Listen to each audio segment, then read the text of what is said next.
No, I'm not going to go into the other aspects because there are speakers that will deal with that aspect. Let me just stick with mine. Digital. I remember in the 80s, because at least my own generation is between the old and the new, so I can be in that old generation, and I can also be in the what? New generation. I am fortunate. God has blessed me, so I'm not old, neither am I. Uh-huh.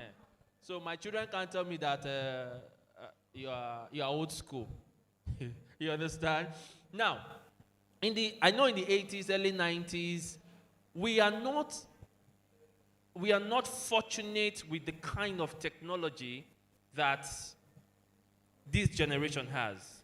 Most of you have bought phones and you've gone over to maybe somewhere, or your children might have now been the one teaching you how to use your phones. Now, have you wondered, have you asked them, how did you learn this thing?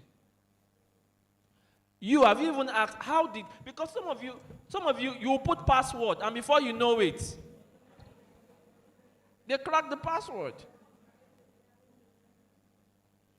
And I can bet that some of you have bought phones, you don't even know up to 50% of how to use that phone. True or true? Now,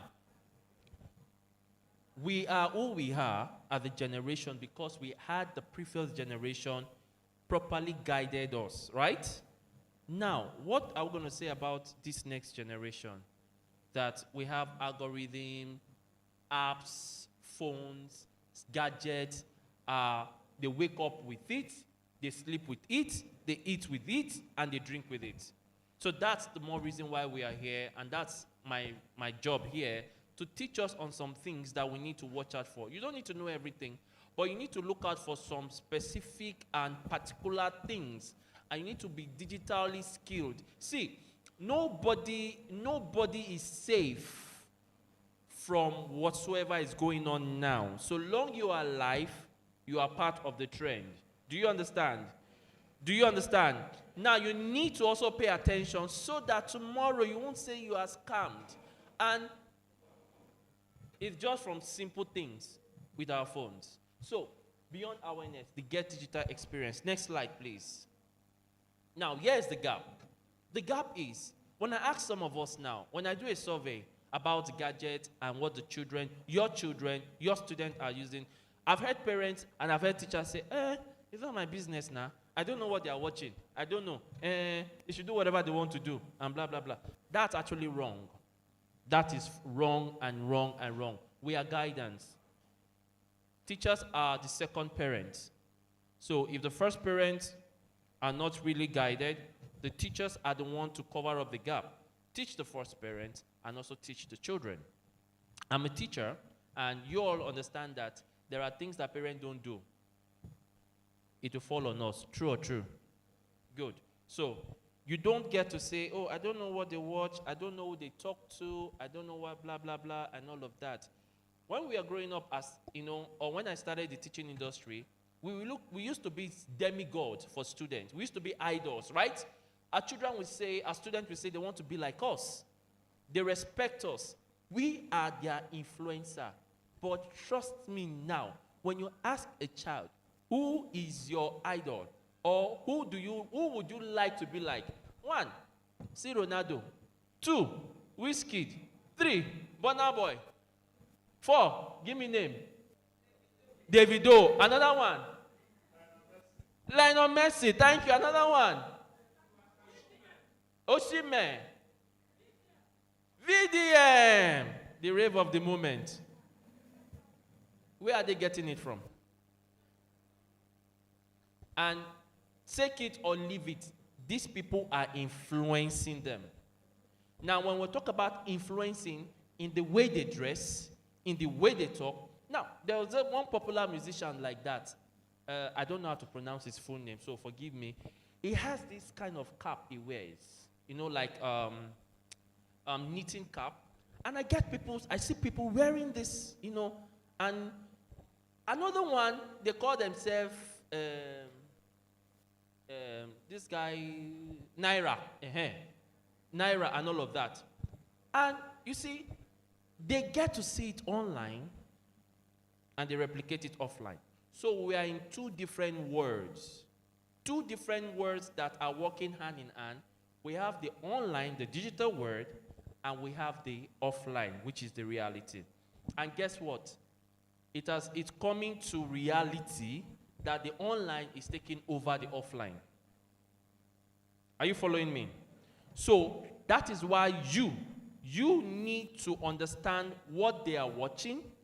You need to be ahead of them. You need to know these influencers. You need to know how they influence them. Because we come to school, we teach them, and they go back home, they come back the next day, and they're looking blank, as if you never taught anything. And you now wonder, what have you been doing? What have you been doing? Now, the fact is, these people are ahead of us. They are smarter than us. But that is actually wrong. We are to be smarter than them. But if the smarter is not smarter than the smarty, what do you think will happen? There will be a problem. There will definitely be a problem. I remember when growing up, when phone came out newly, some of us, our parents, will tell them that their ringtone is not working. They should bring like 1,000 naira so that they can fix the... You did it, right? She's smiling. Okay, now, I'm going to teach us on how things you need to watch out for. Next slide, please.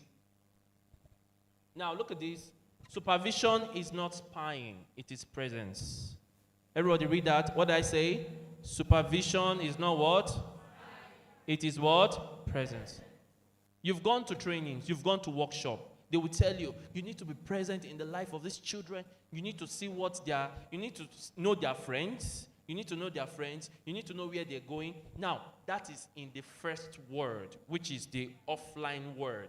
Now, the online world now, you need to supervise their friends. You need to supervise what they watch. You need to supervise their influencers. And you need to also supervise their interest. I've said you need to supervise their what? Interest. Then, their friends. Next. The what? What they watch. And the fourth one is what? Their influencers. Now, the reason is because, as at last night, on social media, there's a guy that he kept on talking about, I will kill them all, and he went to kill his younger sister. How old is he? 15-year-old teenager. 15-year-old teenager. Killed his younger sister, and now he's in juvenile. He's going to spend the rest of his life in prison. The rest of his life in prison. Something he got online. Now, the family is devastated. Younger, 2 children, one is dead, killed by the elder brother. The other one in the prison, juvenile. So, you must be present in their life. Your student, whatever trends that come in, see, it's not a bad thing that teachers must even know the trends. Must know the dancing trends, must know the slangs, because we're going to teach that together. Must know the slangs. You must know the current thing going on online. Because now you are going between 2 words, the reality word and the offline word. So supervision is not spying. You know that thing they'll say, okay, when should a child start using the gadget? Well, some will say no, they shouldn't use gadget. But let's be honest with ourselves. Even when you go to workshop and they say don't use gadget, don't give children gadget, it's still in your house, you are still giving your children gadget. True or true? So, the way you supervise them offline, you need to also supervise them online. It is guidance, okay? And it is your responsibility. Even when they come to school, it is your responsibility. It is your responsibility. Next slide. The first skill is supervising online behavior. So the first skill we need to understand, next slide please, is supervising online behavior. You need to know the platforms, you need to understand the patterns, and you need to observe their habits. Know the platforms. What platforms are currently online trending? Can you give me 3 social media platforms that you know children or students are mostly on? Number 1 is what? Oh, thank you. I love this crowd. Number 2, Facebook. And number 3, have you read about Snapchat? You know Snapchat and TikTok are like this? Yeah. Now, that is a platform. Now, understanding the patterns. What patterns can you see that in TikTok? Let's say TikTok actually gives, what pattern do you think they see on TikTok? Dance trends. Have you seen challenge? You've seen challenge, right? What is the current challenge? And Michi, right? And everybody is now doing the trend with what? Funnily enough, some person want to think that it's real and they want to try it, to drink it. They will also need to observe the habit in these trends, how they do. So instead of you telling them, give me your phone, you're not supposed to use the phone. No, calm down. So we need to start having conversation with them to now ask them, can you show me the app you're currently using? Are you following me? Am I communicating? Yes. Very good. So instead of you saying what? Give me the phone, your conversation should change to what? Show me your top 3 apps. So that you get to know where maybe the habits they show online, in reality, in the house, in the school, you get to know where it's coming from. Sometimes, even as teachers, we get to say, it's not your fault now, it's the parent's fault. You are behaving like your mother, you are behaving like your father. But sometimes it's not even about the parent behavior. They pick it from somewhere else. Okay, so you are now moving the conversation from a demand to an open conversation. And we know this generation, when you scold them on something you haven't conversed with them, what do you think will happen? They will go back and do that same thing. True or true? Hence, there must be an open conversation. Moving on, next slide. Now, look at this. The tools that support supervision, every smart gadget, so long you're using a smartphone, has these things already embedded in them. You have the screen time report. You have your screen time report. You have the app usage summary. I'm going to explain. You have the shared device rules, and you have the device locations. Now, let me explain. Now, this is my gadget. Every app I have installed on this gadget, in the night, I get notification to tell me how long I have spent on Facebook, how long I've spent on this thing. Even while sleeping, when I wake up in the morning, it tells me how many hours I slept. Do you understand? Now, that is the same thing, your student's phone, because what we are doing here, Train the Trainer Summit, is to train you so that even when you go to your schools, you train the parents. When you're having your PTA, you train them so they can all be, they know what to do. So there's screen time reports. Then there's what we call shared device rule. Every child, so long you are below the age of 18, you shouldn't have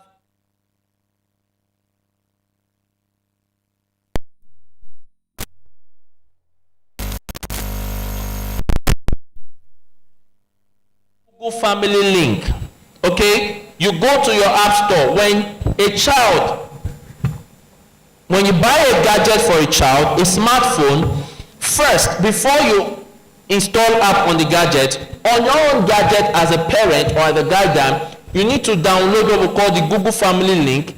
Now you create an email for that child. Now, you as a parent, remember that, let's say in reality now you are the parent, they live under you, true or true? They live in your house, so you get to monitor what they do. So, in the Google Family Link, they live in your email. So they cannot do anything on their gadget without you knowing. They can't bypass. Do you understand? Now, they need to take approval from you. Even if you are in London and they are in Owerri, or they are somewhere else, they would need your permission before they can do anything. So you get to see what they are doing. Anywhere they are, you can decide to shut them out of whatever they are. You can decide to tell them go and sleep, and you can't use the phone for that day, and there's nothing they can do. That's what we call the shared device rule. Then there is a location tracker in every gadget. So locations must always be what? On. Do we understand? Do we understand? Moving on, let's go. Next slide, please. Then let's look at the environment. Now, most of the things that we say, okay, we don't want children to get into pornography, scamming, dubious acts, drugs, online vandalism, and all of that. Yes, we get to say all of this. I knew when we were growing up, our parents, especially the female, you know, I'll hear my mom, if you touch any man, you will get pregnant.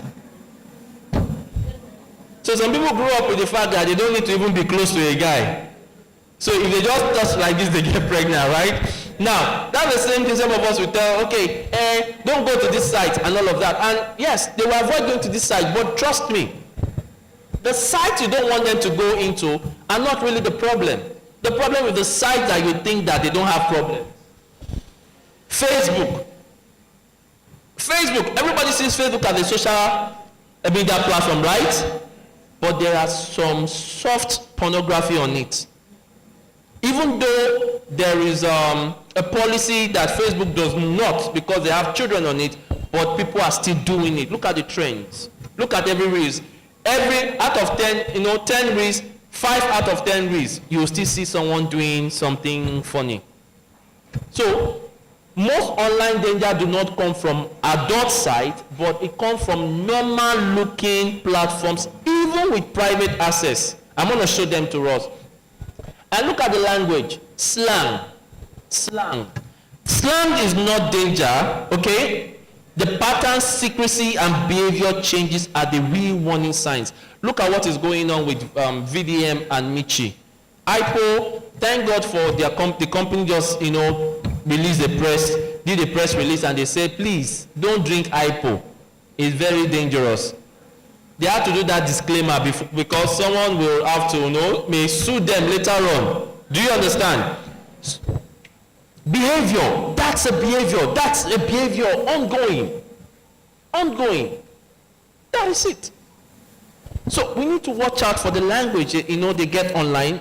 Next one, let's look at some social platforms that have little of these things that we're talking about. Look at, number one, we have Discord. The trap here is for gamers. Discord is supposed to be for gamers, for coders, and it's a private server. But the risk is there are explicit content in it, and there are secret groups. The public don't know about it. So, if you have a Google Family link, or in your school and you need to teach a student, please tell the parent this Discord must be blocked. So they cannot access Discord app until they clock 18. Are you following me? Are we communicating? I need your feedback. Are we communicating? Number two, we have what? Telegram. We all know Telegram, right? Now, Telegram is like WhatsApp, okay? Telegram is like WhatsApp. It looks normal and all of that. But in Telegram, you can host a large private channel. And there are so many adult content on Telegram. So many adult channels on Telegram. So please, you also block that. Then we move on to there's another one called Omegle. You may not know their names, but please see the logos, because the logos might look similar. Are we learning something? Are we learning something? Very good. Now, there's something called Monkey. Okay? I wish this thing can be brought down. Monkey is also another app. Okay? Monkey is a fun video chat app. Monkey, just like M-O-N-K-E-Y. The animal. Okay? It needs to be blocked completely. Next slide. Let's move on. Reddit. Reddit is an informational social site that you're just supposed to go there. It's a forum. You just go there, seek information, but the risk there is exposure to adult discussion and images. So restrict heavily. Restrict young users from using it. We also have what we call Twitch. We have Twitch too. Then, who knows pin interest? Women. You want style of clothes. Where do you go to? Even classroom decoration, right? Let me not use the gender thing. Okay, now this pin interest, please, there's what we call filter. Okay, you can filter it. You may not need to block it completely, but filter and block some keywords. There are what we call keywords. Keywords are the normal, words that's a normal, abnormal words that they are not supposed to use. So you can block it from them. We also have gaming, because some students love gaming. Next slide. Some students love gaming app and all of that. So these are gaming platforms that you also need to watch out for. We have Roblox, and we have Steam, and even their Google Drive. Google Drive as pious and as holy, let me use the word, as holy as Google site can be, it's also something you need to also watch out for. Very quickly. And next slide. Who is not on ChatGPT? Raise your hand. Don't be shy. If you know you don't have ChatGPT on your phone, raise your hand. 1, 2, 3, 4, 5, 6, 7, 8, 9. Ah.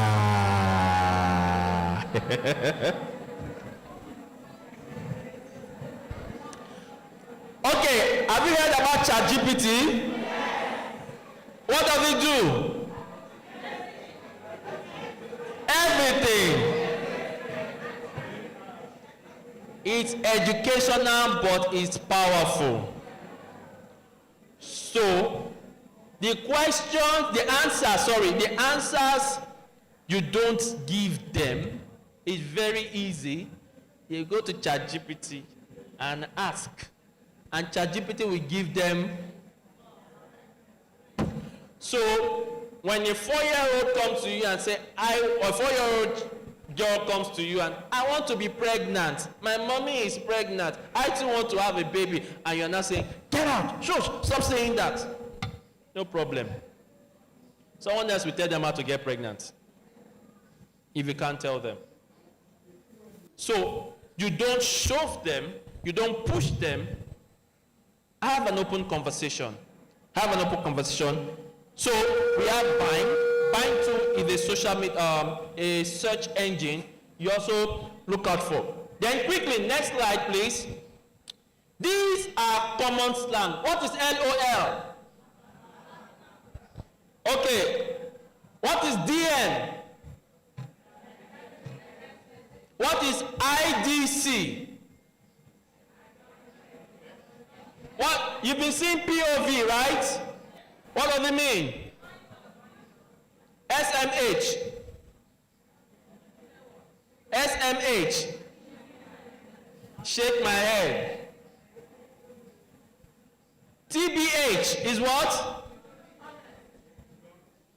You think this is that they will sell you?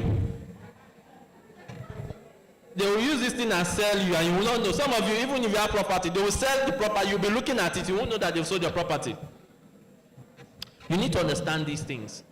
Don't think, oh, I am old school. No. You are in the new school, so you need to adapt to the new school. So long you are alive, adapt to the new school.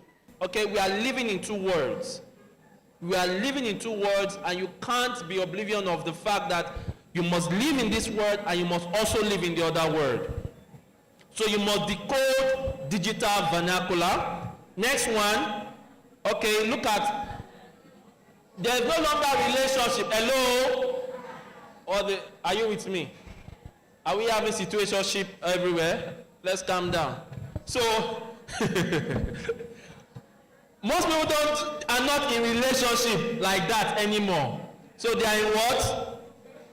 Situationship. Thank you.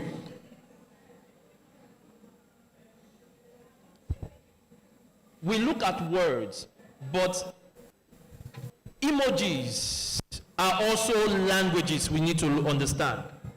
Look at emojis. Some of us do not understand those emojis. So when you see your student speaking with emojis, You should know what it means.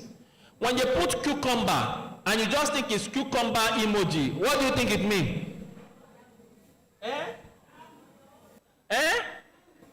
You are scared of saying it? Manhood. Thank you. I like manhood. You use the word manhood. So you should understand these emojis languages. That is why we are in this Train the Trainer Summit, so we are aware of what is at stake. So emojis are things you need to also look out for. Okay, very good. Please move to protocol. Move to protocol. No, next slide. Next slide. It's all right. Now, this is the communication strategy I have to put here. Like I said, have open conversations with them. First, you can ask for definition. It's an interaction. Okay, what is this? Can you teach me? I don't know. Don't worry. Just tell me what it is. It's just an open conversation. Let them be able to explain on their own so that you can guide them. Do you understand? Then the next thing is look for patterns. I have said, don't shove them off. Let them be able to interact with you. What are your top 3 apps? What are the things about online that you don't like? Let them be able to explain to you. Do you know that many people are going through depression because they don't have real life conversations? They only have conversations with people they can't see. They have conversations with strangers.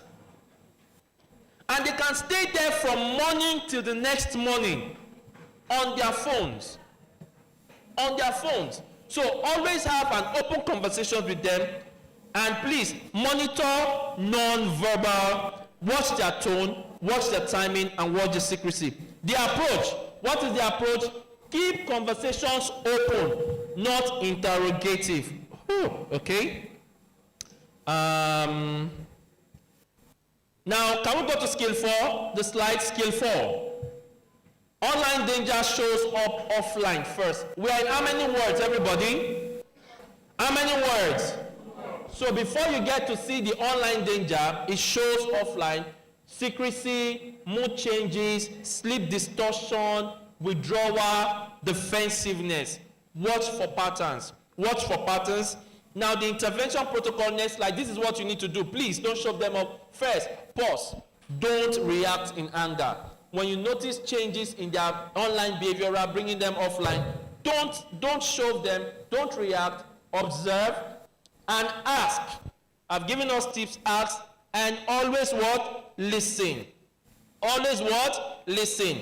Let's go to the Parent-Teacher Alliance. Whatsoever is done in school should also be done in the house. School should have the same rule applies in the house. The same language applies in the what?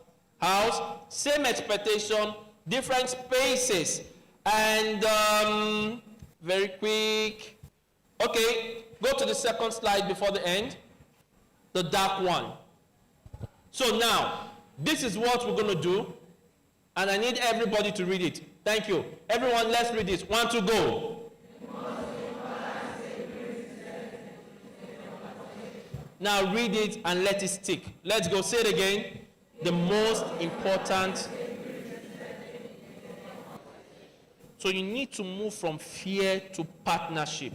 You can do all these security things I've taught us, but the most important one is what? And not just a conversation, an open what? Conversation. And this is going to be my final manifesto to you all in Owerri. Next slide. Let's read together. The internet is what? I can't hear you. Let's go. The internet is not the enemy. So? Then? So, after hearing this, are you unprepared? Are you unprepared? So now you are what? Prepared for the next generation. Thank you very much.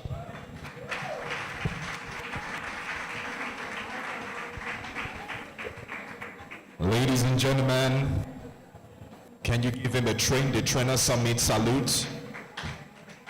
Don't worry, I'll teach you. All right, now we'll do it. We'll clap 10 times, and then we'll push all of it to him. Let's do it now. 1, 2, go. 1, 2, 3, 4, 5, 6, 7, 8, 9, 10. Thank you. Did you learn something? Are you sure you did? Wow. Somebody look behind you. Look, those of you at the front, try and look behind. We have a full house, right? Now, this is Train the Trainer Summit, and we are live in Owerri, Imo State.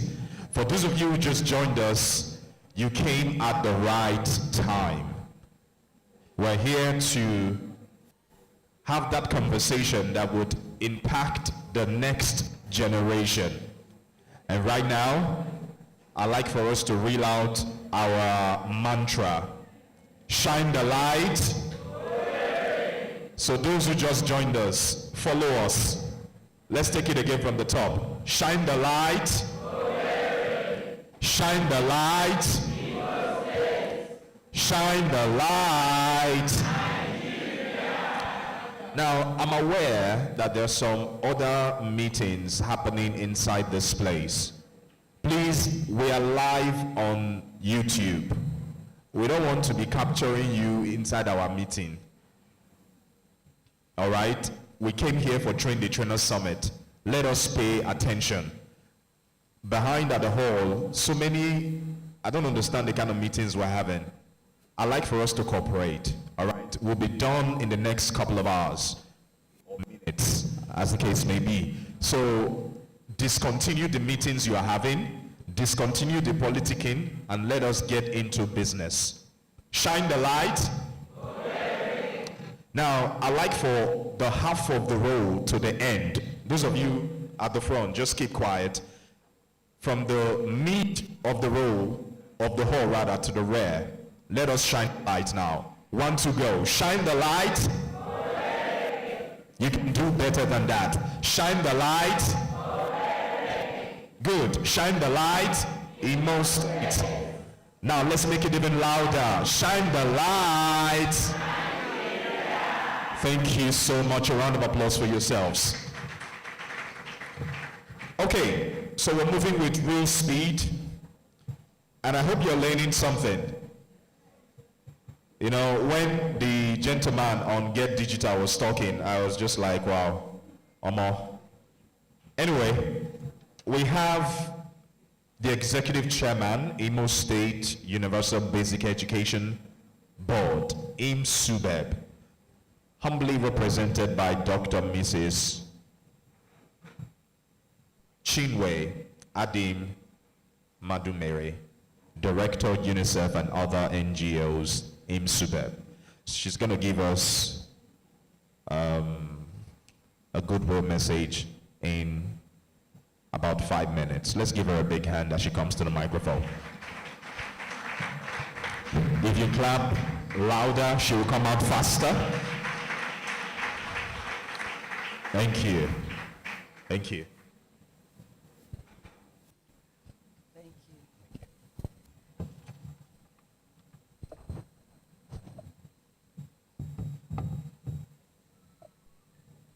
Good morning, everyone.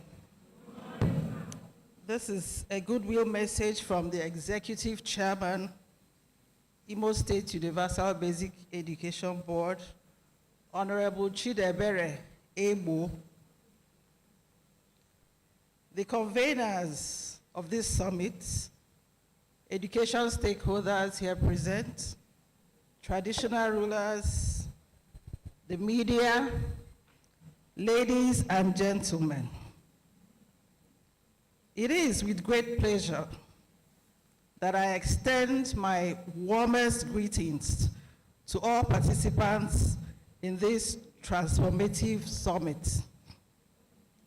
As we gather to chart a better future for our children, I commend the tireless efforts of educators, parents, and community leaders in shaping the minds of tomorrow's leaders.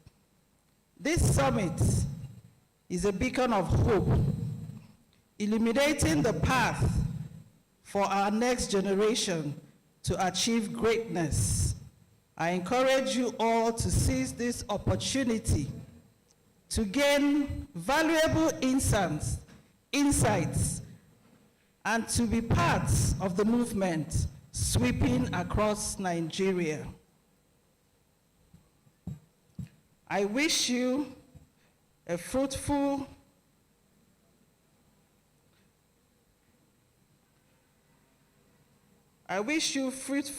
deliberations and enriching experience in this summit. Thank you.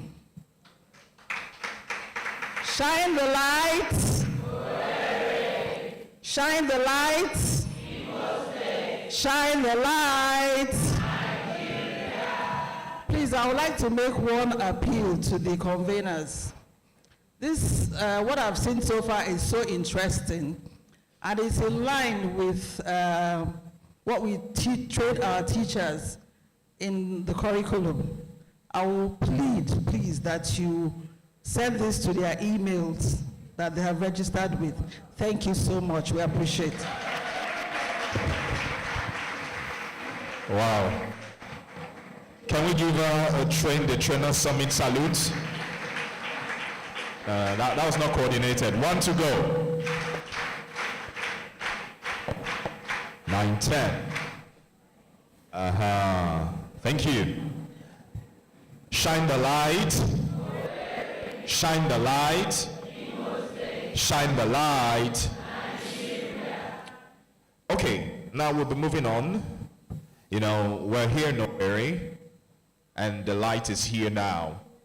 Just so you know, the light is also shining in Abia State at about this time. But I want to specially say a very big thank you, and I want to also specially recognize a woman that has been of great help to us. She is the Director of the National Orientation Agency. She's one of your own. Please, I'd like for you to give her a thunderous round of applause. Okbarongo Stella Maris. Please, if you may come forward to just say hello to your people. Please clap for her as she comes forward. She did a lot of work for us, and we're glad that today we're seeing huge numbers. Please, ma, briefly, just say something to your people.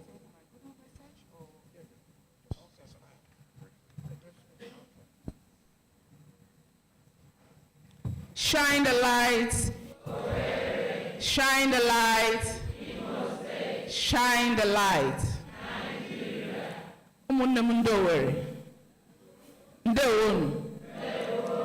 His Royal Highness, thank you for honoring our invite. The Chief Imam, you're always there for us. We are grateful.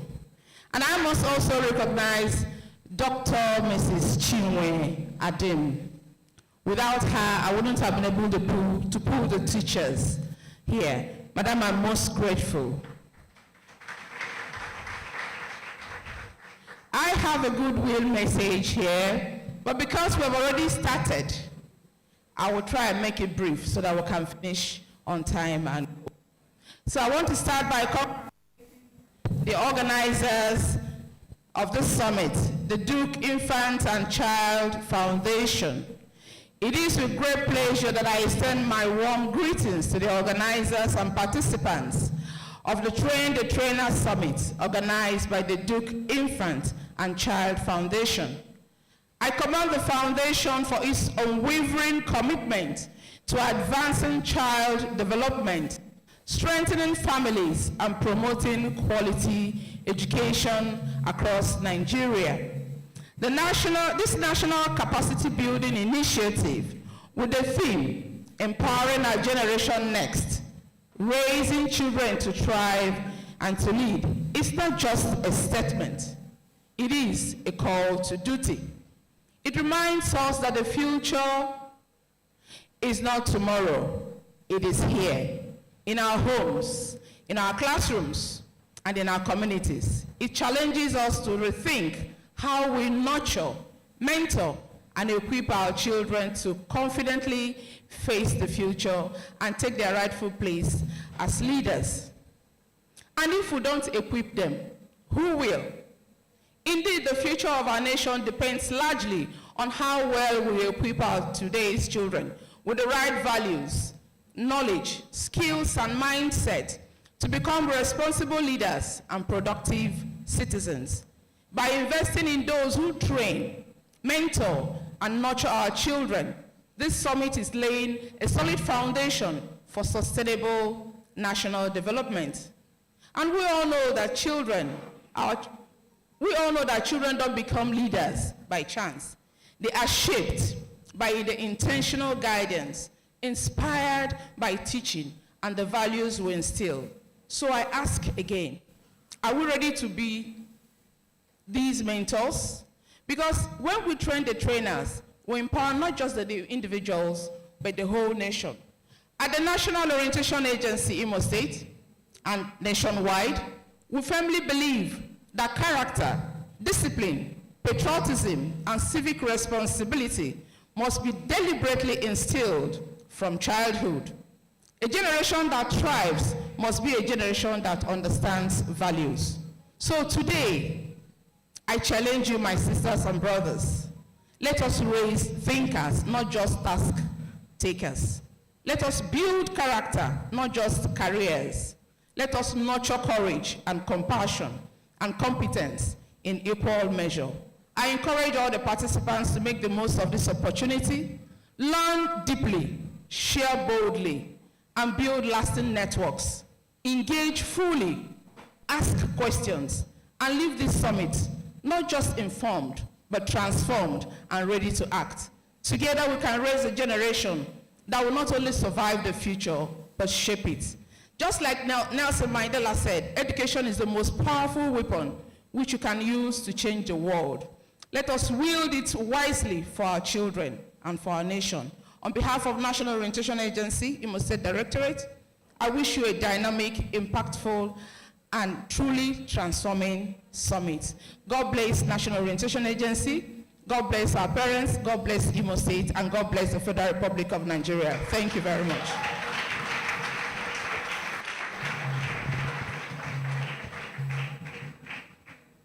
Wow, that was beautiful, right? All right, so we'll move on real quick. Now, we're going to have back-to-back speakers right now. But before we do that, we're just going to do something. The representative of the executive chairman, Imsubeb, said something about reaching out to you via emails. Please let us have on the screen our social media handles, especially our WhatsApp channel. Please, multimedia, if you can put that back up on the screen, so those who just came into the hall, they would do justice by copying it down and saving it. Please, let's have it up if we can. Yes. Yes. Please update it with the one that has the WhatsApp channel. There's a WhatsApp channel. If you can update it with that one. There's one that has a WhatsApp channel. Yes, exactly. So, can you see from behind? All right, let me call out the number for you, so save it. I will only call it twice. 0811 889 9848. I repeat, 0811 889 9848. So here's what you do to that number. Save it to your phone and then send us a message on WhatsApp. Use the word shine the light Owerri, and we will know you're talking to us, and we'll respond to you, and it will be forever, ever, always between you and I, between yourself and, of course, the Duke's Infant and Child Foundation. Are we ready for the next speaker? Come on, ask the next person by your side. Are you ready for the next speaker? Did you get a response? Yes. Now, are we ready to shine the light one more time? Yes. Shine the light. Yes. Please, let's stand on our feet and let's do something. Just stand up as we shine the light. And bring out your phone touch light. Please, multimedia, if you can dim the light in the hall, I'd appreciate that. All right? Bring out your torchlights. Let's practicalize this shine the light. Please, I'd like for us to, everybody, we're capturing this on camera. Everybody, please kindly rise. All right? We're catching this on camera. If we can dim the lights in the hall, it will make more sense. Beautiful. Lovely. All right. Shine the light.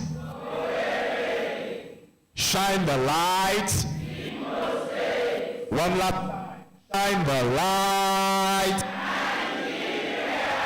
Thank you so much. We can put back the lights up now. Thank you. Please, a round of applause for yourselves. You are very cooperative. So right now, multimedia, the next speaker.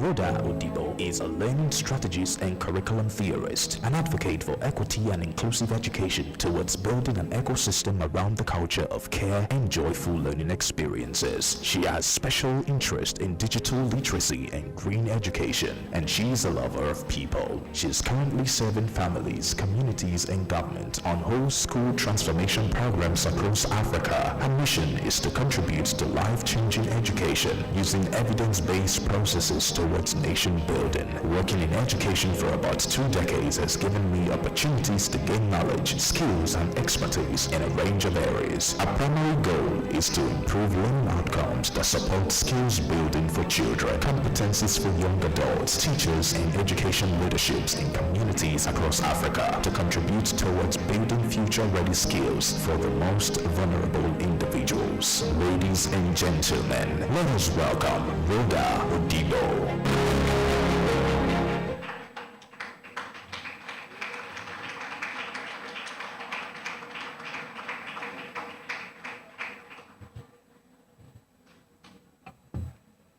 Good morning.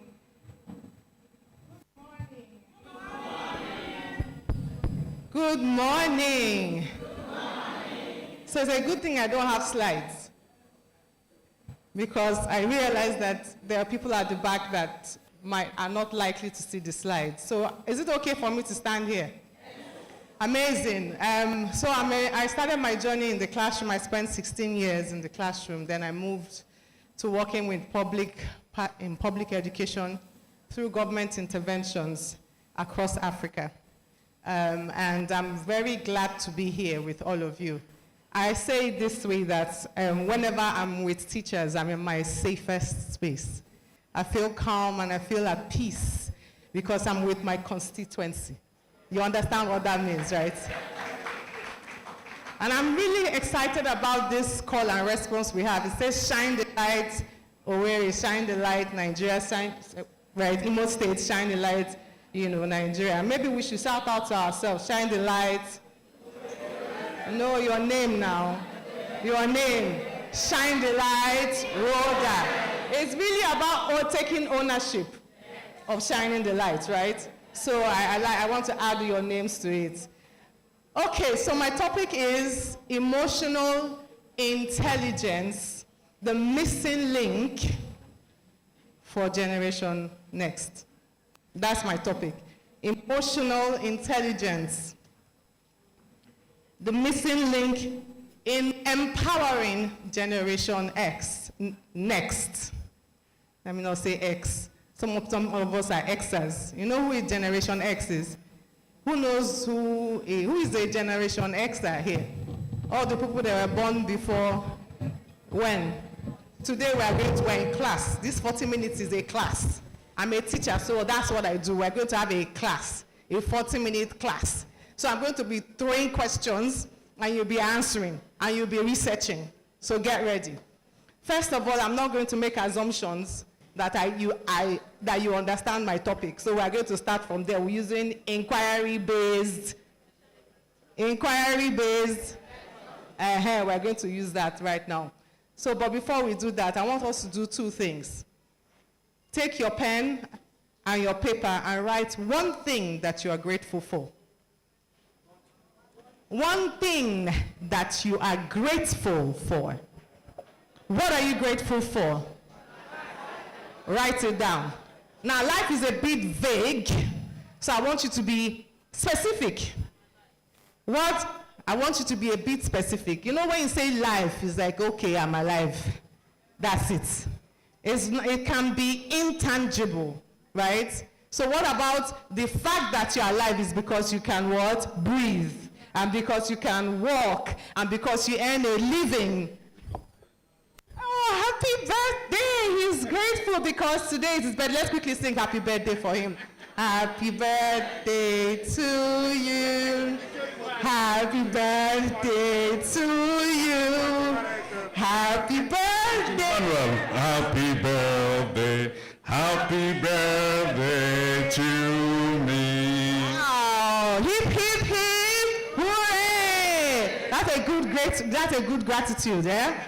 I hope it's really your birthday, and we didn't just sing for Say what? it's really your birthday. Today's my birthday. Okay, I was just checking. With my son. Oh my goodness, and his son.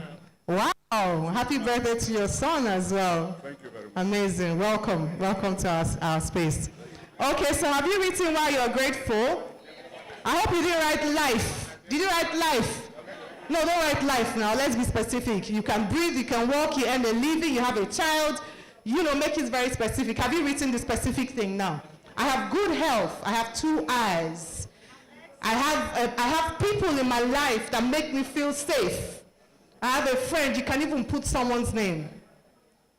Have you done that now? Now, a lot of us, we're going to do something second, a second activity. A lot of us are here with a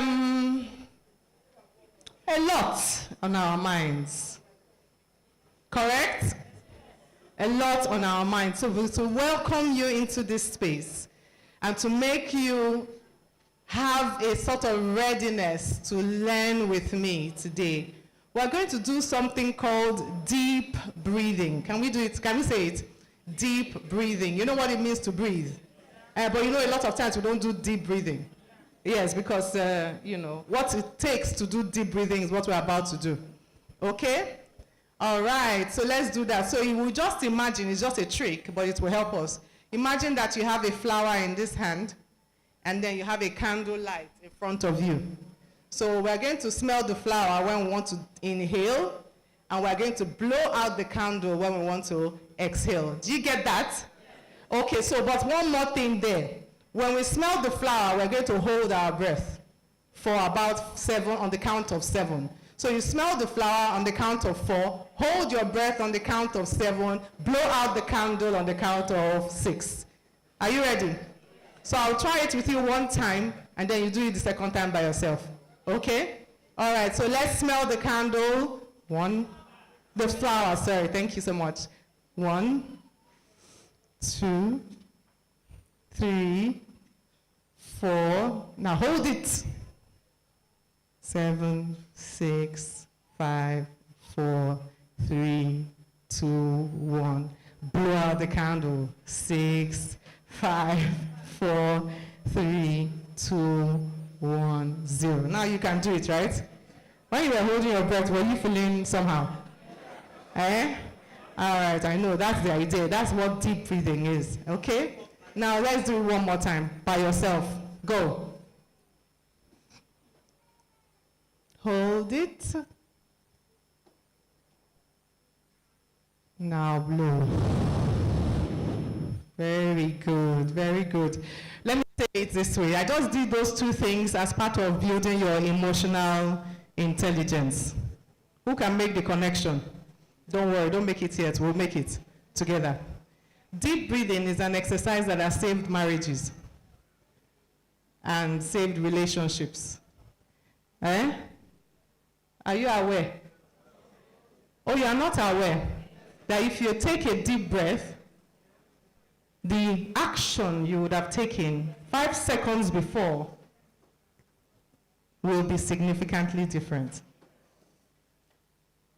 Deep breathing has saved people from dying to being alive today.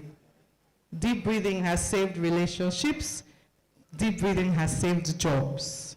Deep breathing is an emotional. All right. Good afternoon, everyone. Or is it morning? Morning. Good morning, everyone.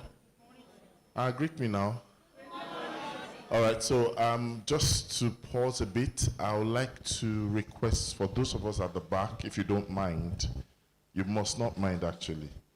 We have more people coming in. However, we would like to take out some tables at the back so we can have more seats to accommodate some of your colleagues. Is that fine? Is that fine? So our team will be coming to some of the tables so that we can, once we take out the tables, we'll have more chairs to fit in. All right, thank you very much. You said? Let's start with the back. Yes, let's start with the back, and then we can do more like, and we can make it organized, really. Just give me attention, Wyatt. Don't you like my voice? I like you, so you have to like my voice. My name is Rhoda Odibo, and I'm Rhoda Odibo on all social media platforms. Rhoda is spelled R-H-O-D-A. I'm giving time for them to settle. So go to Instagram if you're on Instagram. Find Rhoda Odibo. Let's do the activity while we wait for them. Go there. You will be happy to see me on those pages, believe me.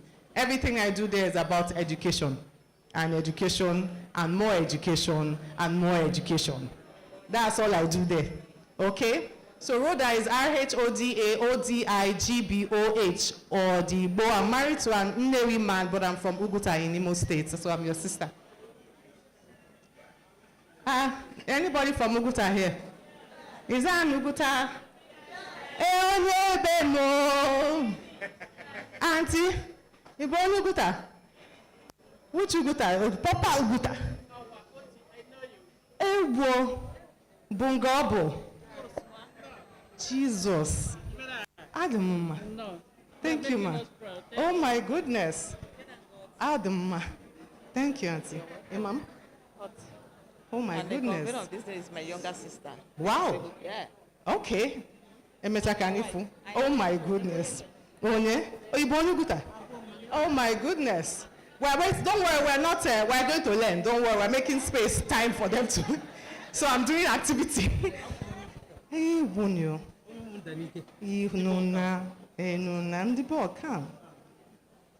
Yeah,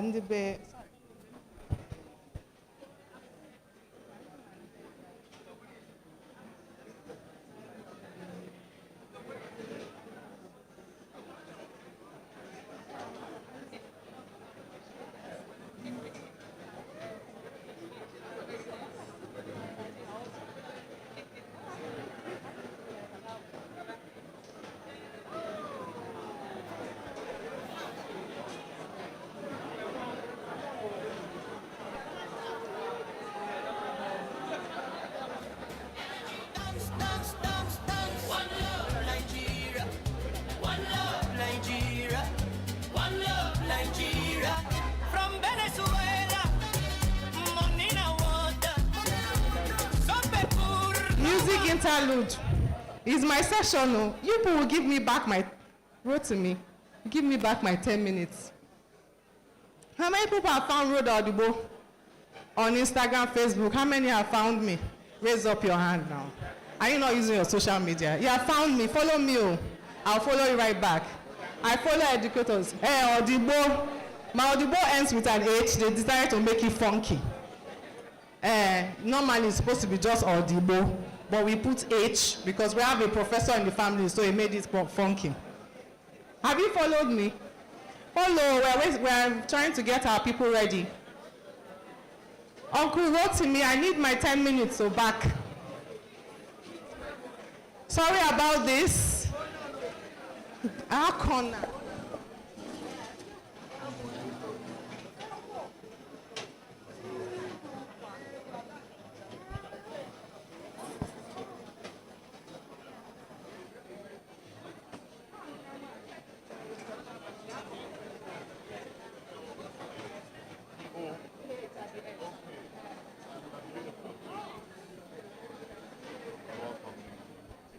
Are you fine? Are you good? Are you all right? If you're all right, say yes. Yes, I'm all right. Okay, good. So just give one more minute. Sorry about this inconvenience. And we'll take care of each other very soon. Someone is calling me over there.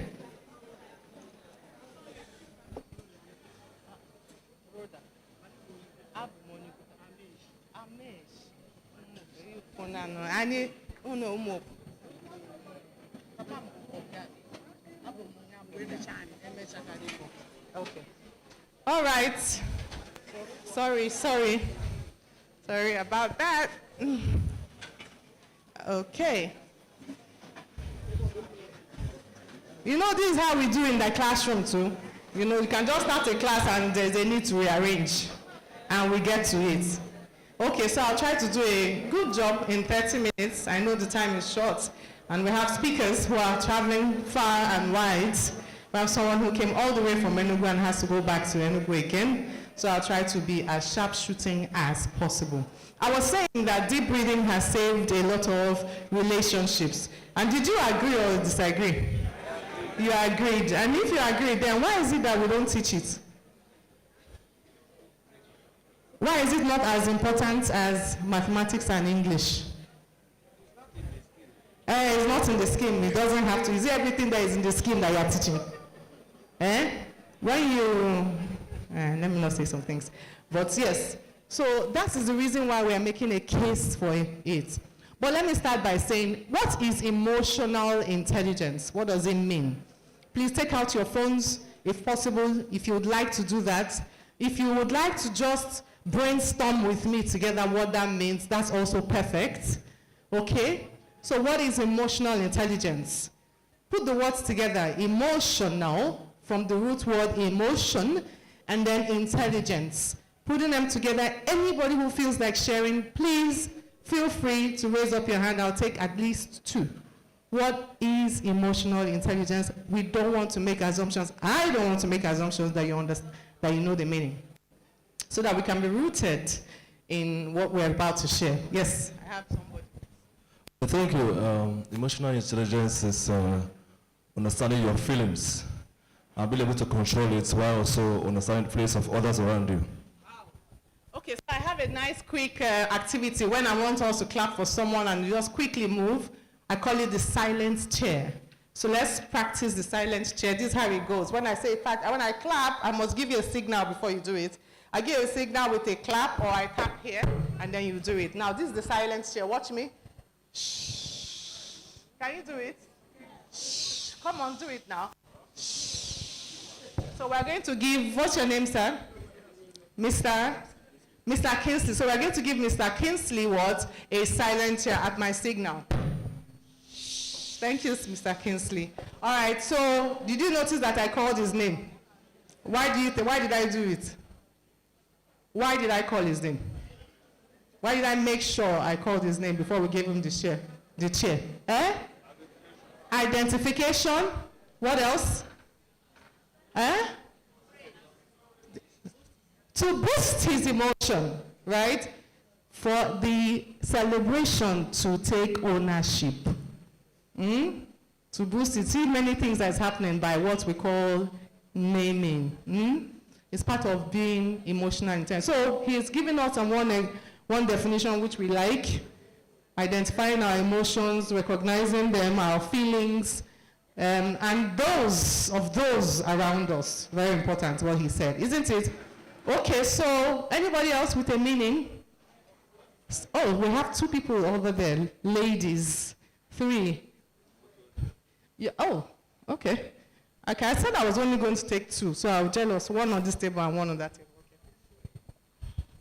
Emotional intelligence is the ability to recognize and understand emotions in yourself and others, and to use the awareness to manage your thoughts and actions. Wow. Wow. Okay, this one is not a silent chair. This one is a love chair. Who knows the love chair?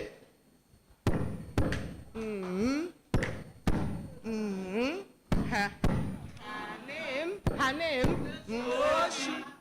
So that's it again. Tochi. You will call her name. The kiss is not your own. You direct it to this place. So let's give Tochi a love chair. Let's go.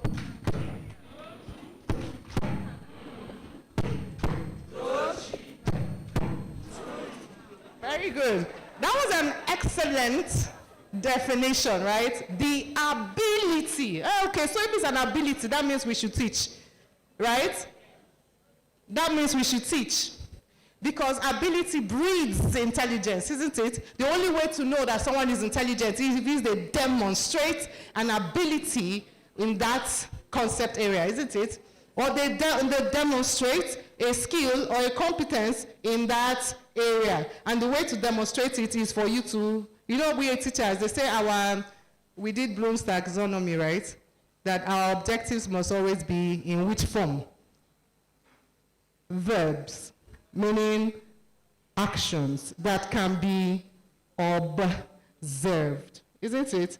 So the only time you know someone is intelligent is if they demonstrate it and it is observed.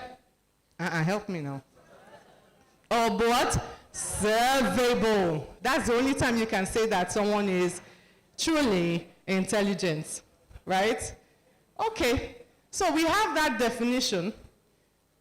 I think if I take definitions, we will not finish. So if then someone needs to be, for someone to build emotional intelligence, then that means we need to teach it, isn't it? Right? And if that is the case, isn't it then that it is truly the missing link in our school systems today for this generation of children? Yes or yes?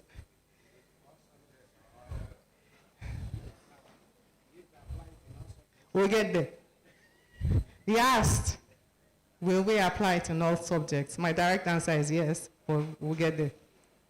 Okay, so if that is the case, then what is missing then? What are you seeing in the children that we're teaching today? What are you observing with respect to their emotional intelligences? Okay, let me say you had something to say. I don't want to ignore that. You said low what? Low emotional intelligence. Yeah, but you know that's phrase. We need to use the actual specific things. When we say low emotional intelligence, what are we now? Just push it a little further. What did you observe that constitutes low emotional intelligence? I think lack of the knowledge of the emotional intelligence. Yeah, because low emotional intelligence is the ability of reacting furiously when something happens rather than taking a deep breath. Hey, silent chair. What's your name? Chinelo. Let's give Chinelo a silent chair. Do it now. If it's your turn, we'll do. Chinelo, thank you for that. Okay, so the absence, of course, of that, what Chinelo said, is where you know. So an example is a child reacting furiously. Do you remember that video that went viral of one school in Abuja where a girl sat down and she received multiple slaps from another student? Do you remember that video? Did you all see that video that went viral? You know that everybody in that video is emotionally unintelligent. Everybody, including the recorder, the viewee, the viewer, the slapper, the slappee, everybody there is what? Emotionally unintelligent. Isn't it? The girl who received the slap herself is what also? Yes, because you know what it takes to sit down and receive. Did you count the slaps? Well, I counted. It was up to 30. So you sat down. And somebody gave you 1, 2, 3, 4, 5, 6, 7, 8, 9, 10. You continued. You sat down there. You didn't find a way to what? Escape. No, that's a problem. And then if you observe, our students also are showing up with quite a bit of things. I don't want to be the one to share it, but there's a lot. I would rather you say it. What are the things that you're seeing where our students are unable to manage or regulate their emotions? What are some of the things you're seeing? What are some of the things you're seeing? Okay, let me pause there because we don't have time. Now, for us, since we are agreeing that emotional intelligence is missing in our children, and particularly in this generation, then what should we do to get them there? We should what? teach them, right? And the answer to teaching them is something we call social and emotional learning. Everybody say it together. Social and emotional learning. And the case to be made there is this, that the social and emotional learning is the process a person goes through to develop skills, competencies, attitudes, and values that enables learning, well-being, resilience, and relationship building. It's a long definition, right? Okay. Social and emotional learning is the process a person goes through to develop what? Skills, one, attitudes, competencies, values that enables learning, well-being, resilience, let me add one, empathy, and relationships. You get it now? It's too fast. Don't worry, we'll send something that you read. We'll send something about. But all of these areas are telling us one thing, directing us to one thing. That empathy and resilience is directing us to one thing, that social and emotional learning is going to lead children to emotional intelligence. And here is why. There are 5 areas of social and emotional learning. At least you can write this one. Number 1 is self-awareness. Please write it. Self-what? Awareness. Number 2, self-management. Those are I'm naming the 5 competency areas of social and emotional learning, okay? I need water too. Thank you. So where are we? What's your number 1? Number 2? Now number 3, social awareness.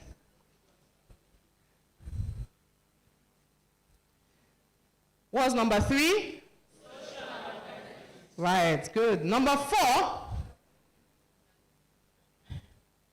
relationships. What's number 4? Good. And number 5, responsible decision making. Number 5 is what? Responsible decision making. So if children come into school, and as every day they come into school, we understand that let me ask this question. Is there any time you're teaching that you're teaching only the head? You know what I mean by the head? Meaning that it is mostly a brain function. Mostly a cognitive function. Is there any time that anytime you are teaching, that's all that is there? The people in front of you, all they have there is cognitive, brain only. Is that all? Okay, so what else is there then in this human being that is in your classroom? There is the brain, right? We like to say cognition is where that lives, isn't it? Okay, so, and we also say there is the heart, right? The affectionate part, the affection part, if you did CAPS in university or faculty, or those of us that went through the faculty of education, we were taught, right? CAPS, right? Okay, so there's the cognitive, the affective, the physical, and what? You went to school, Jerry. Clap for yourself, Joe. Unasabi. Okay, so that means that's what we're supposed to be teaching. Well, how well are we doing the affectionate part? That's where this belongs. Remember the man here, Mr. Sir, what's your name again? Sir, what's your name? Mr. Wachuku asked a very important question. Mr. Wachuku, can we respond to that question now? If in the Faculty of Education, when we were student teachers, we were taught that there is areas of development called CAPS, and there is cognitive, physical, A for affectionate. What are we doing with the affectionate part? Is it not supposed to belong somewhere? Okay, so I just wanted to come back to that. Now, so if that is the case, if it is not only head, that there is heart and there is hand, that means that we must be covering all areas. Who is a whole child? Or a whole adolescent? Or a whole human being? Or a whole adult? What is that person made of? We use the word spices for that person. Spices. You know what spice that you put in your food? Spices. So S stands for social, P stands for, who can guess? Physical. There's a social part of us, isn't it? Or you live on an island. Are you alone in the island? Do you live alone at home? And even if you live alone, do you interact with others to eat, to survive? So there is a social part of us, then there is a physical part of us, then the I, then there's the who I am part of us, the identity. You know, that's often missing. Who I am, the identity. Then there's C, the cognitive, and there is E, the emotional, and then the last S, which a lot of people try to avoid in education, and I say no, is the spiritual. You know, there's a spiritual part of us. That's the essence of who we are, our purpose. Have you seen where people ask questions, why am I here? You know, that's your spirit self. And that's part of what we constitute the whole person.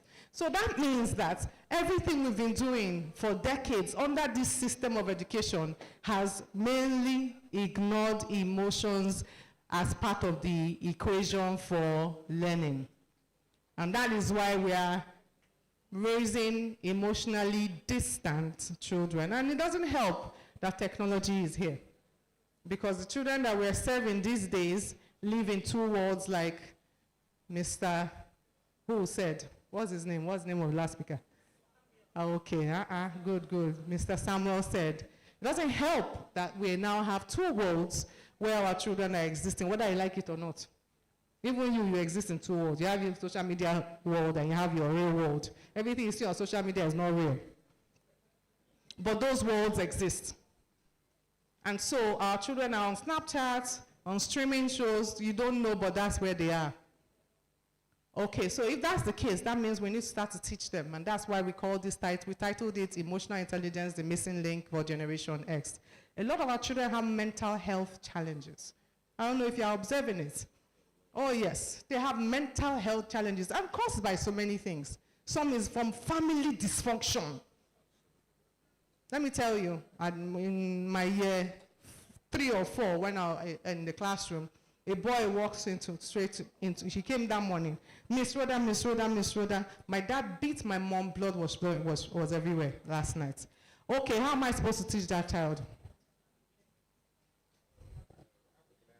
Eh? And don't forget that it's not only men that beat women, women beat men. No, we have to be gender real here. Can we be gender real here?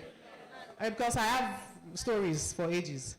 There are some women that beat men blue black and beat them with their words too. The man cannot stand up and feel like he's a man.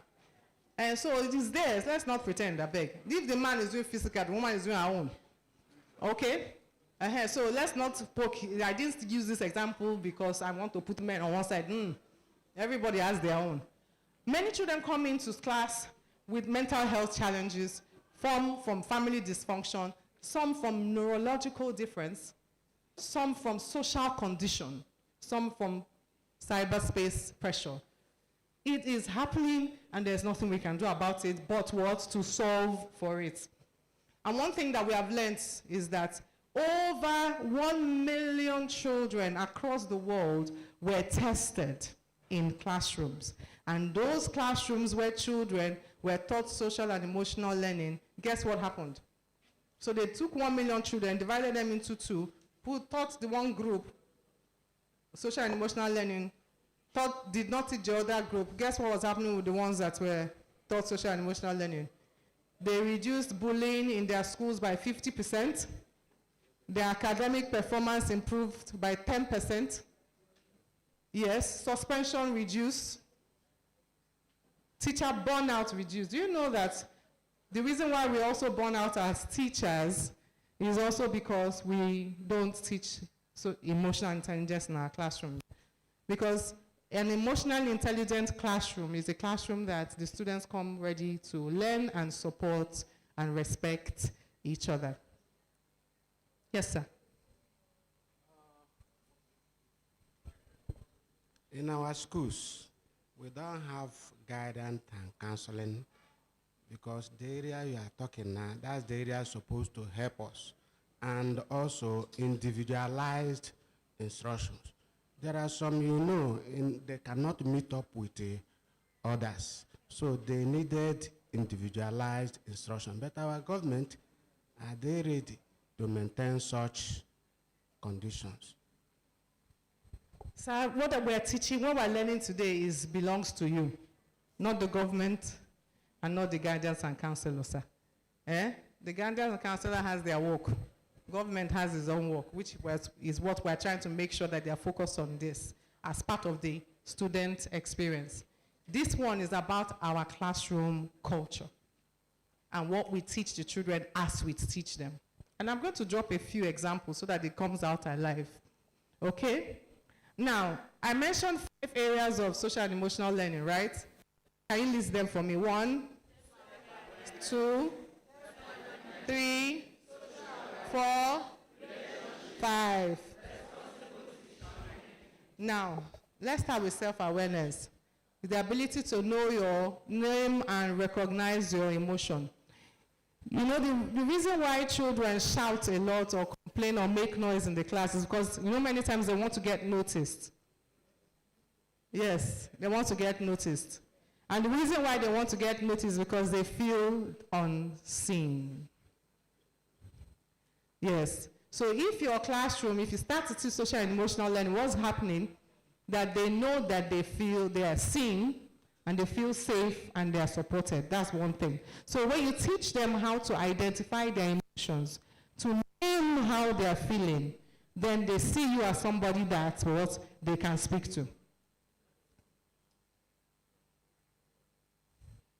But if you don't do it, it's as simple as that. It's as simple as saying, tell me how you're feeling. Simple. It transforms. It transforms how students behave. And it's very important for us to do that. How many minutes I have left? None. 5 minutes. So it transforms how students behave. And when we look at it seriously, we realize that because of these kinds of gaps, and many times we try to tell children, what we try to do is to teach children to use their emotion as a powerful tool for communication. So what are some of the ways that we can do it? Number 1, when I started with gratitude, what was I trying to do? When you start your class with asking children to say what they're grateful for, they're building a number of things. You know that, right? First of all, they feel that you are seeing them and you are acknowledging that there's things in their lives that they should be grateful for. And that gratitude teaches something powerful, contentment. And contentment or lack of contentment is the root of a lot of evil. In fact, it's the reason why corruption thrives. That's why everybody is putting their hand in the cookie jar. But when you teach children to be grateful for the things around them, they begin to develop a love of their own life. When you teach people also deep breathing, they know when to speak and when not to speak. When a student also, when you teach them to recognize what is happening in another person's life, they know to be empathetic. So if you have, what I will recommend, because we don't have time, what I recommend is 5 minutes at the beginning of the day, 5 minutes at the end of the day. For each of those 5 minutes, do a simple social and emotional learning activity. There are so many of them, up to 20, 30, 50. But simple things like, what are you grateful for? Write it. Another thing that is powerful is, what is your strength, what is your weakness, and what can you improve on? A lot of times, even if I ask you now this question, what is your area of strength? Many of you don't know. You know that, yes, if I put it to the test now, I just don't have time. You will see that you are either not saying your actual name or area of strength. You are saying what you think I want to hear. But when you start teaching children to know their area of strength, what are you doing? You are building their confidence. And what is happening is that they become more ready to learn. Okay? So if you start and end your day with emotional intelligence learning, which we call social and emotional learning, what you're doing is you're enabling and empowering the students, one, to come to school feeling that someone sees them and being ready and motivated to learn. That is the key. And as they do it long enough, if they learn to take a deep breath and you tell them, what are the situations where you should be taking a deep breath? When should you speak and when should you not speak? Take turns, something called active listening. You know, if I'm talking to you and you're not actively listening to me, you know you're going to miss out a lot of things I have said. Active listening is a competency of people who are emotionally intelligent. Have you seen people who know how to listen? Those people are who we call emotionally intelligent people. Because that skill alone helps you to do better in many things. It helps you to understand the problem deeper than the next person and gives you ideas to solve that problem better than that next person. So simple practices that will enable students to build these skills are there. And so I'm going to share a 2-page slide of so many activities that you can use to start to teach them. The children that we're raising now have serious, serious challenges in front of them. The artificial intelligence is here, as you know. There are a lot increasingly, the family function is breaking down. And a lot of our children are coming to our classroom broken. And as a result, you will see less results, weaker results. You will see it in their academics. You disagree with?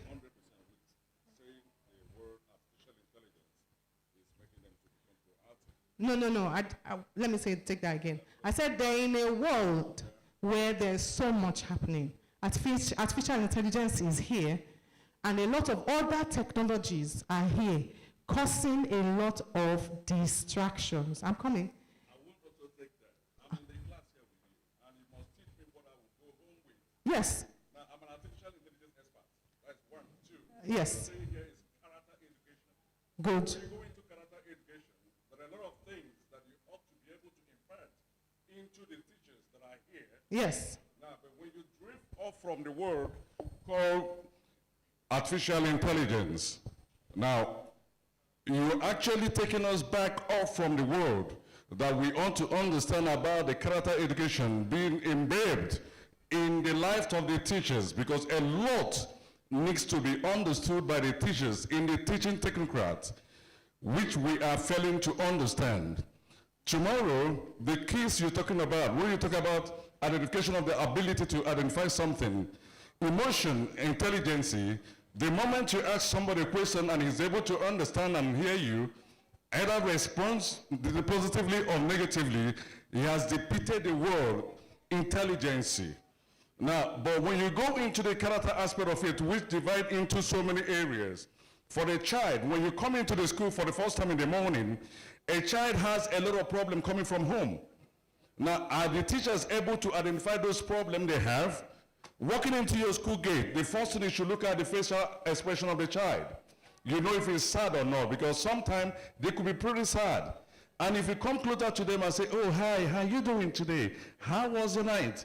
That gives you that. No, make your point. No. Good. Now, when we say, oh, sorry, sir. No, go ahead. Make your point. Make your point. Okay. My point is very simple, that artificial intelligence broaden the IQ, thinking faculty of a child. That is my question. Okay, so I didn't deny that it does that, right? I didn't. What I was trying to communicate is this, that artificial intelligence, in addition with a lot of what the students are exposed to, brings them to spaces where a lot of things are happening to them.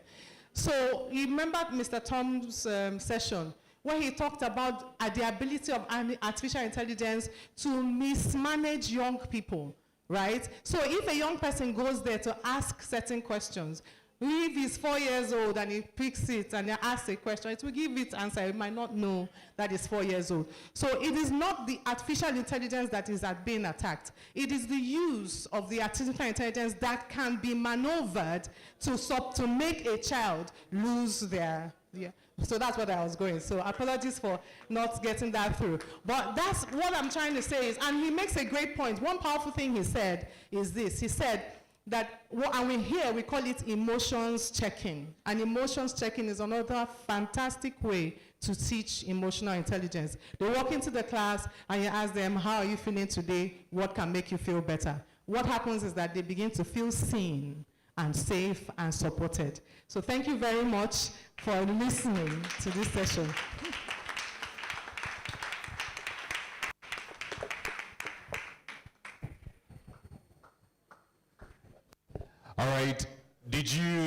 learn from her? Please give her a Train the Trainer Summit salute. Calm down, calm down. Let's make it louder. 1, 2, go.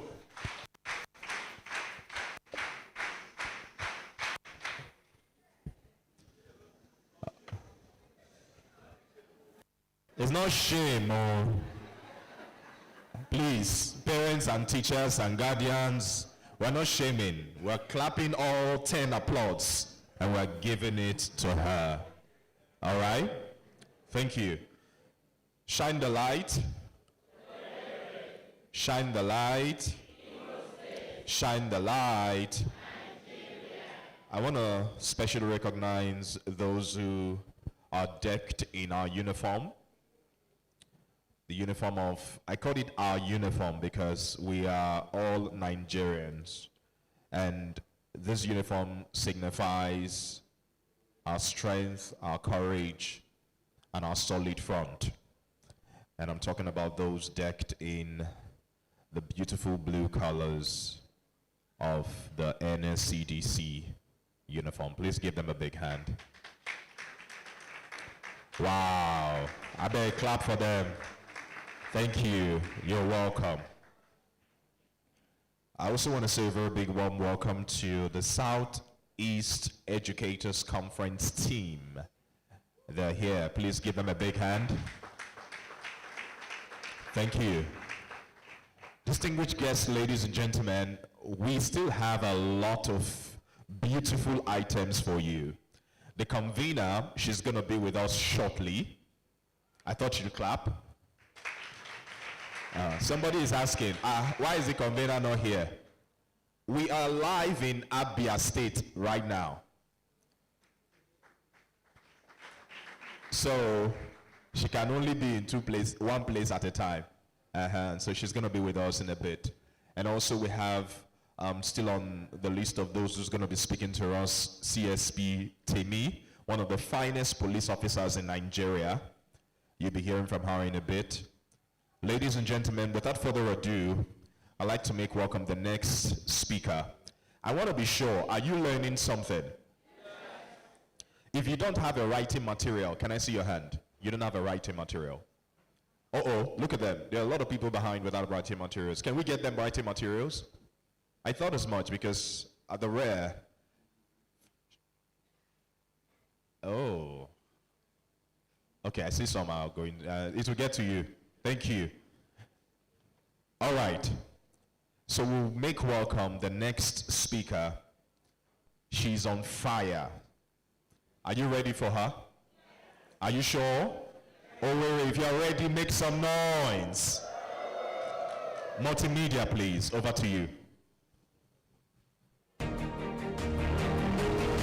Barrister Doris Chinedu Okoro is an exceptional force in education, law, and social impact, an enigma whose work continues to shape systems, minds, and futures. She is the founder of Evergreen Foundation and Evergreen Schools, institutions driven by a deep commitment to access, excellence, and inclusive learning for every child. Barrister Doris is the convener of the Southeast Educators Conference, SEC, a flagship regional platform that convenes school owners, educators, policymakers, and stakeholders to reimagine education, strengthen capacity, and build sustainable school systems across the region. Through SEC, she has influenced policy conversations, professional development, and collaborative reform within the education ecosystem. An author, mentor, and coach, she is widely respected for her ability to inspire clarity, courage, and action in educators and leaders. Her passion for STEM education is evident in her advocacy for early exposure, innovation, and problem-solving skills that prepare learners for a rapidly changing world. She is also an award-winning champion of inclusive education, recognized for her tireless work in ensuring that children of all abilities are seen, supported, and empowered to thrive. Barrister Doris is driven by a relentless pursuit of continuous impact, Her leadership blends intellectual rigor with compassion, strategy, and service. At the Train the Trainer Summit, she brings a powerful voice of experience, advocacy, and action, challenging educators and leaders to teach with purpose, lead with courage, and build education systems that leave no child behind. Ladies and gentlemen, let us welcome Barrister Doris Chinedu Okoro.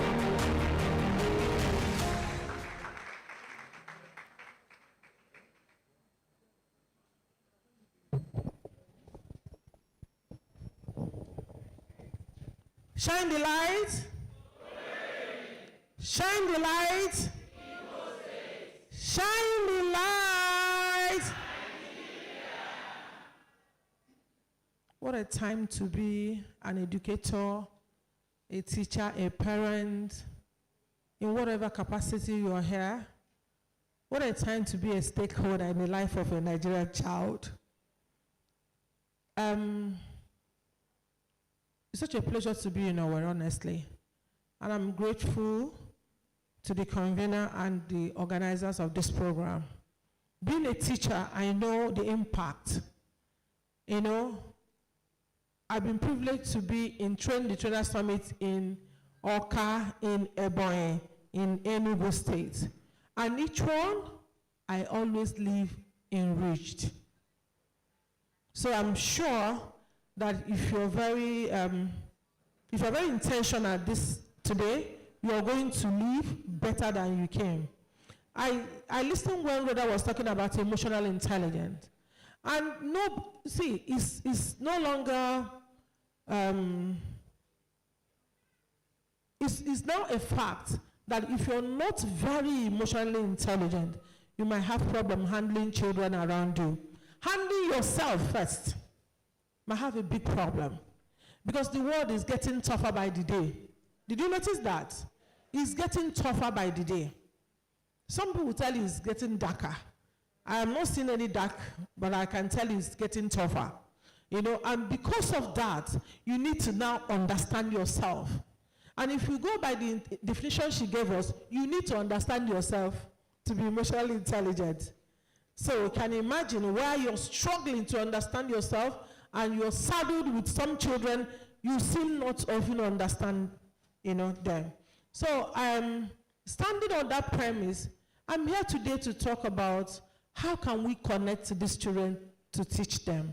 Connected teacher, connected parent.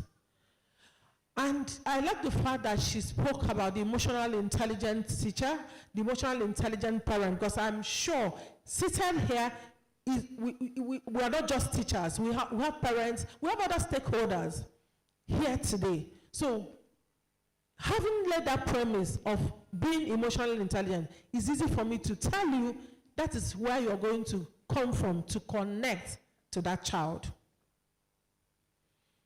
Most of us teachers here can agree with me, you can't teach a child who seems not to trust you. Do you know that? You can't impact a child who seems not to trust you. And I can tell you, trust cannot happen unless you're connected. Is that making sense now? Trust cannot happen unless you're connected. So it's becoming very, very imperative that you must find a way to connect to that Nigerian child, the generation next. So whether you are a teacher or a parent, unfortunately today we seem to be looking at teachers, but I know even those of you who are teachers are also parents. So, but who is the all-star teacher? The all-star teacher is that teacher who is connected to the child. Okay? I want to start by telling us, as a teacher in the classroom, you have a difference between information overload and knowledge transfer. Do you know that? A practical way of doing information overload, you come to the class, you keep rattling. Sometimes we go as far as copying some notes on the board, telling the children to copy, or stand before the children and rattle through what you want to teach them. They might get, some of them might pick, but most times you realize that you've not done any knowledge transfer. Because you didn't start from the beginning. Starting from the beginning means you've not connected. Before you begin to transfer information, you must get connected. When I walked in, I sat on this table, and beside me was a very pretty lady. We just said, hi, good afternoon, and we sat. No conversation. You know why? No connection. Until somebody came and introduced us, and after that introduction, we realized we had so many things to talk about. And I tell you the truth, without that introduction, we'll finish and go home. Go our separate ways. Because before you start impacting, there must be a connection. And that connection is what we fail to do in our different classes. We fail to connect to these children. These days, most of our teachers walk into the classroom like, is it not my obligation? Let me just go and teach and go. You know, when Rhoda was talking, when she was defining emotional intelligence, she used the word empathy. So even walking into the class, you're not even empathetic, because if you're aware, you will connect. That empathy will force the connection.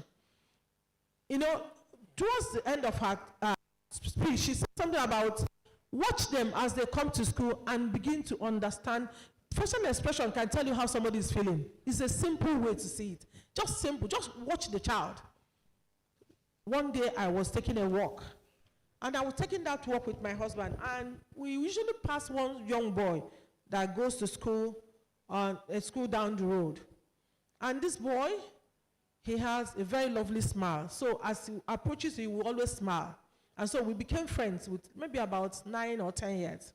And so one day, as he was approaching, we started smiling. You know, somebody that will always give you a smile. So we started smiling before we got to him. But by the time we got to the boy wasn't smiling.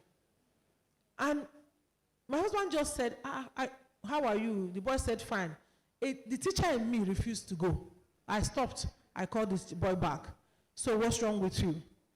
The moment I said that, he busted in tears and said, my mommy said if I prepare for school early today, like 7, that she was going to drop me off in school. And I woke up prepared, got ready before 7, and she's not dropping me off in school. She said I should walk to school. I had to collect her mom's number and call her mom. I told the boy to go back to the house. You know why? Being a teacher, I knew that child would not learn anything in class that day. So there was no need going to school. I had to put a call to the mom. I said, you know what? Drop this child in school. That was your promise. It is possible that this same teacher will walk through our door. You as a teacher, you won't notice. I noticed because he used to smile. Simple. He used to smile. And that's why I noticed. Anyway, that's the digression. What I'm here to talk about is not emotional intelligence. We have the experts in the room. So I'm just talking about how do we teach? How do we transfer knowledge? You can't transfer knowledge. You can't teach if you're not connected. And the children can't trust you if you're not connected. They can't even trust you to open up to you, and there'll be no connection for you to begin to impact. Now, for this generation, Generation Z or Generation Alpha, the funny thing is I don't even know how to differentiate them. I mix them together. Z and Alpha, for me, they sound the same thing. You know, whatever it is, I tell you, they are the ones that are highly affected. They're highly affected. You need to get through to them to know them. You need to get through to them to connect with them. They demand a lot of emotional safety. They are bold to say it. It's in this generation that you see children that will wake up in the morning and attempt to cut themselves. We didn't cut ourselves. We went through, hey God, we never thought of cutting ourselves. It was never an option. But for any little thing, you see them attempting some crazy things. That's to tell you they need a lot of emotional safety. And so you as a teacher, you need to connect for you to be able to teach. And one thing I also want to tell you is this. You know, there was something Rhoda said that resonated. More she said that I wrote it, and she said, if you are emotionally intelligent teacher and understand the emotions of the children in your class, you won't be having these issues with classroom management. You know, the classroom management, sometimes when I talk to teachers, I tell them, when you're having struggle in managing your class, once they connect with you, they trust you. You know how children that connect with you will tell you, I don't want to make noise because I don't want to make Miss Doris sad. That's the connection. So most times, if you're seated here, because I'm sure you're going to go home with one thing, at least one thing, as you're going home. So if you're struggling with children in your class and you'll be, how do I control these children? After teaching, I go home with headache and all that. There's something fundamentally wrong in your class, and that's you. You need to study yourself. Some of us yell and scream in classroom. It's not necessary. You're still battling to understand what triggers your own emotion. Your own emotion. You know when you yell at people, you have issues with your emotion. I hope you know. So you're still struggling to understand what is my trigger. And until you understand your trigger, you won't begin to understand other people's trigger. You need to first of all get yourself in control and then begin to understand your children's trigger. Okay? I said there must be a connection before correction. We are talking about connected teacher. There must be a connection before correction. Relationship before results. Have you had children who are interested in getting results for you? Have you had them? That means there's a connection. The result, they're getting it to make you happy. They're interested in getting the results because they want you to be happy. Not really for themselves. Oh. That means there's a connection. And I tell you the truth, when you correct children or you take any form of discipline out on a child, and the child gets home and tells the parent, that means they are not connected to you. When a child is connected to you, even when you correct the child, you'll be waiting for the parents to call you. My child said that you discipline him today. Now that they will not tell their parent. But when you see them, even when you just nicely said, stop that, they will go home and say, my teacher hit me at the back, at the neck, at the head, everywhere. And the parents will come with charge, come with every army of war. You know, that means there is no connection. But if you're that teacher that you notice, that you even ask your parents, did your child tell you that I had to punish him or I had to discipline him yesterday? No, he didn't mention. You are connected. So there must be connection before correction. And like I said, relationship before results. Now, as a teacher, the baseline is content competent. As a teacher, the baseline. You know what is content competent? Your normal lesson plan, lesson note, content you're teaching. You know it. But listen to me, that's not where it ends. That you know their content, you know, oh, my lesson note is ready. I'm ready to teach. I have my instructional materials. I have this, I have that. That's the baseline. That's the baseline. For you to be the all-star teacher, you need to begin connected. That's when you are the all-star teacher. You're not just coming with just knowing the content. You also know how to stay connected with your children.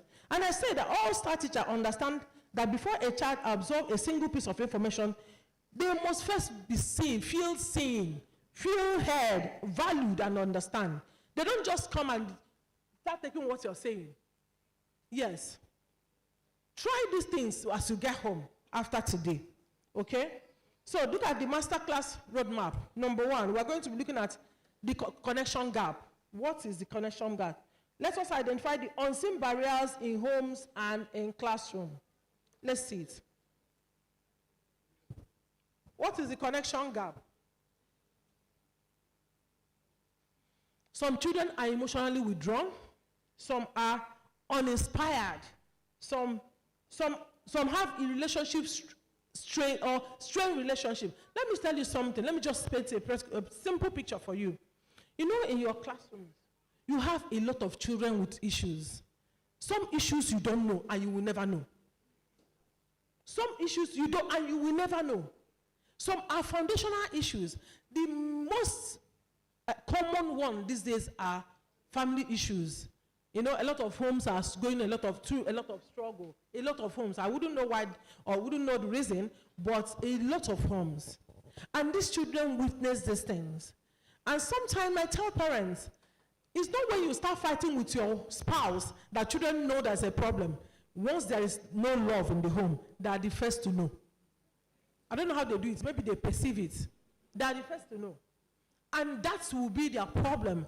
The children might not even know what the problem is, but they get to school emotionally withdrawn, that they have a lot of strain on them, on that tender shoulder. And this is causing a lot of gap. A lot of gap. And that is where you come in. And that is where even the parent comes in. But right now we're focusing on teachers. That's why you come in. There are children that you see in your class. You know that, see, this child is withdrawn. Not, I don't know what's wrong with it. He doesn't like learning, doesn't like to write. We are familiar with, this child doesn't like writing. You know, we are familiar with that. We don't even go the next step further. Let me find out. Let me even ask question. Maybe this child had been in other classes before my class. Let me ask the previous teachers. Let me ask. Let me take the step and the pains to find out more about this child. No. And at that moment, there is this disconnect because you're not interested to find out. And you don't understand that for you to make that impact you're struggling to make, you need the connection. If you understand that that's your impact, most teachers are excited when after assessment, children are coming out in flying colors. It seems it's your own result. Don't you feel that way? The flying result, you feel like it's your own. Imagine working with children in SS3, and at the end of the WAEC, all of them A1, A1. You will share the news more than the parents of the children. Because the news is your news. But you know why you feel that way? Assessments are for teachers, they're not for children. Do you know that? Assessment, don't deceive yourself and say, oh, I've taught them or they failed. No, you failed. Yes. Once you begin to understand that assessments are for teachers, they're not for children, maybe you begin to rewire your thinking. That's the truth. Once your children are assessed, whatever they score is your score. Nobody's interested in, oh, I thought they didn't understand. Excuse you, did you find out why they did not understand? Could it be the methodology? Could it be that this child needed a lot of connection to understand? Did you try all that? So, why many classrooms at home struggle is not curriculum failure. I said it's relationship failure. Have you seen it now? It's not about the curriculum is not rich or no. It's a relationship failure. I once worked with a child. This child, I hardly knew her. I think she got into the school. And the first day I came to work, a teacher walked up to me and said, oh, there's this girl that just got to do like a summer class with us. And the girl is supposed to be in year 8, that's JS2. But because she didn't perform very well, they now suggested to the parents that she need to go back to year 6. I said, okay.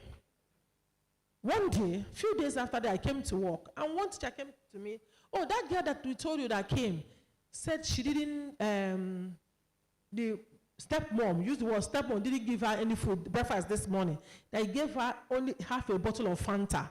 Something in me said, this is not true. I hadn't seen the girl.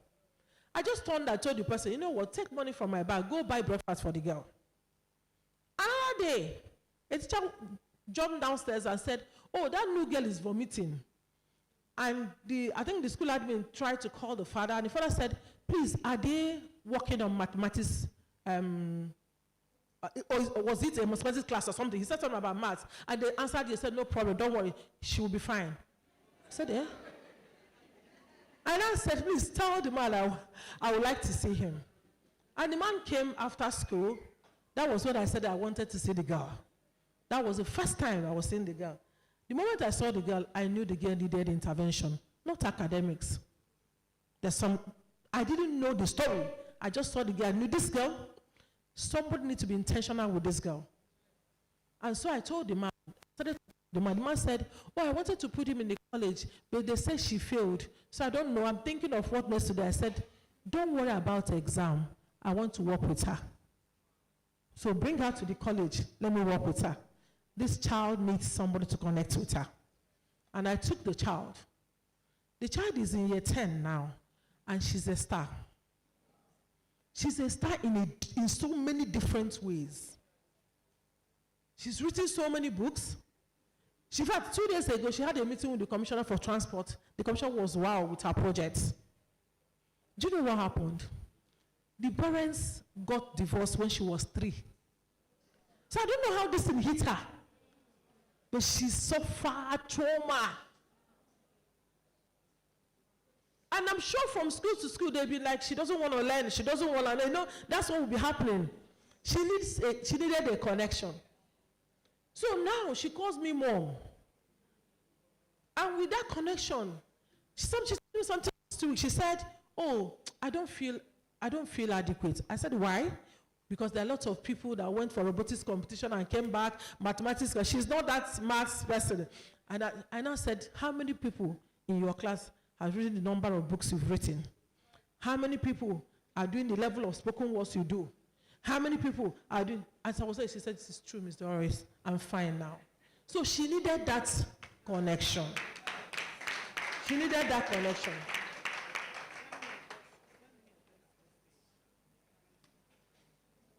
The new currency of influence. I don't even need to stress this one.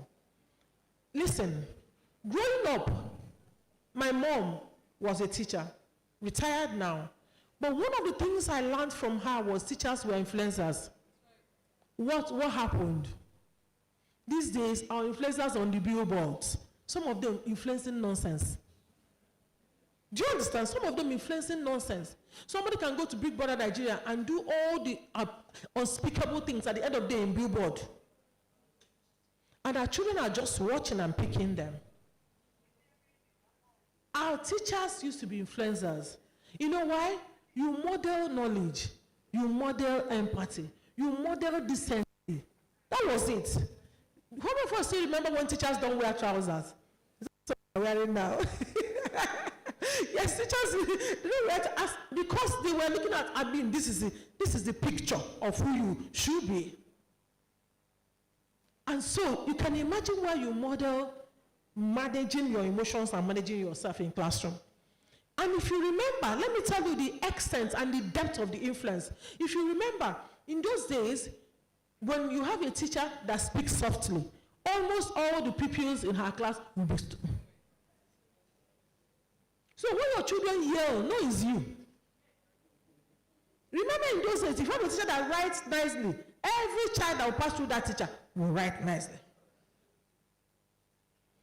That's the power you have. That's when you connect. When you connect, you influence them. That's the power you have. Till date, whether you like it or not, children still take our word over their parents' word. Do you still know that? Till today. So when you tell them this is the right thing to do, as far as you're connected, the key word here is connected teacher. As far as you're connected, when you tell them this is it, even if the parents like, they don't kill themselves, they'll tell, my teacher said. My teacher said. Even when you're making mistakes, the parents will go say, no, don't teach me. Don't teach me. My teacher said. Okay? So I said, it's only that influence that can help you make impact. Okay? Deeper engagement can only come from the influence you have. Yes, it can only come from the influence you have. Talking about that same my girl, every day she would tell me, Miss Doris, you know if I'm wedding, you're walking me down the aisle. I said, no, your daddy is still around. She said, no, it's you that I want because I connected so deeply. I connected so deeply. I now have rights. I have bragging rights over the girl. The grandparents will call me. The fact everybody knows that I am the one that will say what will happen in the life of this child just because of connection. And I'm sure nobody saw it. That time I said, oh, bring her over. I want to work with her. Forget about the exam. I saw that this girl, if they miss it, they will lose this girl.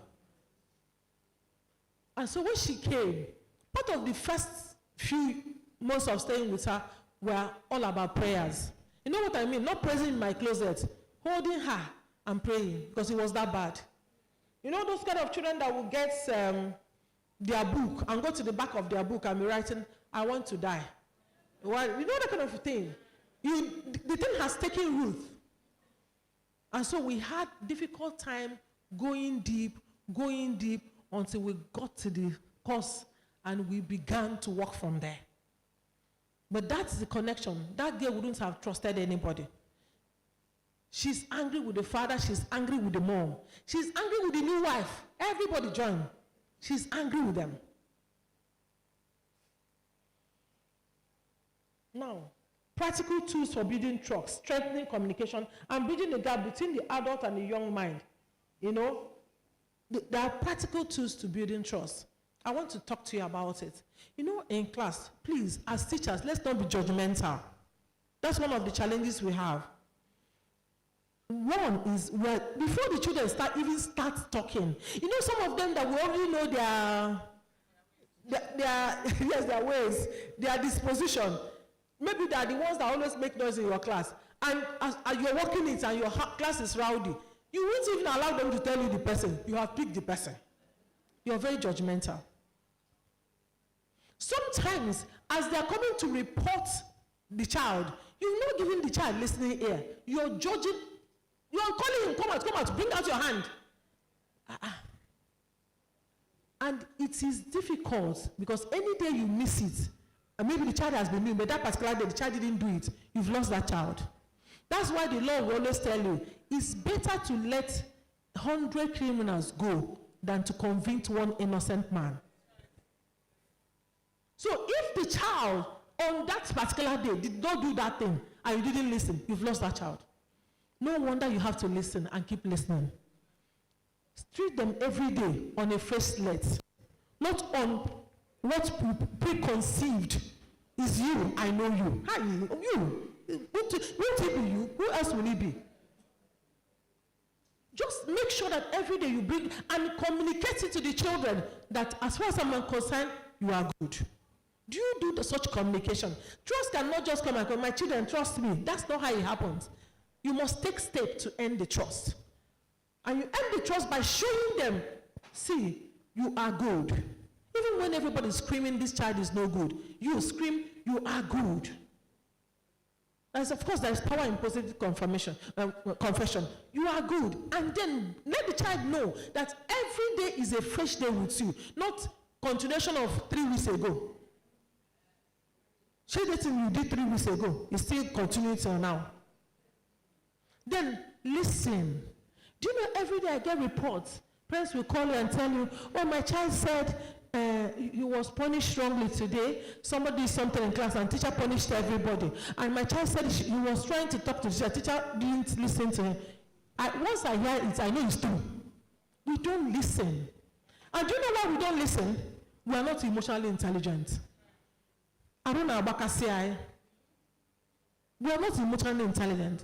If you are, when something happens, it's part of your teaching. Yes, you're running to complete maybe what you set out to do today. Excuse me, those children you need to listen to, they're part of what you're supposed to do that day. So you can spend some minutes for them and listen to them. So what happened? Allow the child to talk. Once they know our teacher, she will listen. You're building trust. They are running to school the next morning to tell you what happened because you're listening. You know parents don't listen. Hello? Do you know parents don't listen? So imagine why you don't listen also. Who listens to them? Generation next. Who listens to them? So if parents don't listen, can we all listen? Yes, parents don't listen. You're looking at me. I'm sure your child has said it to you once. Mommy, you don't listen. Can you say the truth? Maybe you don't listen. Yes, because listening is a skill. It's a skill, and sometimes it's very tiring because it means that you have to calm down and listen. Deep breath, just like what I said. You have to take a deep breath. Okay, now talk. So imagine when parents has failed, and because parents don't listen, they don't build trust. You know, sometimes children are eager to talk to you. You're not listening. You cut it. They come to school. The teacher in school is not planning to listen to them. Cut again. So who is connecting? AI. She said AI is connecting. The eye is connecting. I don't know how many of us are working with children in secondary school, even in primary, but especially secondary school. The level of atrocity happening among children, it will beat you. Do you know most of them? Because there was nobody connected to listen. Some of these children that later find themselves in doing some of these things, they had at one point wanted to talk to you. At one point they had wanted to speak to you about this. I have young children I work with, and some of them, sometimes I always come out to gist with them, and they know it's safe to discuss boys with Ms. Doris. Very safe. I love that discussion. So when they come out, they'll be like, Mr. Can I talk to you? I say, yes, come to the office, let's talk. Because it's what I'm going to tell you now is, I don't know if you like it. I say, I like everything. We talk about boys, and of course, when we talk about boys, I will start telling them my own experience. Yes, now, didn't boys chase me in school? They chased me, and I wrote love letter. I will share the love letter, I will talk about, and they will relax. Thank God, finally, somebody is understanding me.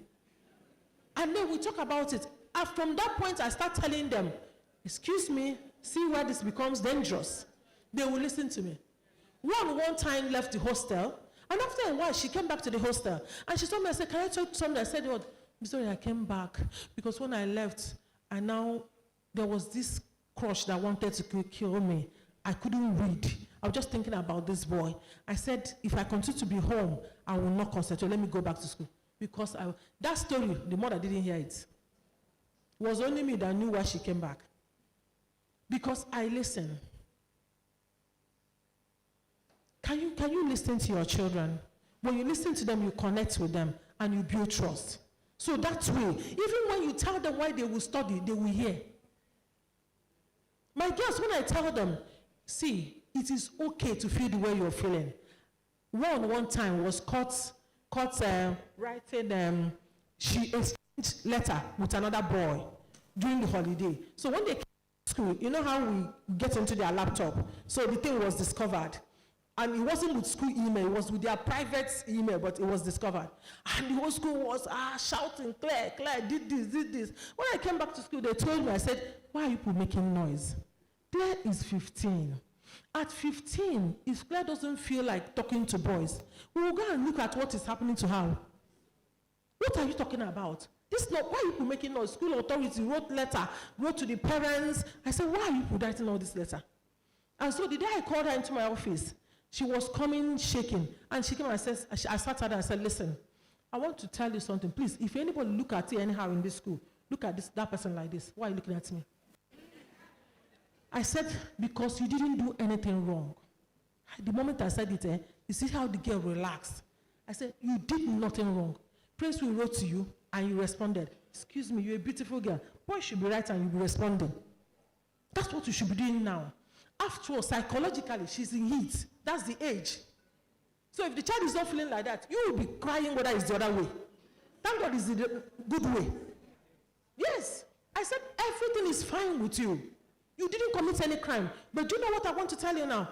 It is not time. Let's look at the Bible. The Bible said there is time for everything. Right now, two of us will pray, and that feeling will die, so that the right time will come.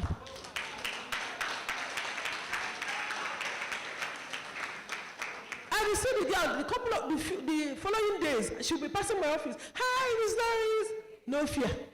Some people want to kill my child here. What did she do wrong? Even you teachers that are writing all these letters, what are you saying? Are you telling me you didn't do this? It's a normal thing at the stage. But when you connect with these children and tell them the truth, they trust you. And since that time, if you see the essay she wrote for Harvard Crimson, I saw the essay, and you see the motivation. Oh man, I'm working hard. Because I've told her that it's okay. But this is not the right time. We can shift the feeling and focus. Because there is a connection. So, as I was saying, you need to build trust. You know, we've talked about ways to build trust. We talked about listening to them. We talked about no judgmentation or be judgmental spirit. Please leave judging these children. Listen and don't. Listen and don't. Please. That's the way we operate. Don't pretend. You also don't pretend. Some of us, if you see a child now that wrote love letter to another child, you won't cast your mind back and say you started writing your own from primary 6. Yes, you just stand on holier than thou and begin to condemn this child. No. Be real. Tell the children what is real. And see, with these things, they will look at you and know that she has my best. She will always tell me the truth. With that connection, you demand A's. You demand A's for your children. They will give it to you. Because they are doing it for you. And you can correct them. Remember, what we're talking about is generation next. Our own generation, we don't need all those affirmations and all that. We're already threatened. But these ones, they need that affirmation. They need that listening. Nobody listens to us. Most of us, the way our parents raised us with beating, correct beating, that was listening. They won't even want to hear why you make the mistake. It's beating. And we hate the beating. Generation Z and Alpha generation, they won't hear the beating. They will hate you if you beat them. They will plan how to buy you if you beat them. That's how they are. Their emotion is so light. Is there any grammar like that? Do you understand? Our own emotion is very deep. We are fine. But their own emotion, like touch, if you touch it, it will just burst. Touch screen, yes. Their emotion is, everything about them is tech. Their emotion, because I said their emotion is touch screen. Everything about them is tech. You know, so you need to really develop all these things, you know, for you to be able to get to them. Then to the parents who are seated here, of course, most of us are already parents, you know. Listen, this goes to you also. Do you know what happens when this child is not connected at home? They come to school, we struggle. You begin to say, my child is not doing well. You know, that's where you stand. My child is not doing well. Teacher had done everything she feels she could do, and the child is still struggling because the child has a kind of disconnect at home. Do you know that whatever happens at home affects them in school? Let me share another personal story. When my daughter was about to go to secondary school, that was JS1, the school she got into said, you don't call, you don't do anything until visiting day. So we sent them to school, and this girl was crying in school. She cried to the extent that school now called me. The school that said we shouldn't call, they were the ones that called me and said, please, ma, can you speak to this girl? Do you know what was wrong with her? A few days before she left for secondary school, I had a bit of fracas with my husband. So you know how children observe that two of you are not talking? You know, they observe that thing. Everything is fine. We are eating food at home, but they know, the girl seems like to have observed that. So she carried the thing to school. Because the moment school called and gave me the phone, first thing, the person that had been crying for 1 month said, Mom, are you all right? I caught the message immediately. I said, okay, I am the problem, not even you. I said, I'm all right. To make sure that she understands what I said, would you want to speak with your dad? He's here. He said, yes. That was the conclusion of the matter. So, you understand it? For that 1 month before school called me, she was not learning. Because there was a kind of disconnect at home. Imagine now where, apart from this one, the other things that happen at home, you people don't listen to your children, you are not connected to them, they don't tell you their challenges, they don't have anything to do with you. All you do is to pay school fees, and you don't even look at them. This one, men are always very guilty of it. All you need is to bring the money for school fee. That's not where it ends. With the children we are raising now, they demand more. They demand more, not just that school fees. So, for that flourishing child, let's listen. For that flourishing child, what will you need? Flourishing child. What will you need? Casket of connections. Better friendship, confidence. Once you have this connection with the child, you have better friendship with the child, confidence of the child will grow, curiosity will expand. Let me tell you what the children do when they know they are connected with you, they can ask you questions. In fact, for you to text, as you go home now, for you to text your own biological children, whether you're connected, check how the last time they asked you a question. Personal questions, so not mom, can we have bread? Not, that's not the question I'm asking about. Oh, mom, can we talk? Yes. What is it? So, mom, there's this my friend in my class. I'm just asking you to know what I should do. She just suddenly stopped talking to me. Hey, if your child is still telling you this, go and do Thanksgiving. Go and do Thanksgiving. Because most of you, your children don't tell you this thing anymore. They've grown up suddenly. They ask their friends or they take decisions themselves. So if your child still asks you, even as a teacher in your class, if your child still comes to you and asks you questions, know you have that connection. And of course, academic performance will improve. Most importantly, students feel truly connected to the adults guiding them. Okay? So children feel connected to the adults guiding them. You can only guide a child you're connected with. That's the truth. So today, please, I want to summarize this somehow so that you can hold something as you're going. And what am I summarizing? Make effort to connect with that child at home. Make effort to connect with that child in your class. Judge less or don't judge at all. Listen more. Listen more. Bring out your time and listen. If you're trying to rebuild it with your children, you know what you're going to do? Sit with them and ask questions. They will find it awkward initially because you're not doing it. But with time, they will join, they will understand, oh, mommy means well. Tell me about your friend. Can I tell you this? When my child was barely 14, she was in a senior class because there were some mistakes. I don't want to go into that. So because I knew she was in a senior class in secondary school, I said to myself, this girl will start interacting with 15, 16, 17-year-old. I now called and said, I want to tell you something. She said, what's that? I said, if you fall in love with any boy, please, I would like to be the first to know. It's okay, Mom, no problem. I said this hoping that the falling in love will happen in 2 years.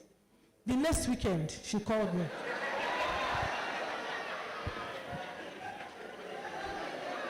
The next weekend, she called me and said, Mom, you know you said if I fall in love with anybody, I should tell you, my heart skipped. Bam. I said yes. I think I'm in love with a boy. Thank God it's phone call. Because the girl would have seen my face. I said, really? I gathered myself immediately because I needed to listen. I said, oh, tell me about this boy. He said, his name called the name. I said, this name sound Hausa. He said, yes, half Hausa, half Ivory Coast. I said, you even wait. I said, you even went far, Ivory Coast. I said, okay, so are you sure he loves? He said, yes, Mom, I'm sure. I said, okay. We talked and talked. I was eager to leave the phone. I didn't want to continue the conversation. And finally, I said, don't worry, babe, I will see you. I stopped the phone. Once I called the phone, let me tell you how I solved my problem. I ran to God. I went and I said, God, I don't know what to tell this girl. All the Bible quotation I know about God raising children, I quoted them that night. I said, God, you said this. You said this. Please go and talk. I don't even know what to tell her. And I kept praying. I meant it. I wasn't joking. I kept praying. And I wasn't in a hurry to call her because I didn't want her to see the panic in me. 2 weeks later, she called. As we were talking, I was waiting for the boy conversation. He didn't come up. And I said, Gigi, how about that, your boyfriend? Say, Mommy, oh. Hey, Mommy, I will not do it again. I said, what happened? He said, I found out that if I go to class, I will not be reading. If I open, she used the word business studies. If I open my business studies notes, it's only the boy's name. I now called myself. Is this how you're going to fail your exams? I don't know what to do again. This is about answered my prayer. The moment she said it, I said, I thank God God spoke to you. I wanted to tell you it's not time. I wanted to tell you that you only suffer distraction. So, Mom, you don't need to say anymore. I saw it with my eyes. But do you know why I'm saying this? Because there's a connection. What if I wasn't the one she told? Who would have prayed for her? I prayed for her. What if I never had that kind of conversation? I wouldn't know there is a boy that is half Hausa, half Ivory Coast. Do you understand? I wouldn't know. Maybe her friends will know. And if she goes to her friend and said, I'm distracted, if you're distracted, you can write a letter to him. You know that could be an answer. So, please, thank you, ma. Thank you, ma. Thank you, ma. Thank you so much. See your charge. The summit vision. See your charge. Move from routine interaction, transformational engagement. Move. I think it should be there. Move from routine interaction to transformational engagement, because when connection is strong, learning becomes powerful. And when parents and teachers are connected, children become unstoppable. Thank you so much for listening.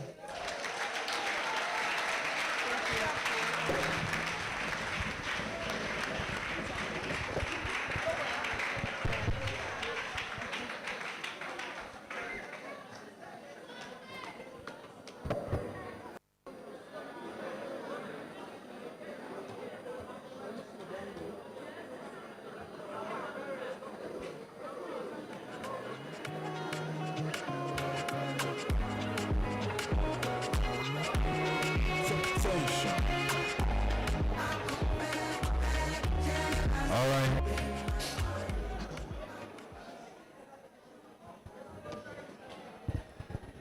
Can we give her a big hand? What's going on? Calm down. Shine the light. Shine the light. Shine the light. Are you hungry? Okay. Now I know why you could not clap. All right, so let's clap for her now. 1, 2, go.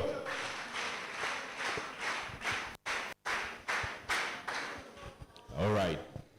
Distinguished guests, ladies and gentlemen, are you learning something? Are you sure? So we're going to have a few other sessions. I've been told that very soon the convener will be in this room and she's watching us online. Can we give her a big hand? Make it loud enough.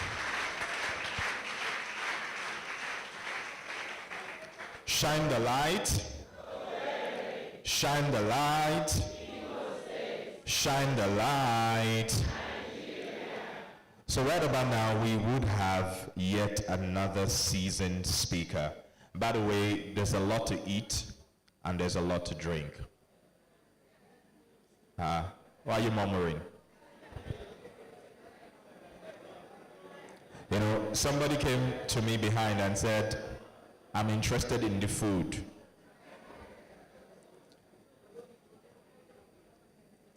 But we want to feed your mind, all right? Because we want you to shine the light. Say to your neighbor, we want you to shine the light. So right about now, we're going to be having another seasoned speaker. And it's going to take you on a fantastic ride. Ladies and gentlemen, are you ready for it? Are you sure you're ready? DJ, you know, it seems like some of us have been sitting for too long. Give us some music. Let us stretch our feet a bit. Because the next speaker that is coming, hold on, you think you have heard it all. The next speaker will take it to another level. I've been with him. He has spoken in several other Train the Trainers summits since we started. And he's going to take you to another level. But before we bring him up, let's just enjoy music for another 100 seconds. Just 100 seconds. DJ, give us some light music for 100 seconds.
that was soothing a bit, right?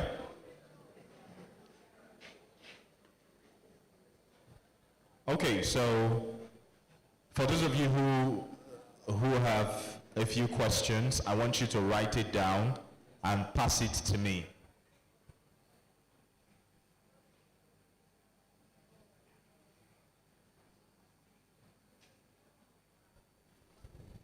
All right.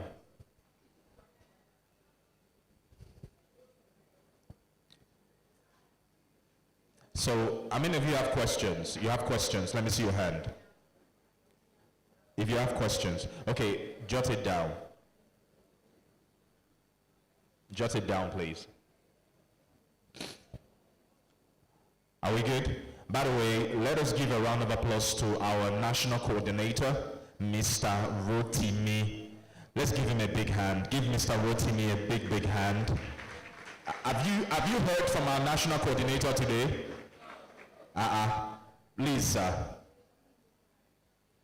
Come and greet us in 1 or 2 words. Let's give him a big hand, please, our national coordinator.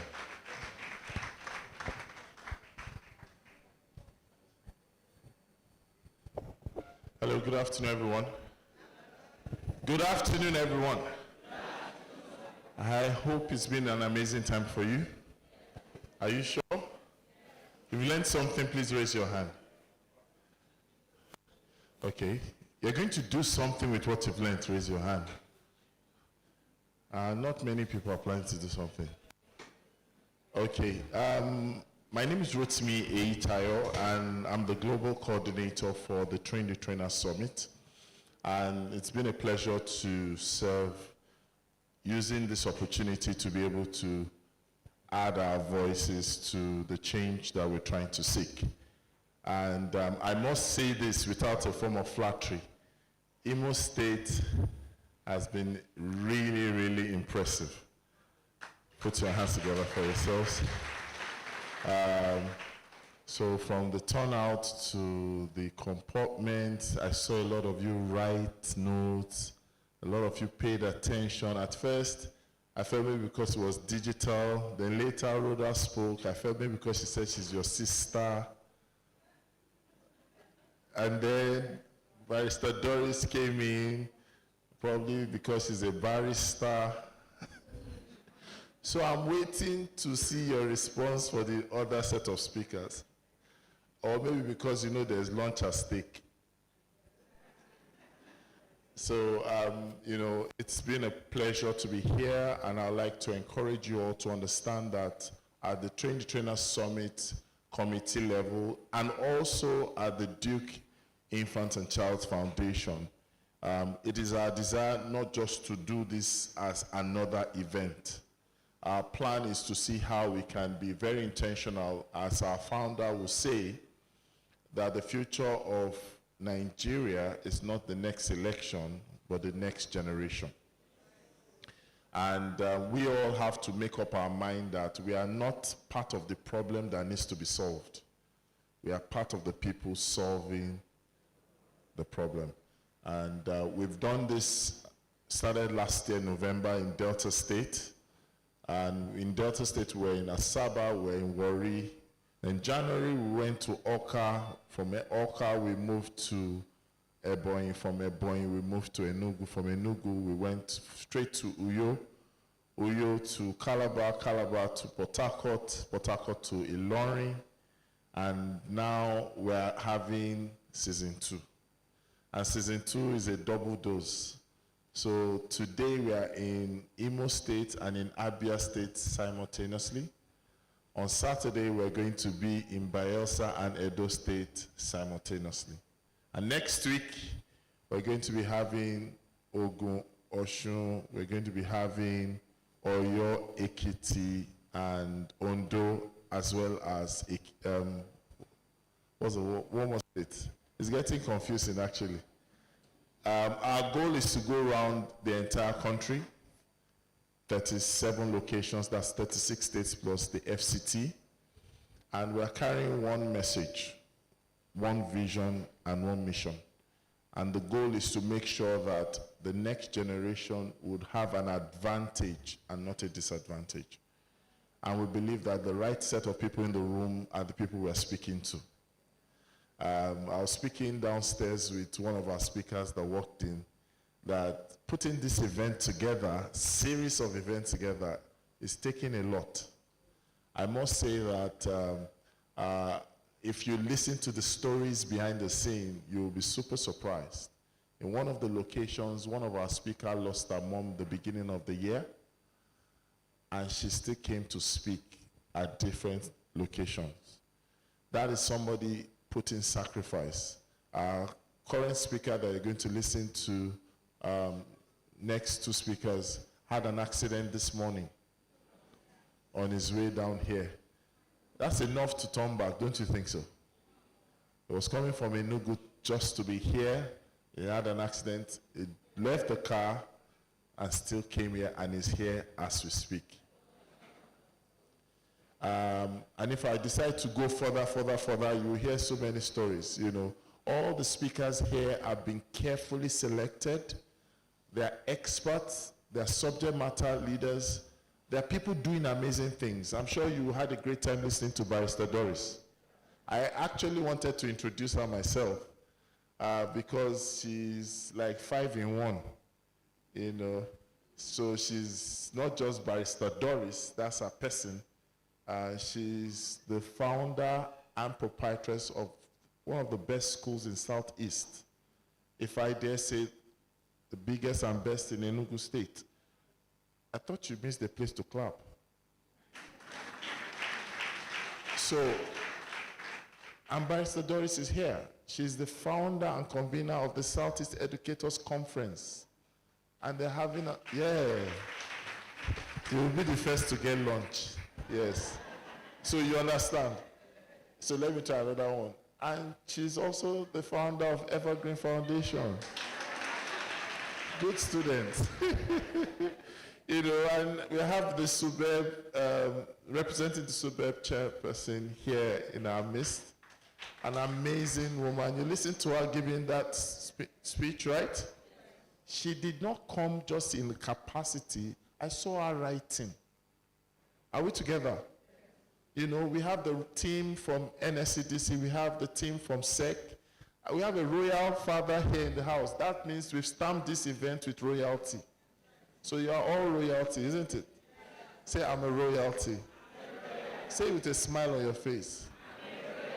And we have Mr. Akiron Kwakiola, all the way from Lagos. He flew in yesterday.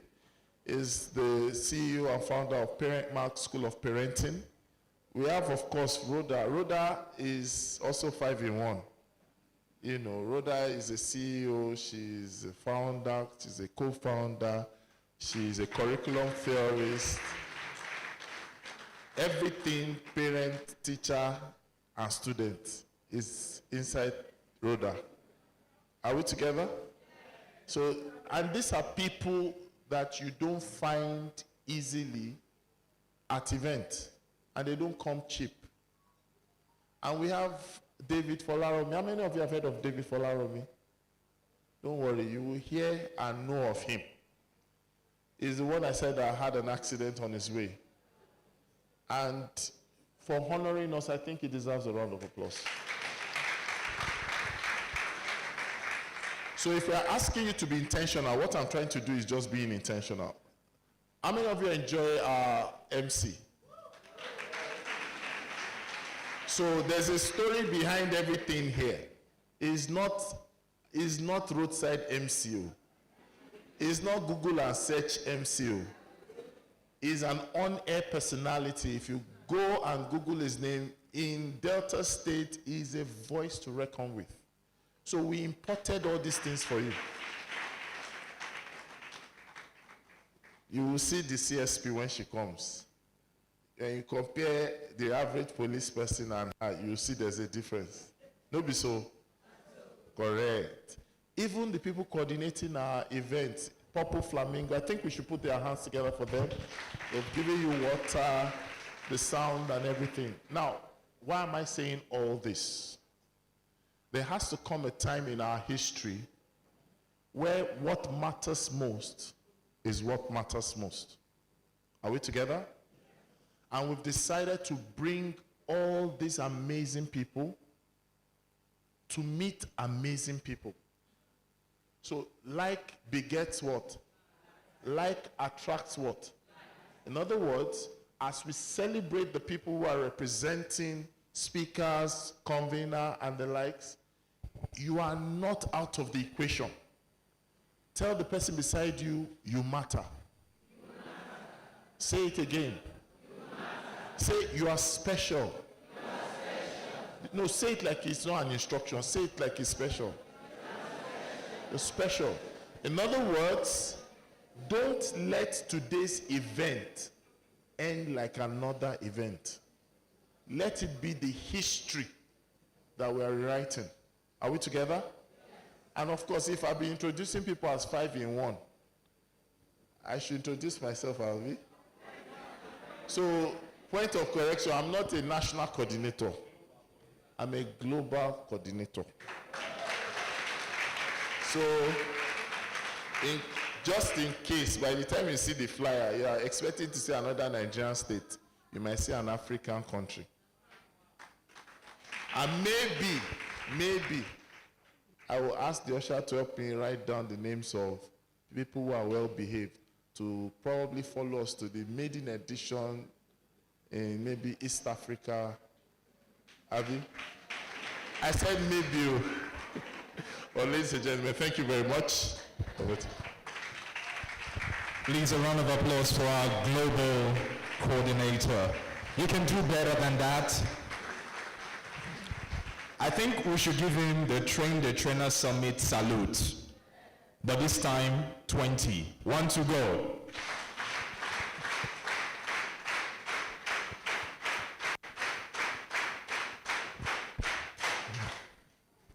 Thank you. Thank you so much, sir. So right now, are you ready for the next? Multimedia, please.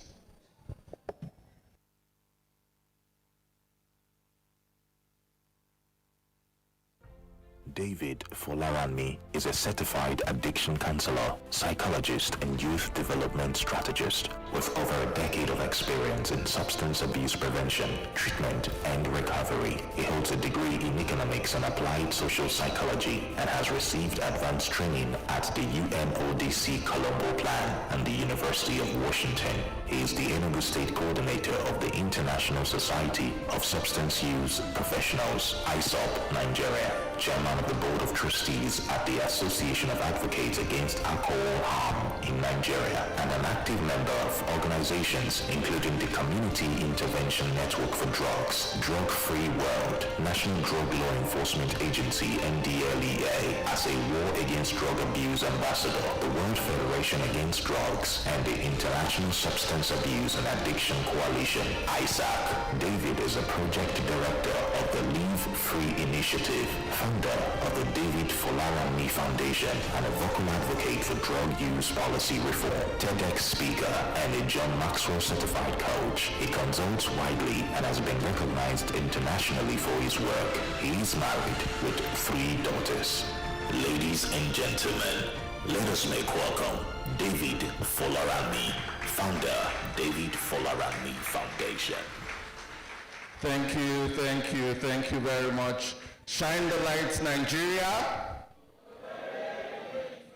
Owerri first. Shine the lights, Owerri.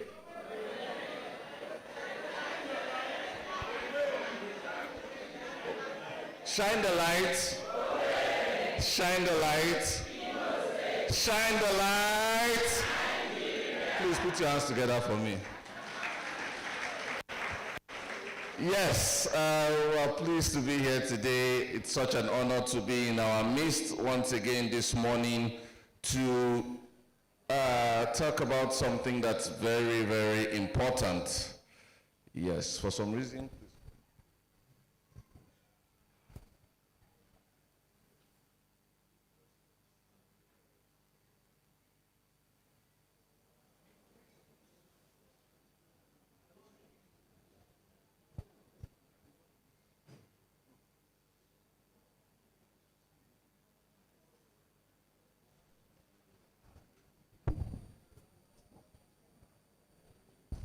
Please, 1 minute. going to get this sorted out immediately. Let's put our hands together for the coordinator, our global coordinator.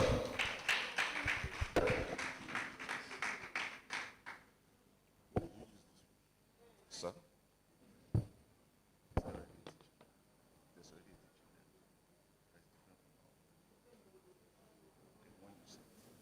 let's just listen. Okay, so today we're going to be talking about something very important. We're going to be talking about the subject of addiction. Can I hear you say addiction? Yes, and the topic that was given to us today says war against addiction. It makes it sound like we're in a battlefield. Yes.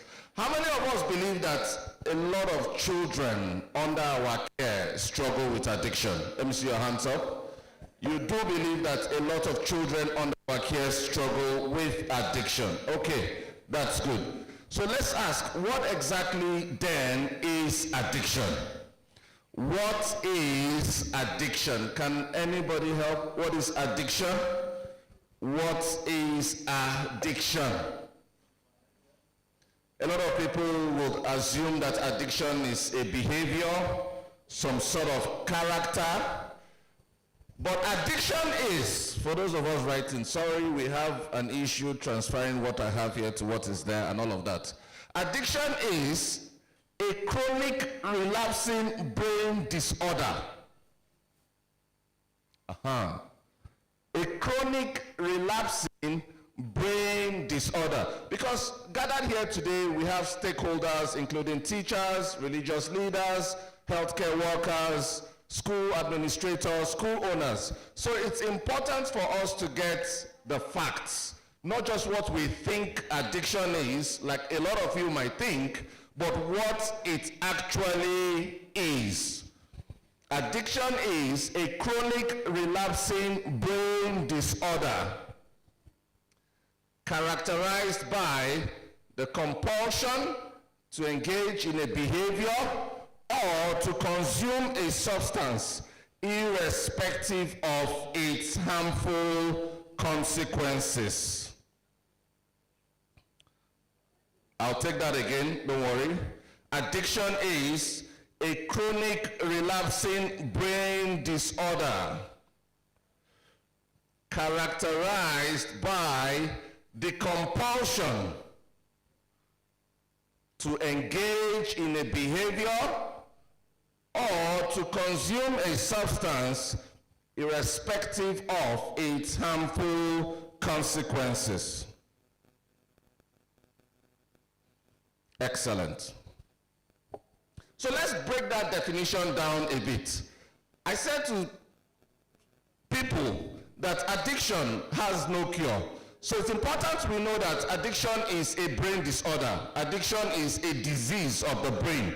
So when you go back to your classrooms, when you go back to wherever it is that you're handling young people, don't handle them, especially those struggling with an addiction, as if it was just a health issue. I mean, as if it was just a moral issue. Is that okay? Let me tell you a story. Last year, I went to Owerri. I always have great stories that come out from my visits to Owerri. So I spoke to quite a number of teenagers, almost 1,000 of them. And then when I finished, a young girl, because I always have room for young people who want to speak, a young girl came up to me and said, sir, she wants to see me. I said, okay, that's fine. What's the problem? And she said she has a sex addiction. I said, okay. And I asked how old she was, and she said she was 14. And I said, okay. And I said, why do you think you have a sex addiction? That program took place in July or August, sometime in the summer last year. She said, sir, this year alone I've slept with over 100 men. As a matter of fact, what she actually said is, when I lost count this year, I had stopped at about 100 men. And she was how old? So she said she lacks the ability to be able to resist. As a matter of fact, it's not even a matter of resisting anymore. She looks for it. So it's not a matter of, because anybody who sees, and she's so tiny, so very small.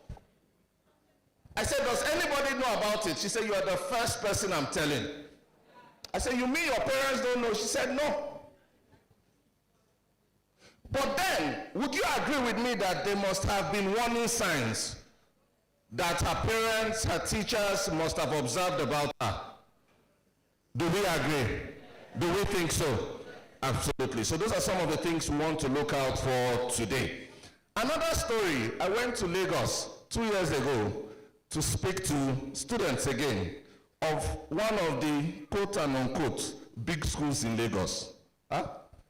So I finished that morning, and then again people came out to ask questions, and then 3 young girls came out. The one in the middle, I looked at her, I knew she was on drugs. I just knew it, just looking at her. I knew she was on drugs. Maybe because I'm an ex-drug user, maybe because it's my area of specialty, but I knew she was on drugs. So I started talking to her. What's the problem?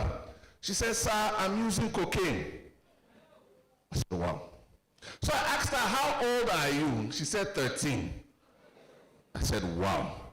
And now that school is a boarding school. And I know the way cocaine addiction works. Once you get on that train, you need to continue. So how on earth is it that within the walls of a boarding school, a young girl is able to fuel a cocaine addiction? So I asked her, I said, when did this start?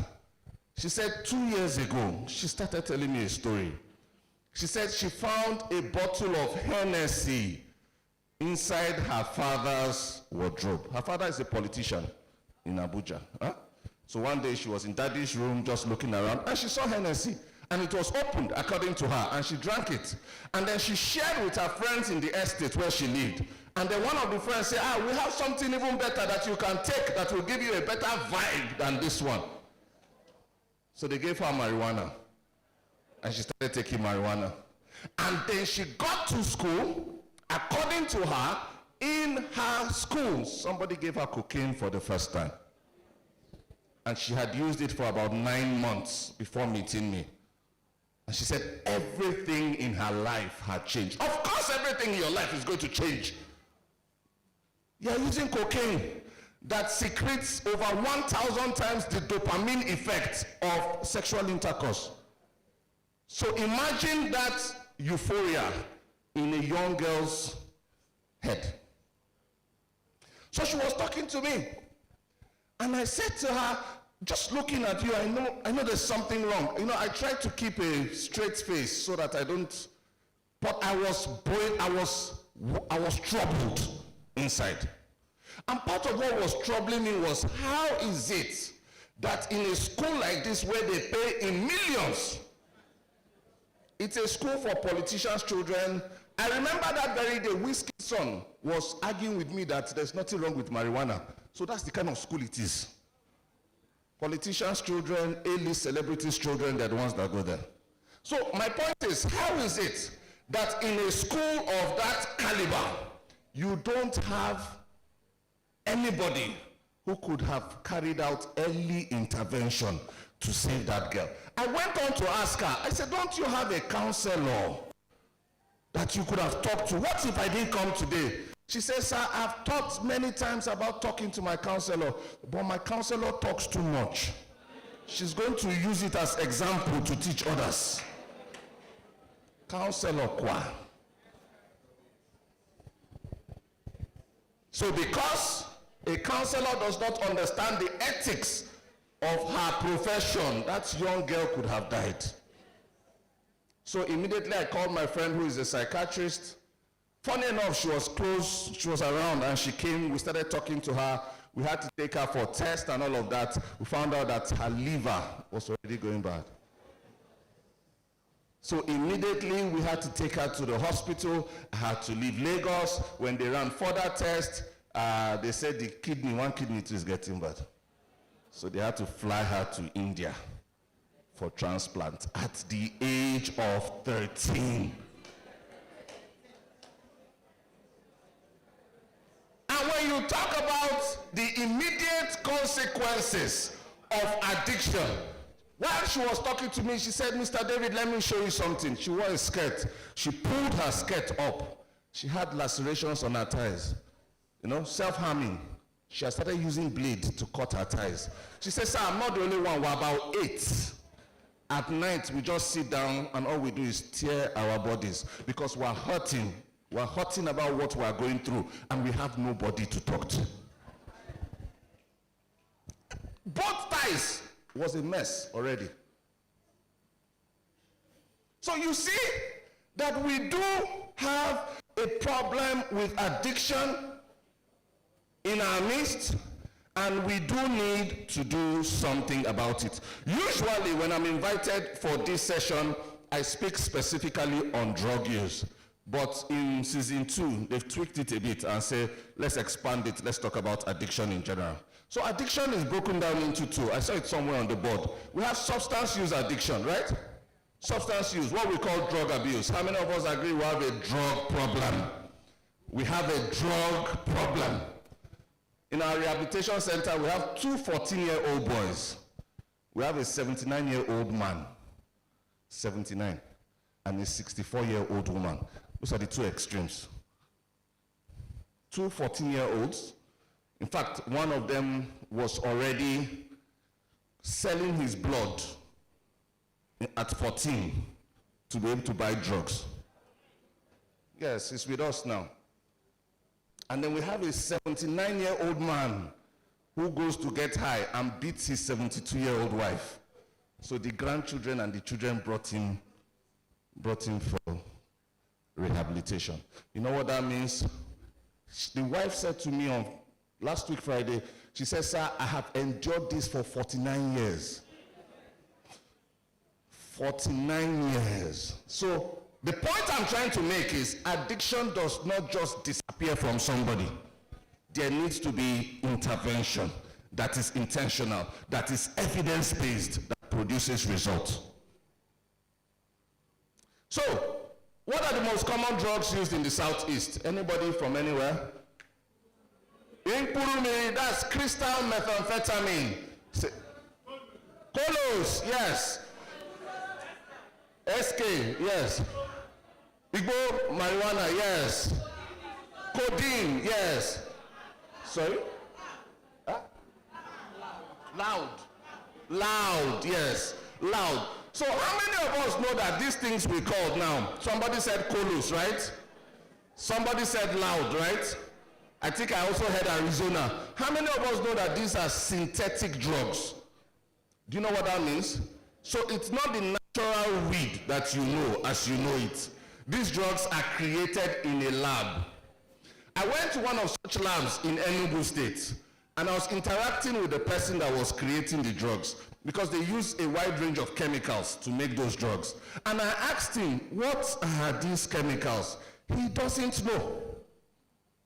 They actually don't know. And that's why we have a problem with drug testing in our schools now. Because those synthetic drugs do not show on the drug test kit. And the reason is because there's no basic component for them. It's just a mixture of chemicals that they spray. Now, guess what is also happening in the Southeast? They get young people who have never used drugs before. They are called fresh meats, and they use them as test cases. So they bring them to these labs. They tell people, get people who have never smoked before. They get them to the lab, and they tell them, we'll pay you 25,000. We just made this new strain of marijuana. We want you to smoke it.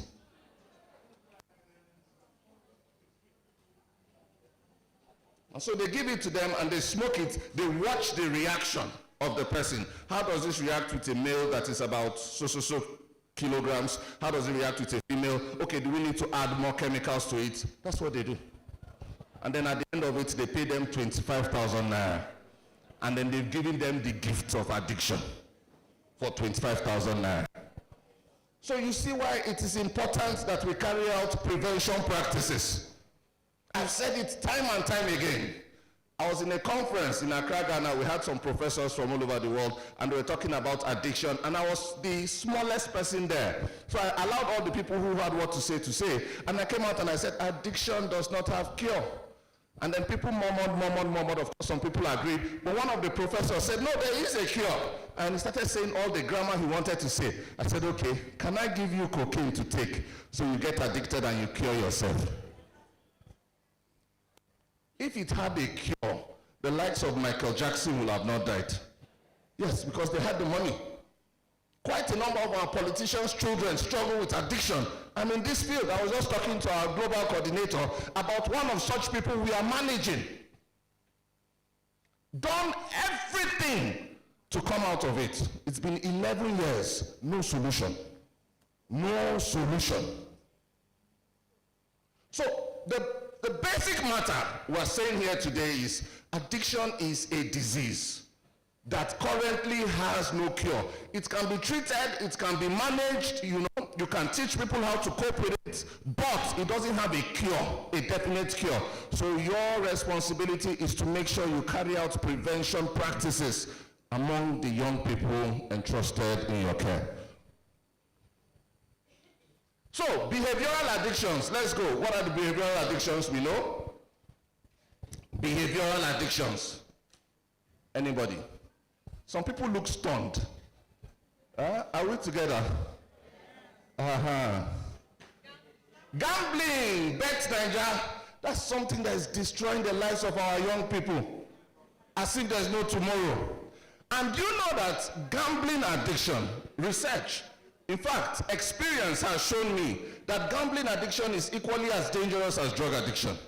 Yes, if not worse. The difference is that you don't see it physically on the person.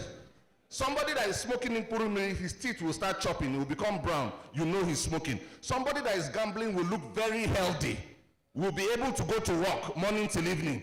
Yet he's gambling his entire destiny away. We've seen many cases. We've seen many cases. And do you know that even with gambling addiction, when you try to stop them, they have the same withdrawal symptoms as people with drug use. So when people come into our facility for treatment of gambling addiction, by the time they're not able to gamble for 3, 4, 5 days, they start shaking. They start shaking. They start becoming very irritable. So we have to give them sedatives to calm them down. We had one, was with us for 6 months. The very day that we said, let's test him, because we have a testing mechanism to see whether your head has reset. The very day they called us, that is in a one Bet Nigeria shop, they have tied him. He has gone to go and gamble, he has sold the shoe. He sold the shoe. Now he's now owing the betting house. Brain disorder. Brain disorder. Somebody left his own daughter with the gambling house. They just picked the child from school. He passed through the gambling house on the way home. His money finished. He said, okay, hold my daughter, I'm coming back. Yes, in Enugu State. He said, keep the daughter, I'm coming back. I'm coming back. It was when the wife, where is my child? Where is my child? Where is my child? He did not know how to answer anymore. He said that it's in a so place. He's owing them money. We need to pay so that we'll retrieve the child back. The poor child had not eaten afternoon food. I think those gambling people too should have been arrested. Is that not kidnapping? This is a small child that has no say of her own. And you collect her, a whole human being, as collateral.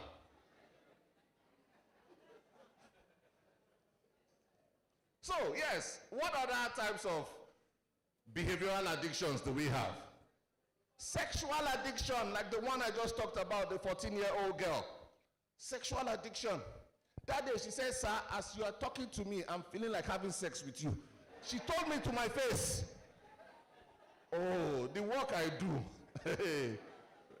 She told me to my face.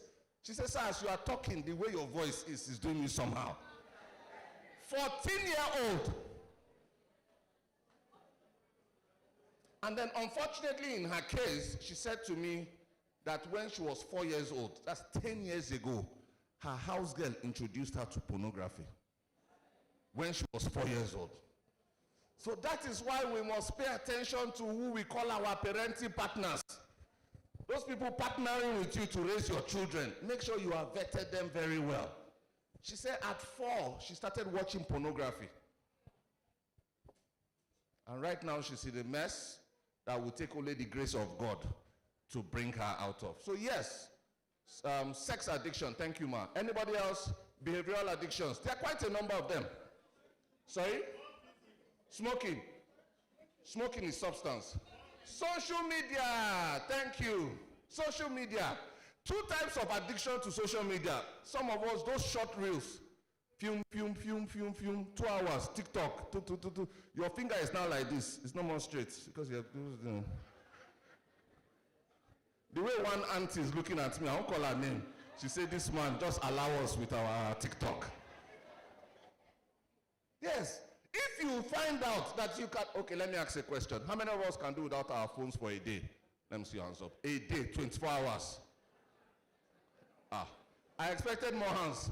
3 days, you can do without your phone. You will not touch it.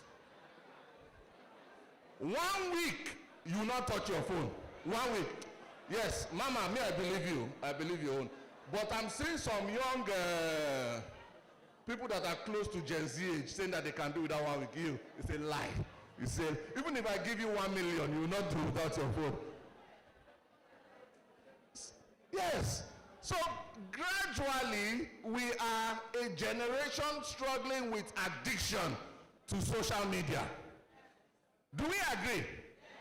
I was telling a group of young teenagers, I said, as at when I was in secondary school, we used to write letter home.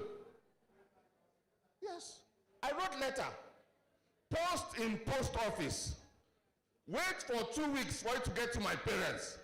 Then they will now write back and it will come back in another 2 weeks. Then they will come and announce in the dining hall, your heart to be beaten, hoping you have letter from your father or mother. 4 weeks. So I also went to Covenant University. At the time, we were not allowed to use phones. So I do sincerely thank God for the generation I come from. I can do without my phone. Do you know I don't even carry my phone to my bedroom? It's a law in my house. So if you call me once I'm in my bedroom, you can't reach me. Yes. I don't take my phone to the bedroom. That's what I do to keep myself in check. Some of us wake up in the morning. Before you have checked whether you can wee-wee, you have checked your Facebook.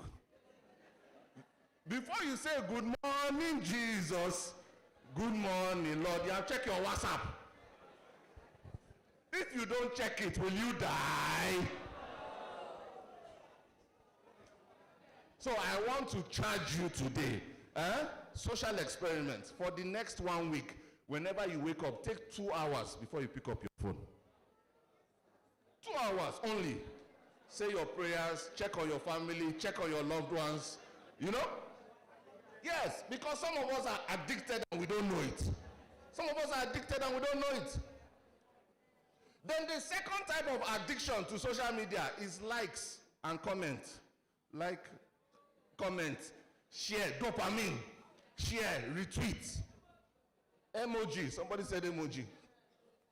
So these are issues that we as adults need to correct in ourselves before we can correct them in the young ones. And that's why you go to some schools, the teachers are not allowed to use phone. Because I went to a school one day to teach, and in the class I was teaching, the teacher was on Facebook. I had to tell her to drop the phone because you are contradicting what I'm teaching the children.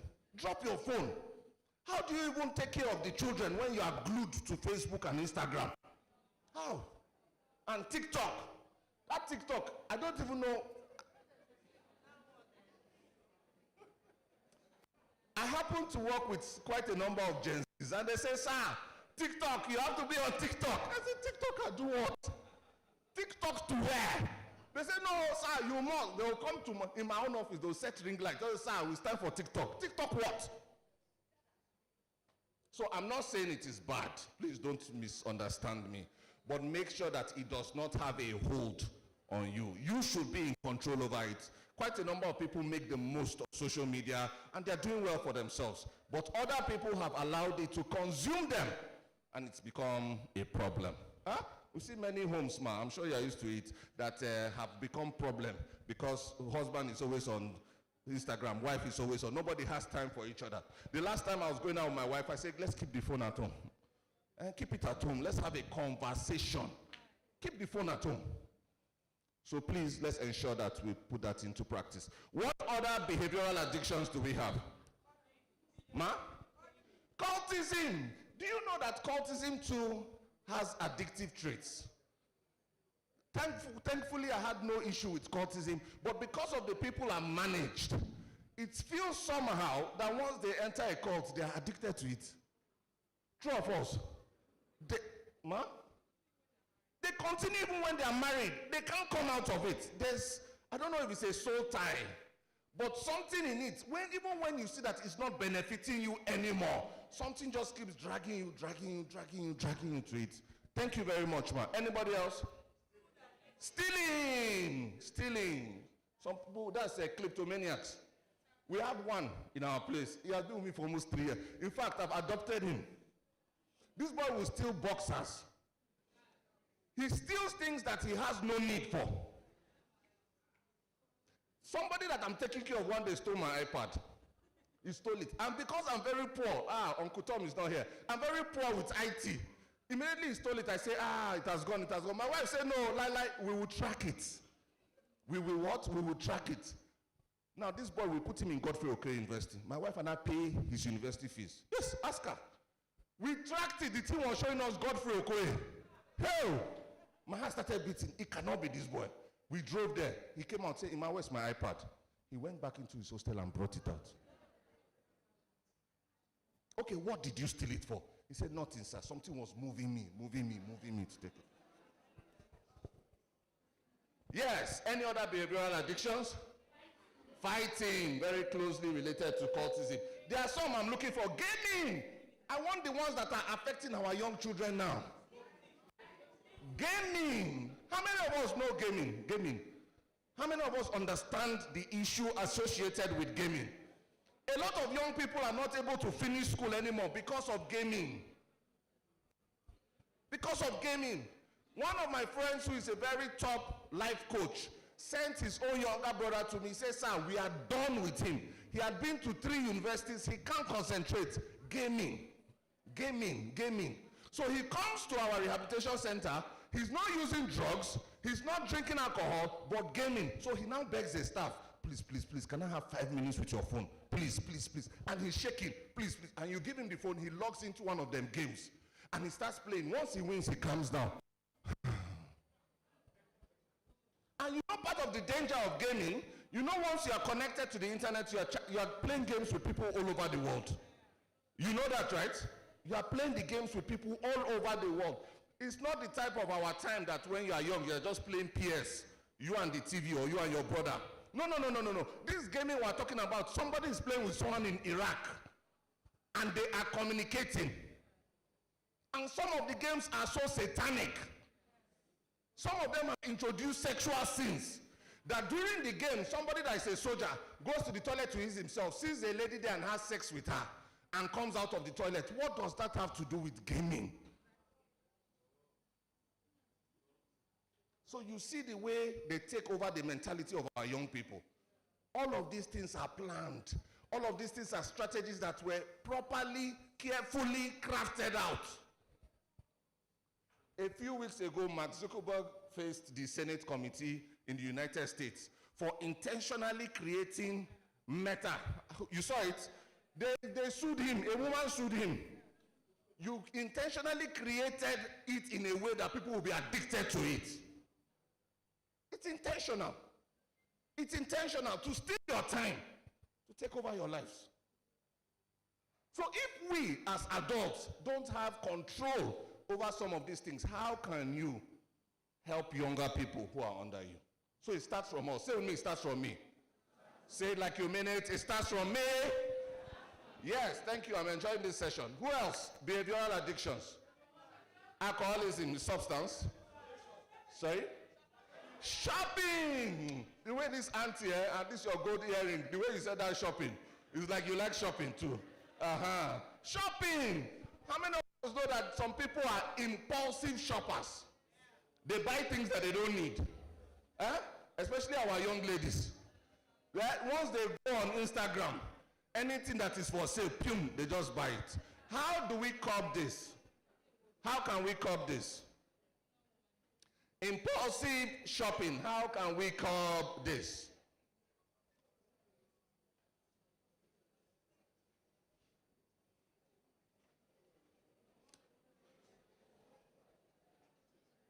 Let's put our hands together for members of the Police Officers' Wives Association. Thank you very much. Thank you for all the work you do for us. Thank you for taking care of the men that protect lives and properties. God bless you. You're welcome. Yeah, so we're talking about addiction, and we're talking about impulsive shopping. And it starts from we as parents, our children watching us buy things we don't need. Yes. How many of us women here buy ashwebi and we use it only once, we never use it again? Thank you. God bless you for your honesty. Your children are watching and they see that you are buying things. Auntie, are you on that train? You buy some clothes that you wear once, you don't use again. Impulsive. And do you know that that is even, you are bowing to peer pressure. Peer pressure. Peer pressure. That everybody is wearing the same thing. You do not. Let me tell you a story. One day I went to church and I wore something that day. And thank God my pastor's wife is here. My church, I went there, I came back home, I removed it. So the next Sunday, you know men now, our own way is one way. I wanted to wear the same thing. So I had worn it. Then I asked my wife, I said, babe, this thing that I wore last Sunday, is it okay to wear it again? She said, did you wear it last Sunday? Do you know what that means? Nobody's actually watching you. If my own wife that I came out from the same house with was asking me, is it what you wore last Sunday? Why are we killing ourselves over what people think? Yes.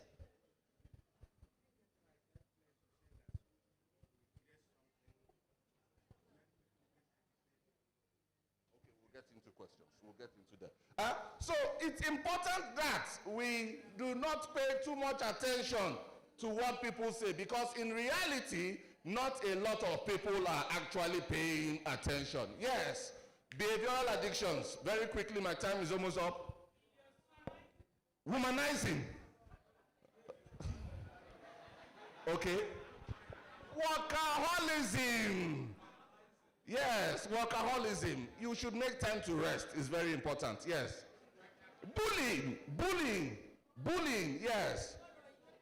Ma? Food addiction. They say we shouldn't call it food addiction anymore. We should call it eating disorders, so that we don't make them feel bad. Eating disorders. Yes, I'll come to you.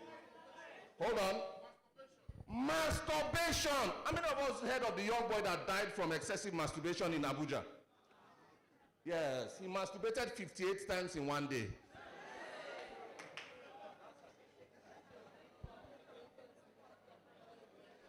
Do you know a lot of people don't know the stronghold that masturbation has on people. I tell you something for free.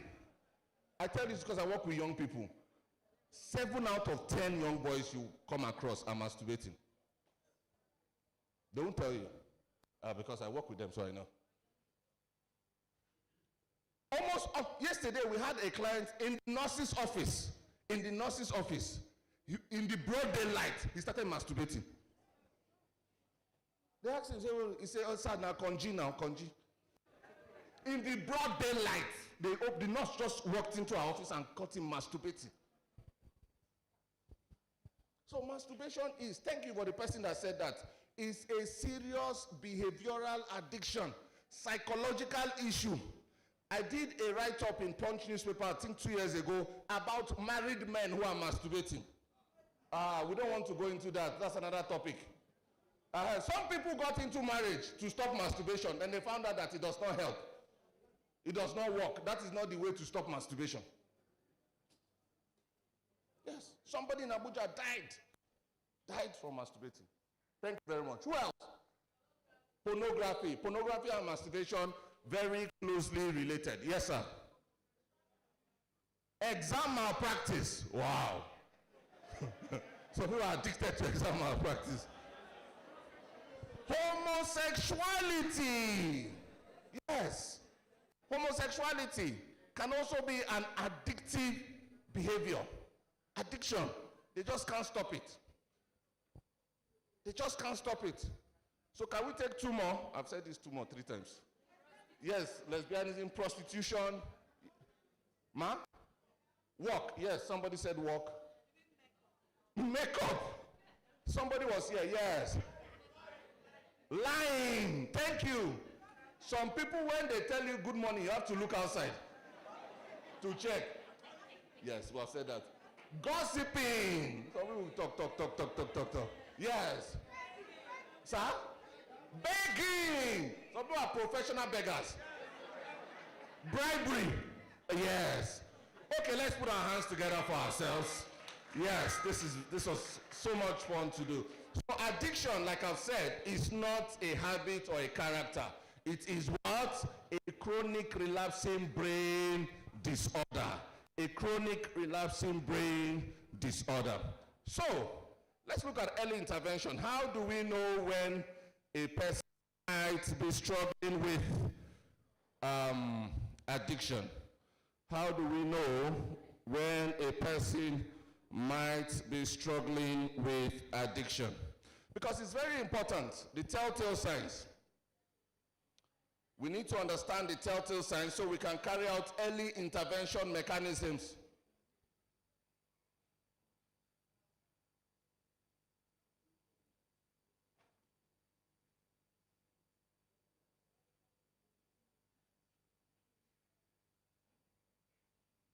Yes, so how do we know when a person is struggling with addiction? So number 1, we have the biological factors, right? Depending on the type of addiction the person is struggling with, the person starts to have issues health-wise. Yes, so if you pay attention very carefully, you'll find out that this person is beginning to have certain issues, especially with addiction to substances, addiction to drugs. Recently, well, not so recently, last year, we lost a young man, right? And this young man was addicted to pentazocine.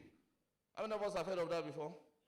Pentazocine, that's one of the prescription medication that is giving us headache in our field of work. The 64-year-old woman in our place, she's a retired nurse who should know about this more than everybody. Right now, they are on the verge of amputating her legs because of injection of pentazocine. There's a big hole in her leg, that big. So she's injecting that hole to get high, yet the leg is getting rotten. 64, a grandmother. The young guy I told you that died, when he died, and they were doing the autopsy, they call it, preparation for the burial, we found out that he was injecting his penis with that same pentazocine. So you see that with addiction, the person does the same thing he or she is addicted to, irrespective of the harm that is causing him. So this is not behavior or moral failure. You don't flog somebody because the person is addicted. No. You get the person professional help. Once it crosses over from drug abuse to substance use disorder, it's now a matter of morals. At that point in time, you have to refer the person to a relevant professional to help the person. Because no matter how you flog, you go flog, tire. And the person will continue. So you see, we're talking about how to know a person is struggling with addiction. We said there will be biological issues like sicknesses, illnesses. Sometimes you see that the person's eyes are changing color. Sometimes there's drastic weight gain or weight loss. Because there are certain things you get addicted to that will make you put on weight. There are certain things you get addicted to that will make you reduce in weight. Then we have social factors. This is also very important. You now find out that the person begins to change his or her group of friends. They don't want to remain with the same people anymore. They become very secretive. When you now start finding out that your child, who used to be very open and very outspoken, now becomes very quiet and you need to pay attention. Teachers, when there's a drop in grades in the person's schoolwork, pay attention. Pay attention. People now that now cover their head to their toe, they now wear jalabia and wear socks with the jalabia. They are hiding something. We've seen this many times. They are hiding something. So you need to put extra eye to know what it is that they are hiding. When they start asking for money, zero financial accountability, always asking for money, there's a problem. You just need to look deeper. There's an underlying issue. So once you start experiencing 1, 2, or 3 of these examples, you need to pay attention because the person may be struggling with addiction. The person starts to withdraw from school. When there's no connection between a child and the school, there might be an issue. That's even a risk factor. So sometimes it's your duty to stop it before it happens. Because by the time the person starts withdrawing, then you know that the person is about to start doing something. When the person comes from a family that they have pattern of addiction, because a group of professors from Harvard University came together and told us that addiction can be passed from generation to generation genetically. So I decided to do my own small social experiment in my rehab center, and I found out that 6 out of 10 of the people that come in have addiction traits in their families. When the child comes from a marginalized home, or the child comes from a home where substance use is embraced, you need to pay attention to that child, because it's only a matter of time before he will follow those examples. And talking about examples, we want to stop addiction in young children. It starts with us by being good role models. Is that okay? By being good role models. You can't be watching pornography and be telling your children or telling the children in your classroom not to engage in any form of addictive behaviors. No, it doesn't work. Last 2 weeks, something funny happened. I went to visit the Commissioner of Police in Enugu State because we had matters we needed to discuss. On my way back to my facility, we saw members of anti-kidnapping squad. Yeah? You know those police that have dread, don't wear uniform, that wear earring. You know those ones are not normal police. We saw them inside 2 Sienna with no plate number. I said, God, what is the problem? In fact, I wanted to run. I wanted to put my car in reverse and run. But I said, what kind of leader will you be if you run and you leave your staff to handle these people? So I said a prayer and I came out. So I said, who is the leader here? He said, it's me. I said, what's the problem? He said that on orders of the Commissioner of Police, we're here to rescue somebody you kidnapped. I said, me kwa? Kidnap? He said, no, that's not possible. Let me see the petition. He showed me. Do you know what happened? There is an 18-year-old in our rehab that was brought in by a woman, his auntie. Now, the father and the mother said they don't want him to be in rehab. But the boy came, we did a drug test. He has all crystal meth, cocaine, heroin, everything in his system. And the boy told us he needs rehab. So we started the process. So the father was angry and petitioned the Commissioner of Police. So that's what happened. So immediately I called the Commissioner and said, this is what is happening. He said, he didn't even know that it was my place. As a matter of fact, when I was in the office, that's when he signed off that they should go and pick the boy. I said, okay, so what do we do? He said, just allow them take him. The father is around. Let's have a discussion in my office tomorrow morning. I said, okay.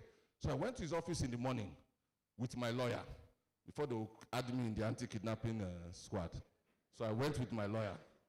So we got there, and the father was there and the mother was there. And they asked, what's the problem? He said, hey, you can't keep our child in rehab without our permission. So they asked the boy to talk. The commissioner asked the boy, why did you start using drugs? He said, because mommy and daddy smoke.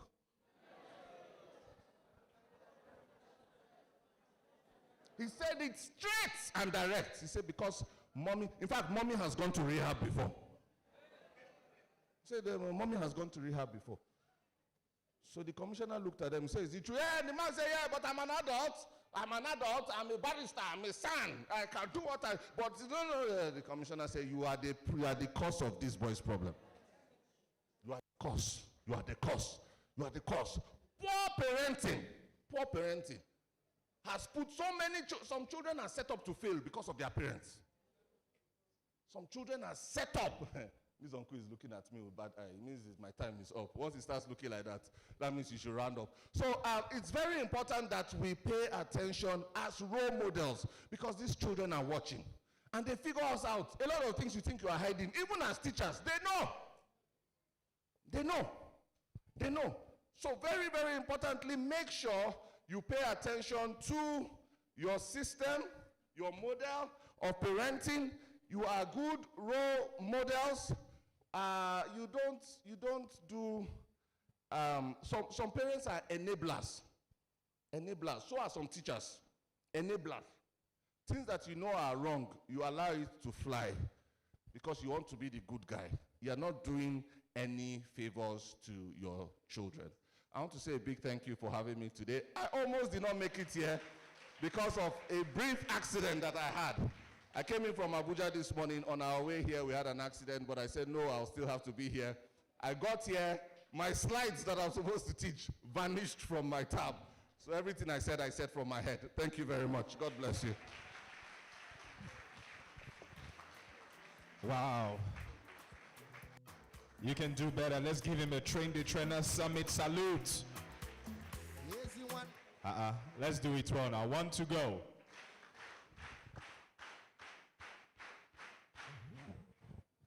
Thank you. Are you having a great time? Yeah, we're winding down now. We're winding down. I can see that we have some beautiful women in the hall, and I've been told that they are Police Wives Association, right? Police officers. Wow. Police Officers Wives Association. Please give them a big hand. Thank you for coming. Thank you. Shine the light. Shine the light. Shine the light. Okay. Now, for those of you who just joined us, I want to be very sure that we are all on the same page. Please, multimedia, can you put our social media handles on the screen? Let's be sure those who are here for us. And now, ladies and gentlemen, announcing the arrival of the convener of Train the Trainer Summit and the founder of the Duke's Infant and Child Foundation. I don't know why you are still sitting down, ladies and gentlemen. Please give her a standing ovation. Make some noise. Wow. Let's give her a Train the Trainer Summit applause. 1, 2, 3, 4, 5, 6, 7, 8, 9, 10. And she didn't come alone. She came with one of the finest police officers in Nigeria. Please give her a big, big hand. CSP Temi. Are you ready? They just came all the way from Abia State. I thought you can clap for them again. Wow. Now, I think we should really shine the light. Shine the light. Come on now, let's make it louder. Shine the light. Shine the light. Shine the light.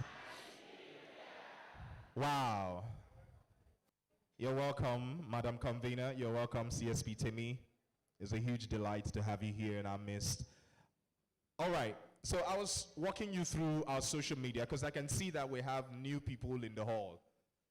Now, these are the handles that you can find us. On Facebook, if you followed us on Facebook, let me be sure that you followed us. Can I see your hand? Oh, very few, why not? Okay, if you've sent us a message on WhatsApp, let me see your hand. WhatsApp message. Okay, so the rest of us, we've not gotten to you on WhatsApp. Now, why do we need to get to you on WhatsApp, or why do you need to get to us on WhatsApp? Look, all the things that have been discussed here, we're going to share some of these things with you. And when we do, certainly it's going to be via that channel. All right, so save the number now. I'm going to call it just once for those of you behind.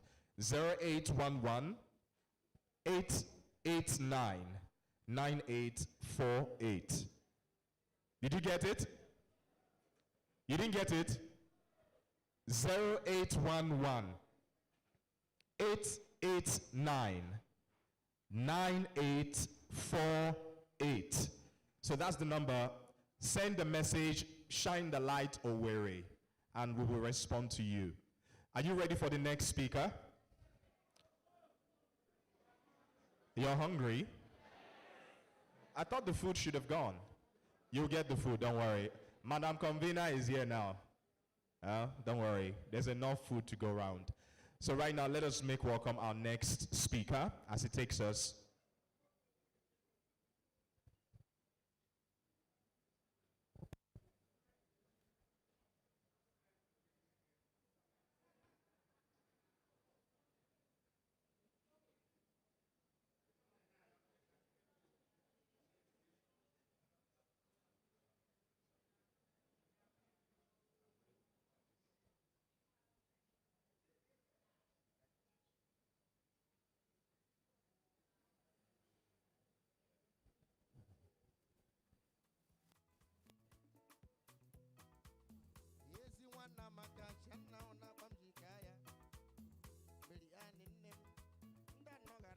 DJ, it seems like you are playing with your balance.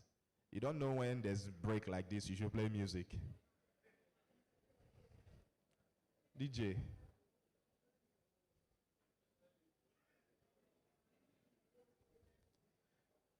Okay.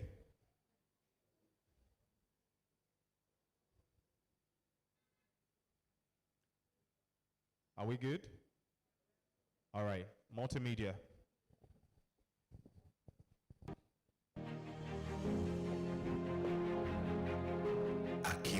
Akinola is a dedicated advocate and consultant committed to revolutionizing parenting and methodologies and nurturing African families into achieving their full potential. With a foundational background in accounting and management, he seamlessly transitioned from the corporate and financial sectors into a passionate vocation for family empowerment.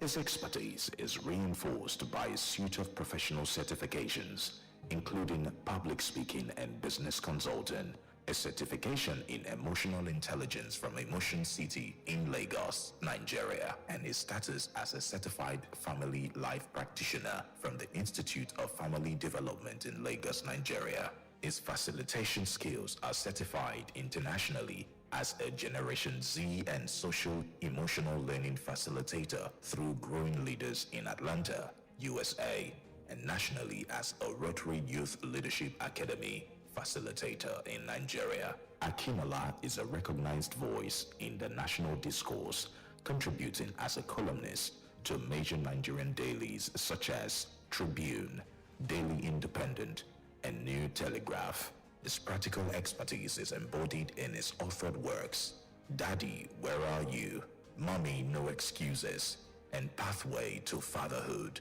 which serves as essential tools for modern parents. As the founder and lead researcher of Parent Mark Consulting LLC, Akirampo Akinola stands as a sought-after consultant, speaker, trainer, and parent coach, distinguished by a steadfast mission to elevate parenting quality and guide families towards lasting greatness. Ladies and gentlemen, let us welcome Akirampo Akinola.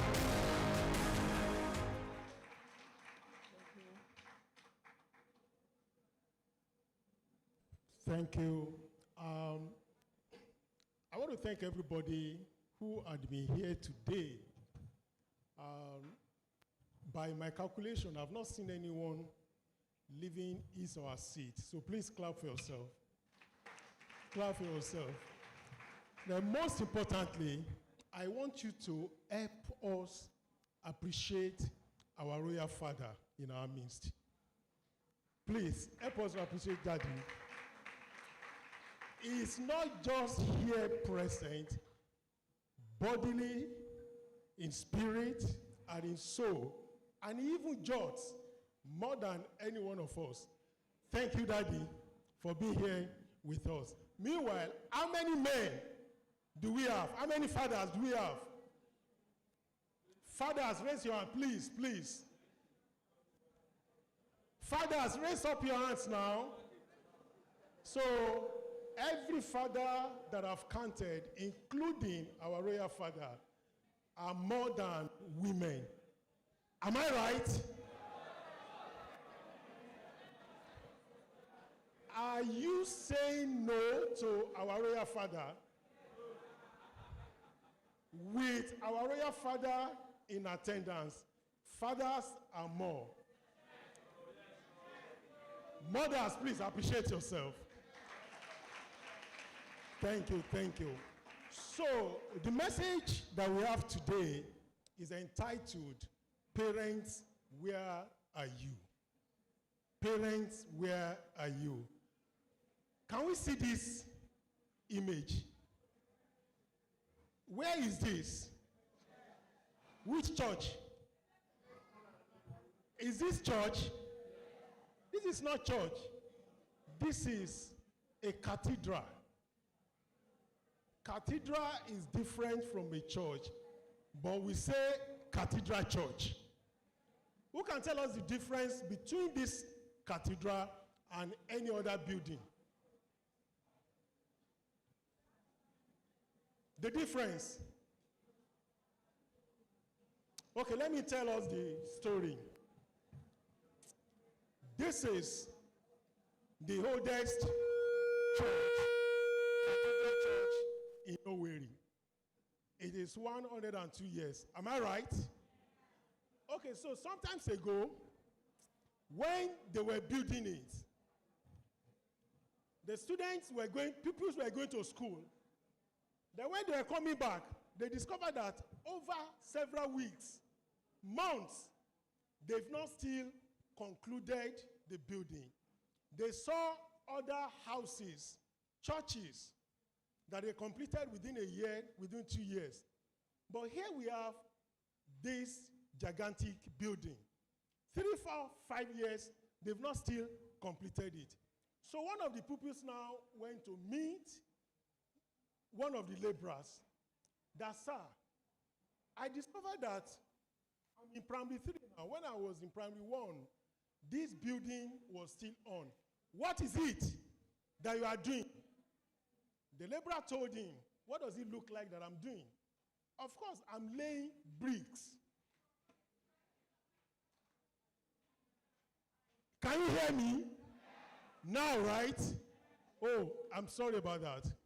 So, 3rd week, another boy, the same boy, still not satisfied with that response, met another laborer.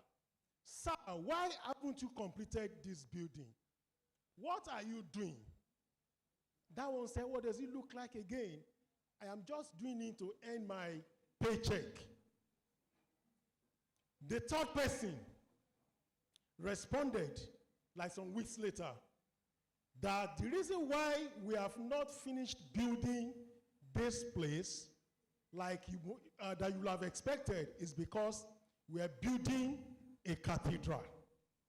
The boy now said, yes, I can see, but it's taking so much long time before you completed this. So the boy now asked, when does it look like you're going to complete the building? The man said, I don't know. But as it is a huge project that we are doing now. Let us now domesticate that. Let's bring it home. How does this building relate to the business of parenting? Many of us, we see parenting as just that we are laying bricks, that we're just raising children. We don't even know what we're doing. Many of us are raising children because we want them as a reward for our retirement. That was the second response that laborer gave the boy. That what does it look like? I'm just doing it for my paycheck, right? But the 3rd person said, I am building cathedral. Why is that matter? The man had a bigger picture in his mind. He's not building just a church. He's not building a 2-story building, not even 4-wing duplexes, or what do we call it? He told the boy, this is what they are doing. And this is what I want every one of us to pay attention to. So when we say, parents, where are you? The focus must be, you are building what? Cathedral. You are not just laying bricks. You are not just doing it to earn pay. You are not doing it because you want the children to be what? The reward of your retirement. Parents, where are you? Something happened in 2017, and as a matter of fact, the topic, parents, where are you, is a brainchild of our global coordinator, Mr. Rotimi. Please help me appreciate him. In 2017, sometimes around September, I went to his office. We were talking about things, and I ran this short story that happened between me, within us, my wife, our son, and our daughter. That day I wasn't around 5:30.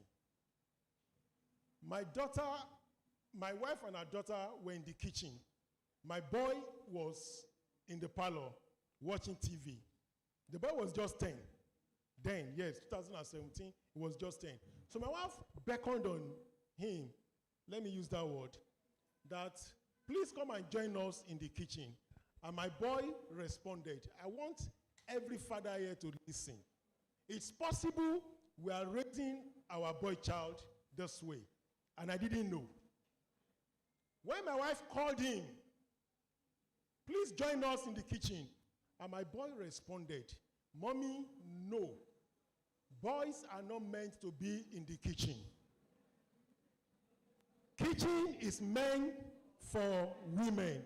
So you and my sister be in the kitchen. And my wife was livid. My wife said, what did you say again? He said, yes, Mommy, because I have never seen my dad in the kitchen. And the guy was valid. So my wife called me, and you said I shouldn't beat this boy. I'm going to beat. Don't beat. Let me come back. And when I came back around 7:30, I still remember all this figure, very well. When I came back and I called the boy, what happened? The boy looked at me in the face. Daddy, yes, I said so, because I have never seen you in the kitchen before. I said, okay, no problem, you are right. And I begged my wife, I'm sorry, I'm going to correct this. I caused it, I'm going to correct. Guess what? The way I was raised, what do you think I should do?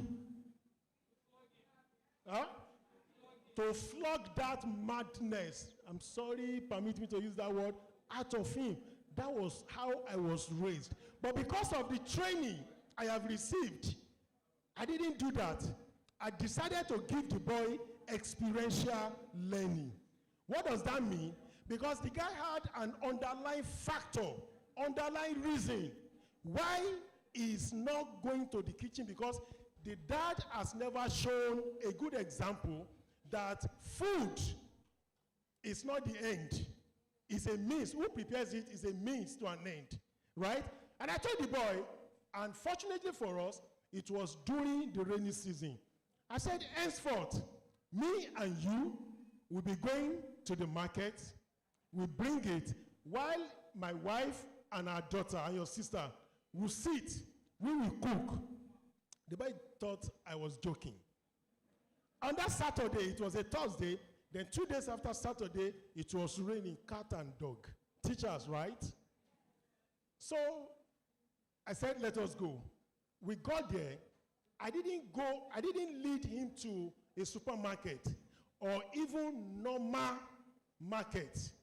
I decided that we had to go to a further place, a muddy environment. And we waded through the flood. So when we got to the market, the boy said, Dad, you know what we're going to do? Let us ensure, at 10, he's smart.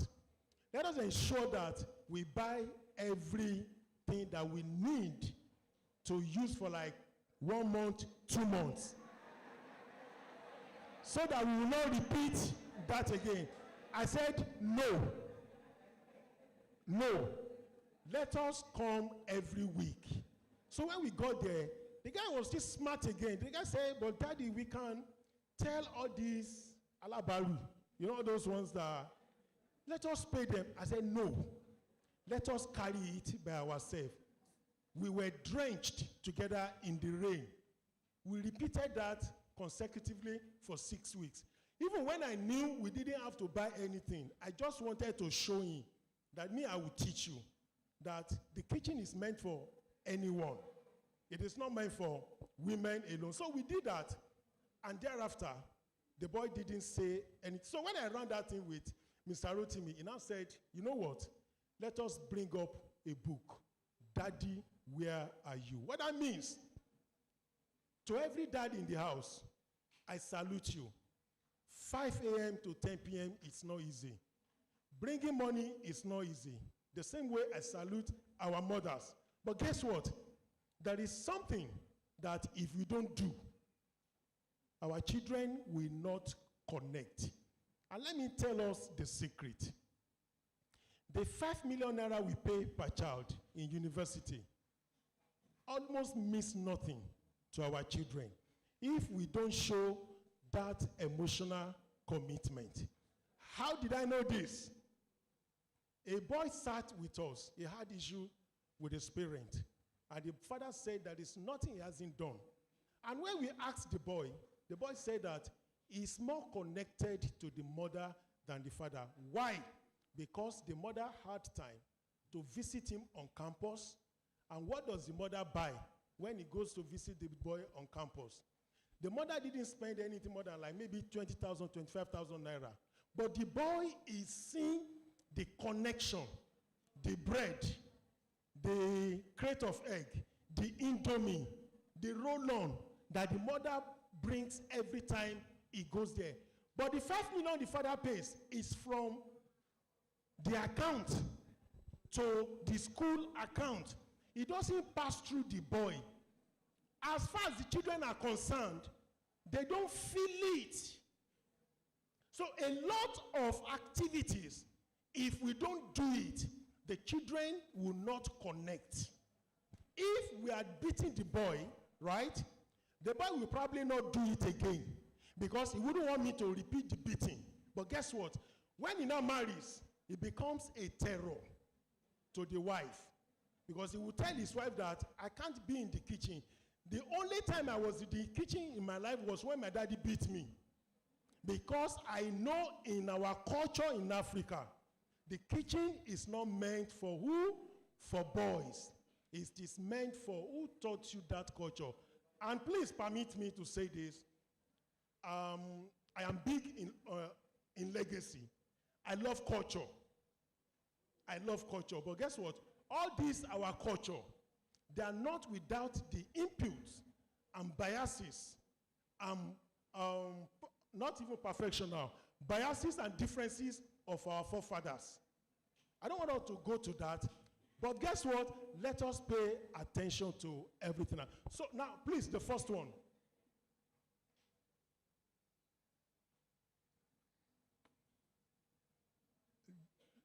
Okay, this is the first slide.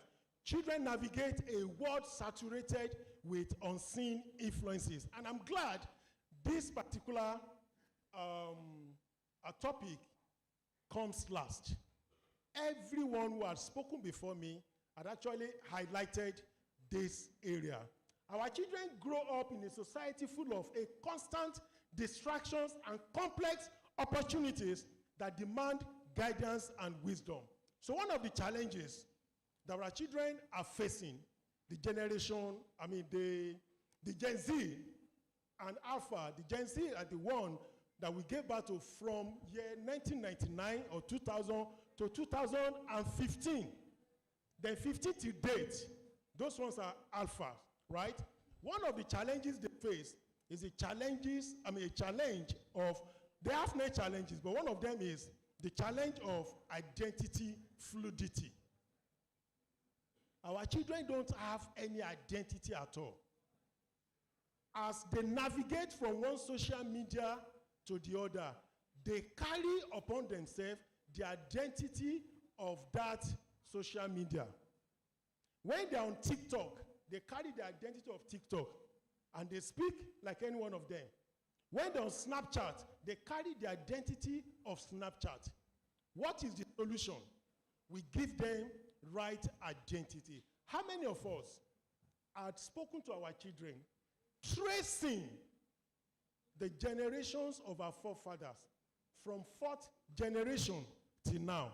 Please, let me do this simple test. Sir, please, I want to ask a question. Have you ever spoken about your father to your children? They know the name. Thank you. How about your forefather, their grandfather?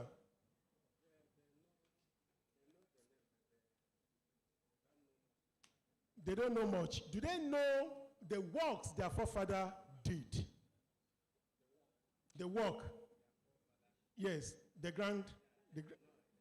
how about the 4th generation? Did they know, or do they know how they migrated, how their forefather, the 4th generation, migrated to where they are now?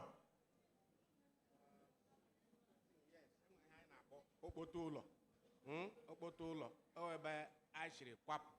Ma bia ebe anyị nwa bi na. So for my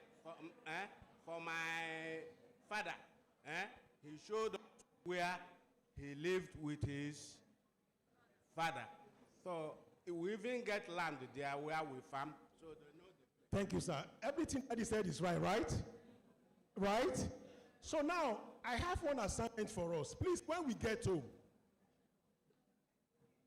the one effective antidote to curb our children of identity fluidity is for us to reveal unto them who they are. Let us reveal to them who they are.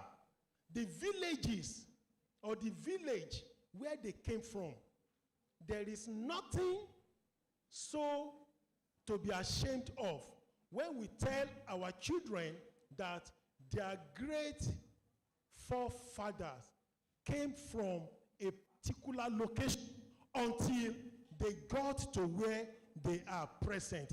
That one gives them sense of identity.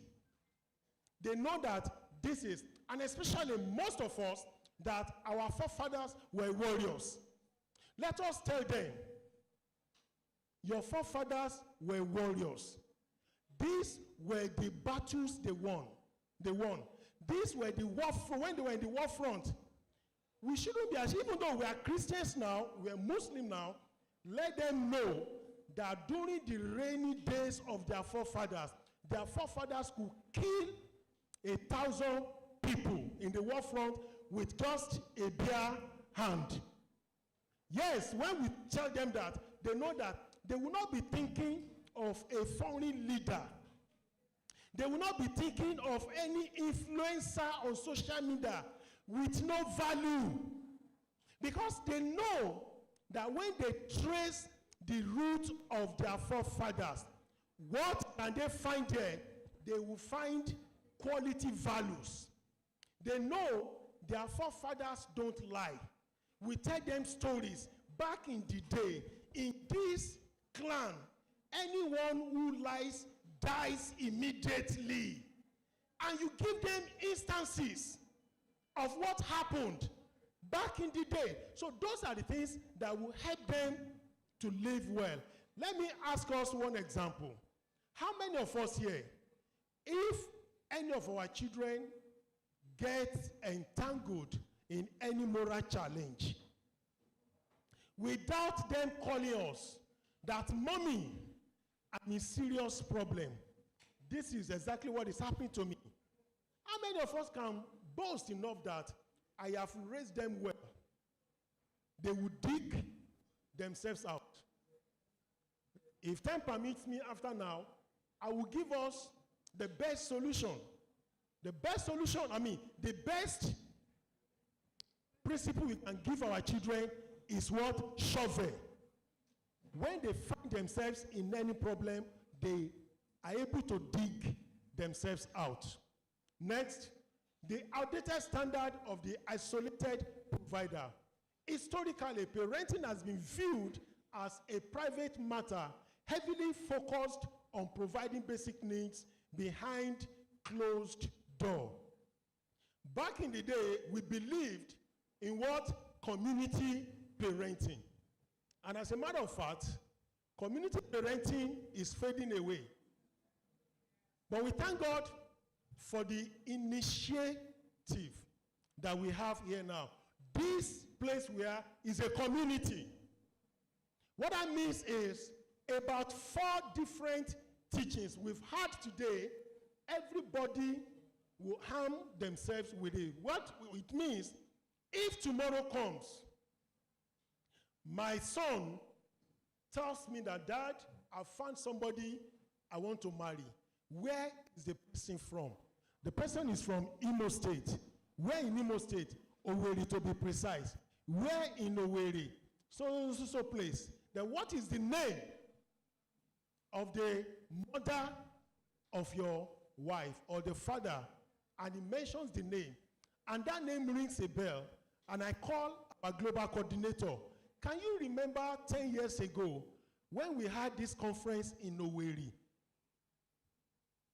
Training the trainers. There was a name. When I look at the register, that name rings a bell. Please help me check. And he goes to the porter. And perhaps daddy's name popped up. And the daughter happens to be daddy's daughter or granddaughter of our daddy here. What do you think I would do? I would be so comfortable with him in that, oh, I know that girl is going to be well behaved because me and our grandfather attended a training the trainers conference sometimes 10 years ago. And I even bring out the picture. Have we not raised a child in the same community? So when they say it takes a village to raise a child, you know what they were talking about. And God so good, a foreigner had to popularize that African proverb. Who is that person? Hillary Clinton, the former president of America's wife. And the woman, I have the book, the woman said she picked that proverb from Africa to write a book. The woman said she decided that she would not in any way, she and her husband decided that we're going to just have only one child. Then the knowledge, the wisdom, anything, the capacity they have, they will use that knowledge to raise other children around them. Because they believe it takes a village to raise a child. Please, next. Next. The result is a generation of overwhelmed caregivers. In the face of modern demands, parents are frequently left disengaged, unaware, or entirely overwhelmed by the critical role they play beyond providing food and shelter. It is possible we are overwhelmed by the challenges of the country. Not necessarily Nigeria alone, everywhere. But guess who is not overwhelmed? Who is not tired? Who is 24/7 available? Who? Or what? AI, social media, internet. When there is no connection, they will not ask. And they know that even if I ask my dad, if I ask my mom, what will happen? My mom will condemn me. My dad will condemn me. AI, where are you? 24/7. When we get back from work, it is always possible that we are tired. But guess what? It does not take us 24 hours, 4 hours, or 5 hours to connect with our children. How did I know this? I got to know this through practice. When our daughter turned 12, we wanted to connect, to teach, some certain things. But this girl will always say, Dad, I'm tired, I'm tired. One day, she was 13, and I was studying around 12:30 a.m. She just came to the study, she knocked, and I was so engrossed in what I was doing. You know how reading can be fun in the night, no distraction, nothing. And this guy came, was knocking. Daddy, there's something I want to say, please open. I was saying, no, this is my time. I'm not giving you this time. Then Holy Spirit ministered to me that whatever you are doing, stop. Open the door for this girl and hear her out. So when I opened and the girl now started, she asked a question. She said, does it really matter if I keep my virginity? Why did you ask that question? She told me that she knows even if she loses it now, she can still repent, still keep it, and she will still be who God wants her to be. That she had many stories about pastors' wives or even ministers of God who are ladies, they lost their virginity at tender age, and they are still okay. And I said, you are right. But the virginity first is not in the first place to glorify God. It's to glorify yourself. How old are you? 13. When do you think you want to plan to get married? She said maybe around 26, 27, thereabout, when she must have finished her PhD. I said, good. So if at 13, you lose your virginity, right? You are likely going to be having many boys around. So by the time you are 26, begin to count how many boys do you think will have passed through you. And there is always a covenant, unbroken covenant with everyone that you slept with. Come and ask me the battles your father faced.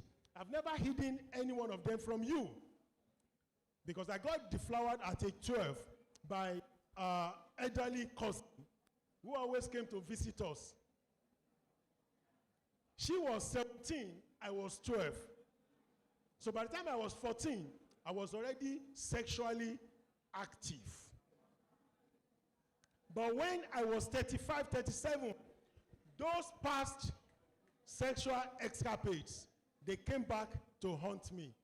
And I know what I faced, and I'm still facing the battle till today. Our brother spoke about addiction, that addiction never doesn't have any cure. So if you can really excuse yourself, keep yourself clean, what benefit will it give you? She said, you're actually right. So that day, she documented everything. The reason why she asked that question is simple. Because they always have a round table discussion in the school. And they are always saying, what is there to keep in virginity? To do what? Just like that social media stuff. They say that to do what? Are they using it to earn billions from the bank? Just lose this thing. That day, she went to the school, she chaired the meeting where she said it, and the counselor got to know, and the counselor called me, that this is something they've not been able to unravel among these girls, but the wisdom that this guy came in actually helped them. And that was how we broke that. Since then, the only time I could connect with this girl was in the night, around 12:30 a.m. By that particular time, she's receptive.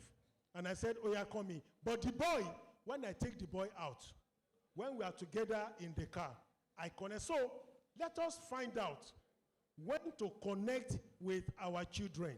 I am not saying we should resign our job. If you can resign, fine, but I'm not preaching that. Next. Parents, where are you? Next, next. Parent is no longer a private matter. No. Parent is no longer a private matter. It is a communal responsibility. Raising a child today requires stepping out of isolation and becoming an integral member of a nurturing community. This is a nurturing community. I don't want us to live here and we just go on our own. Please, before we go, let us exchange phone numbers. Get the house addresses of everybody here. Why do you need that? Such that when our children, when they want to go brazenly in error and you lose focus or you forgot something that a facilitator said here, you have somebody to call. Madam Ngozi, you remember that conference that we attended? That man that spoke about addiction mentioned something, but I can't remember again. This is something I noticed about my boy. Can you please remind me? And that one will quickly bring out his note. This is a community. There is no way we can raise a confident children without having a cohesive community as this. There is no way. So please, before you go, collect the phone number of your neighbor. Is that a yes? Is that a yes? Is that a yes? Please do. The next one, step onto the frontiers, step onto the front lines of mentorship. Caregivers must actively provide moral guidance and skill building. What is there we may not be able to say, but I know what is there. Without fact, everybody is well equipped.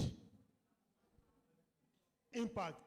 This is what we need to do to empower leaders and parents. We must reframe parenting as a strategic, skill-based role built on 3 foundational pillars. What are the pillars? Please let me know. The first one is master the responsibility, understand the profound influence of intentional parenting. We must shape values, forge character, and build resilience from within the home. Everything rises and falls in the home. The singular action I did for that boy had excused himself, had catapulted himself from the basement of boys or men who does what or who do what, who oppress women. He had left the kingdom of darkness to the kingdom of their son, the kingdom of light. And he starts from younger, when they were much younger. And that is when we can do that. Please, shouting, beating will not infuse any value in our children. We need to do it first. When we do it first, we have given them experiential learning. Next, engage the community. This is a community we are doing. You can see everything is interwoven. This is Africa. And if America can copy, it takes a village to raise a child. Why can't we do this? I want to see a situation. After now, we can break every one of us on our own accord into subsection, whereby we meet periodically to review every content that we have shared today. Because what we have done today is just what? A mere event. If we stop from here, there will not be any transformational change in our life as parents or in the life of our children. But what we do later is to begin to convert what we have done here in this event, we convert it to what? Processes. You have everything that you have written, you review it, and you call your neighbor that, can you please refresh my memory about this? Next, Prepare for today's demands. What is that? Equip children with life skills, emotional intelligence. That is very, very key. And the adaptable mindset necessary to thrive in an unpredictable world. Our children are going to unpredictable world. The world whereby many strange values, strange doctrines will be introduced to them. Do our children have shovel to dig themselves out of any problem they find themselves? The onus lies on us as parents. And I want to end with this. Before Abraham, apology to some of us who are not Christians, before Abraham had a child, the Lord testified of him. I know Abraham, my friend. He would train his children after my kind, after what I know he would do. He would train them right. Why is God giving that testimony of Abraham? God is giving that testimony of Abraham because he knows what? He knows the huge legacy he has put upon Abraham. Today, when you go to Israel, they are so proud of Father Abraham. There was a time this man went to United Nations. I'm sorry, it's not about politics that is happening now. Benjamin Netanyahu. And they asked the man about this, this, and the man said, no, he will not do it. Because if he does that, what message will he take to his forefather, Jacob? Because his forefather had told them never to cede their land to strangers. Ladies and gentlemen, what will our children say after us? 10 years we will have gone. 50 years we will have gone. 100 years we will have gone. Would they say one day when our mothers, our father, when they came back from Teach the Trainers Conference that happened on what? On March 5th, 2026. That time I was so young. I remember my mother told me, don't get addicted with any substance. And I keep it in my left hand because I don't want to eat with it. As a result of that, I will never entangle myself with anyone who can drag me into addiction because of what my father, my mother told me. Just like the way Israelites don't joke with what their forefather from the lineage of Abraham handed over to them. The Lord is counting on every one of us. We have a huge legacy to protect. A righteous nation we must promise our children. Wow. You can do better than that. Please give him a Train the Trainer Summit salute. Come on, one to go. Please, those of us, can you help us with this? Let's take it back to where it ought to be. Please. Who's helping me? Thank you, sir.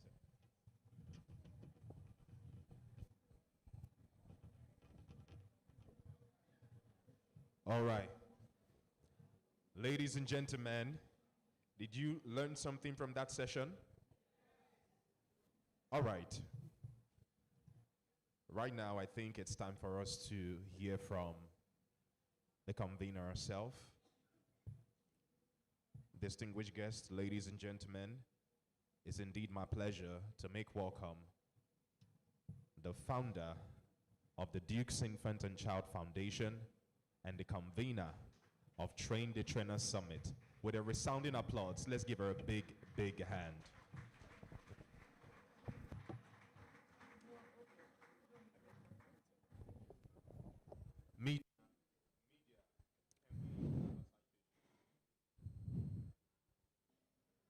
Media, can we have a citation, please?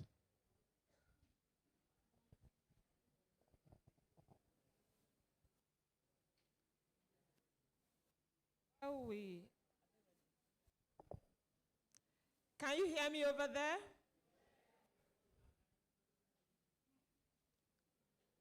While we Mrs. wait, Augusta Olachi Anyanwu Egbon is a distinguished business strategist and dynamic leader with a transformative impact in Nigeria's banking sector, known for her expertise in business sourcing, client relationship, management, and strategic leadership. She currently serves as regional bank head in one of Nigeria's top-tier banks. She holds degrees in communication arts and public relations with executive training from the Lagos Business School and other prestigious institutions. Her professional affiliations include NIPR, NIMN, CIBN, and ISMN.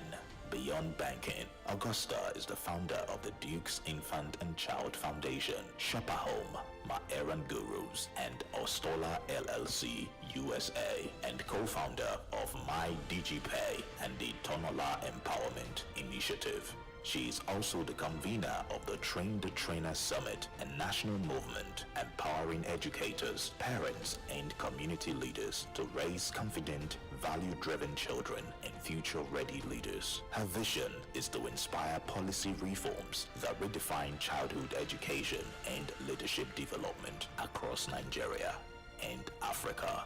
Ladies and gentlemen, let us make welcome Mrs. Augusta Olachi Anyanwu Egbon, FSM, the convener, Train the Trainer Summit, founder, the Duke Infant and Child Foundation. good afternoon, Imo. Good afternoon, Owerri. I'm a daughter of the soil.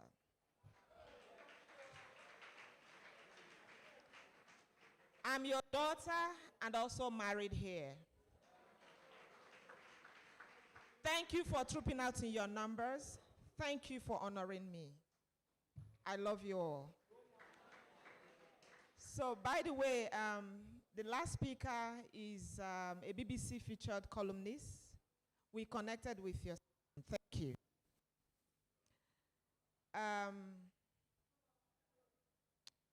Distinguished guests, parents, teachers, educators, school owners, guardians, community leaders, our royal father, every stakeholder here, the future of our children. First, let me say thank you. Thank you for being here. Thank you for already leaning into the conversations that have begun. Thank you for sitting still. Thank you for conferring importance in today's event. Thank you for demonstrating that the future of our children is important enough for you to pause your schedules and invest your time. I understand that the summit is already well underway and the powerful conversations have already begun. I know you guys have had the David session, right? And that in itself is encouraging because it tells me something very important, that there are still people who care deeply about the next generation. Thank you. But let me say, this is something very dear to my heart. As I arrived to join you this afternoon, we had already done a session in Umuahia and left them to continue while we make our way here. So what we are doing here today is far bigger than a summit. It's bigger than a training session. It's bigger than a one-day event. You're living here with a certificate as a 21st century trainer.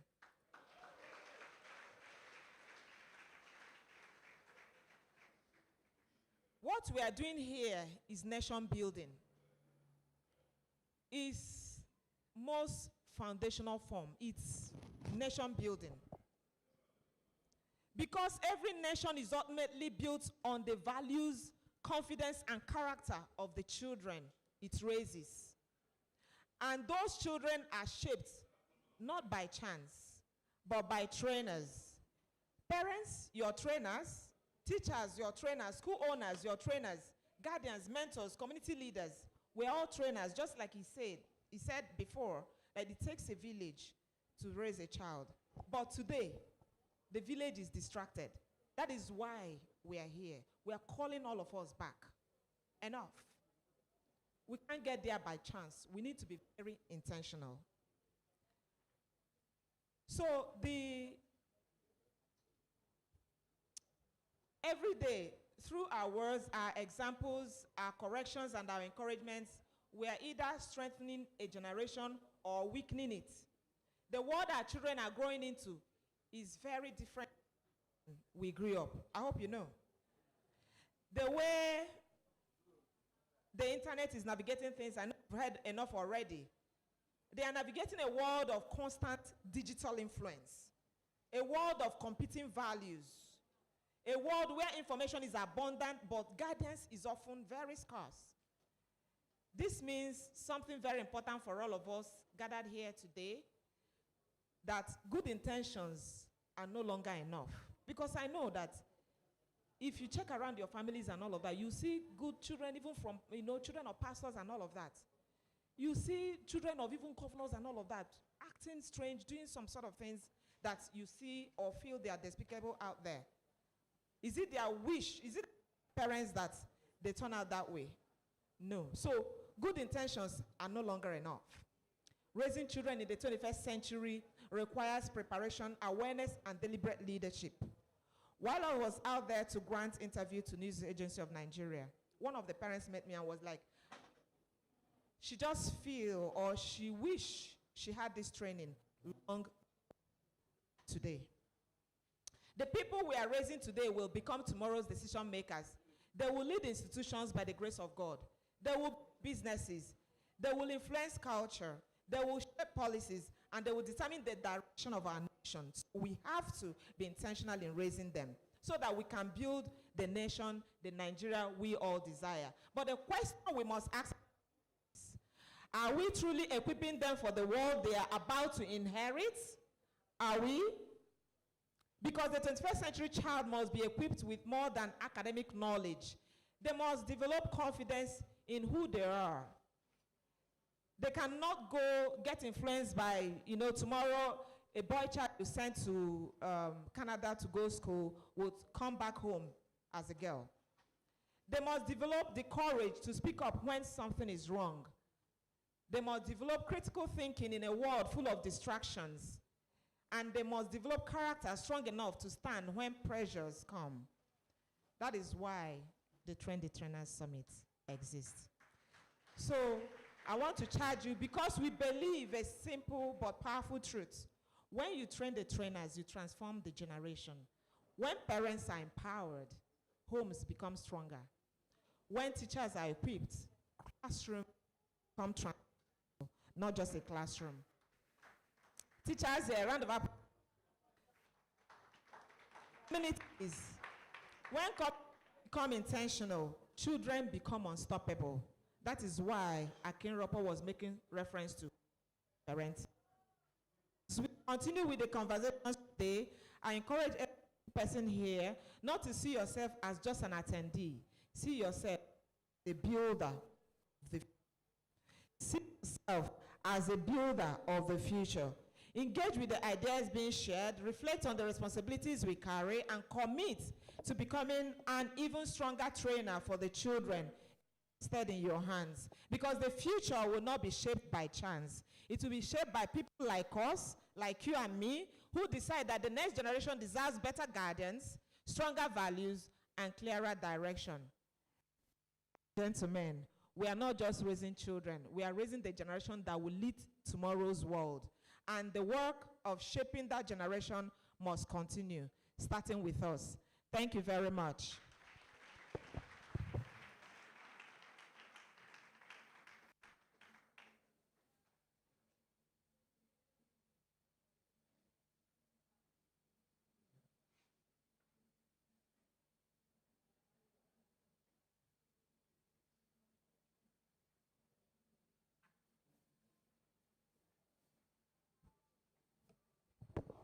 Ladies and gentlemen, that was the message from the convener, Train the Trainer Summit. And I'd like for us to give her a standing ovation. Please give her a standing ovation. She deserves it. Give her a big hand. Thank you, Madam Convener. God bless you. You may be seated. Ladies and gentlemen, I remember some of you said questions. We did not forget your questions. We would give you answers. If we're not going to give you the answers today, we already have some of you are sending us messages via social media already. Please display the social media handles again. Yeah, display it again. Yes, that's the WhatsApp number. Say shine the light Owerri to that number. So shine the light. Shine the light. Shine the light. So right now, I'm going to bring up speaker, our last speaker, actually. Oh, you don't want it to end? Anyways, this one, you must listen to her. You know, there are police officers and then there are police officers. Distinguished guests, ladies and gentlemen, I like to even say that she's the DPO of the finest police station in Nigeria. Okay, you think it's a joke, right? Don't worry, when she comes up, she'll show you our station. That station, if you walk past it, you may just want to enter and sleep. I mean it. It could make you want to just, what are you doing here?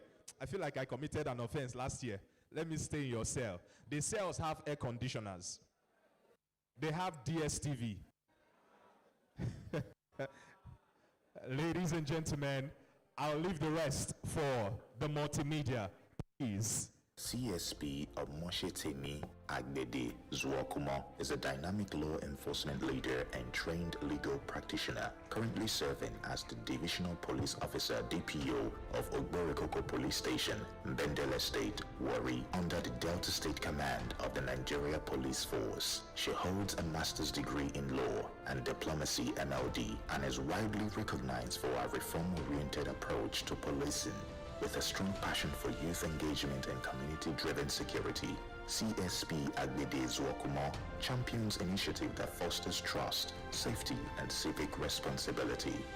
Her signature programs, Catching Them Young on the Right Path, and See, Say, Do, focus on security education, advocacy, and empowering young people to make informed, lawful, and impactful choices. Through strategic partnerships with communities, NGOs, and schools, she promotes modern, inclusive policing built on integrity and collaboration. Her leadership is shaping safer communities today while nurturing the patriotic citizens and ethical leaders of tomorrow. Ladies and gentlemen, let us make welcome CSP Omoshetemi Agbede Zuokumo, DPO, Owerri Divisional Police Officer, Delta State Command, and co-initiator and driver of Security Education Advocates, SEA. Thank you, everybody. Thank you, Owerri. Good afternoon, family. I want to start on this note. I can't get tired appreciating the convener of this event, Madam Augusta. Thank you so very much. Owerri, Imo, I appreciate una. So una come out for una own like this. Una no fall hand. I'm proud of you guys. She would have been a failure if she had done this in Delta State alone, Abuja, Port Harcourt, maybe Kano, Lagos, and stop. But she decided to go around all the states of the Federation. Doing what? Catching our children and parents young on the right path. You may be very old, but you may have children that have grown like my feelings the first day I felt, wow. Why are you just bringing this up? Madam, I have grown-up kids. Yes. I felt like a failure the first day I sat. I said, wow. So I missed this for these years. But I have this retirement benefit. a set of twins. Men, I'm strict about everything. I'm intentional. I'm deliberate. I'm creating structure that works. We were privileged to speak to them at Owerri just this morning. And we said, we don't have any other country to call our own. Now, Nigeria, we dey here. We know they die. We must work them out here. And our belief, we shall share with her, is that Nigeria is workable. How many of you believe Nigeria is fixable? We will fix our country and it will happen in our lifetime. When I remember that nobleman inside Bible, where they tell and say, grain go sell for this amount. This one go sell for where? For this ogba. It no go fit happen. What happen to them? We step and pass to go collect the food. When the food turn to free for all, that will not be our portion in Jesus' name. We believe in the future of this nation. I cannot continue without appreciating my Commissioner of Police that gave me the privilege to come here. Today is CP James Adeshola. He believes and is passionate about the future of Nigeria. He said, Temi, you don't belong to Nigerian police force alone. You belong to Nigeria. Hence, we are here. We move. Nobody so we dey talk. We move. My first slide. They like this, my picture, Sha. Media. When I need to see my topic. Yes. One wrong move. What will they do for here today? Right move. For our teachers, parents, and for our children, we cannot afford a wrong move. And that's why the Trainer Summit has put this together. Unfortunately, there has been a series of moves that are wrong. Second slide. We walk by example. We see what is happening all around us. Other speakers, I'm sure, and the little I met, have flogged the issue of inclusiveness of parents in training of our children. Why? Second slide. Why? Because education starts from where? Inside the womb. Not be home. Now the period where you don't ask God for picking. I know they talk of February 14 children. No. I'm not talking of the children you had through, hey, fine girl, can you visit me at home? No. I know they talk of, I love you, happy Valentine's Day. When I go bed, you're born. You didn't ask God for that child. You actually wanted to kill the child. But God didn't agree. He don't come. You must marry you. I be not be you do You must marry. That's what it did. You must marry. Don't come to any police station or to any lawyer's chamber and tell us, I am tired of this man. Every day they beat me. Now that time you for suppose don't do courtship, may you know, maybe get anger. Abi, GBV men where they abuse women. Women where they beat men. That they start inside marriage. I hear things like, now she provoke him. How? A man that has emotional intelligence, that the mind is stable, well brought up in a good home. Thank you. It's penultimate speaker. Thank you so much, sir. God bless you.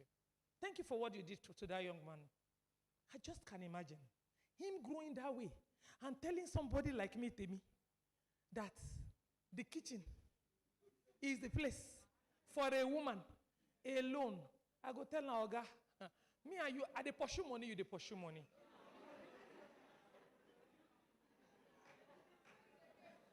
Who failed our children? Parents. Now, so on train us too. That's how we're trained. Thank God for his intervention. He will have grown up. I want to say this in addition to what you said.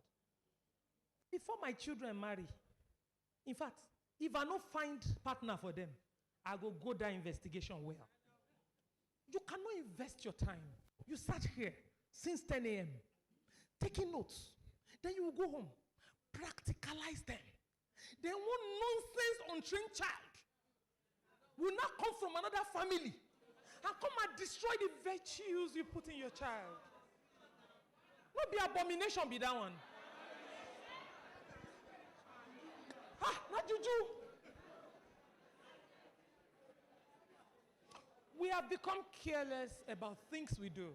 It wasn't so at the beginning. In my place, I'm privileged to be born into a Yoruba family. But above all, associated with the kingdom of God. They investigate. Now epilepsy dey in a family. Now madness. Now early death.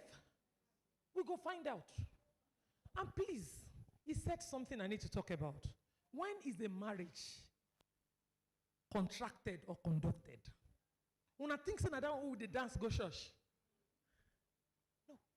The day you lie on that bed, tell our daughters, tell our sons, and you have a sexual relationship with that boy, with that girl, a covenant has been made. What did the Bible say for Christians among us? He went in unto her and they became one flesh. For every man you slept with, you are one flesh. There are battles to fight. Use that to tell them. If they will not listen to any other reasoning, let them listen to this.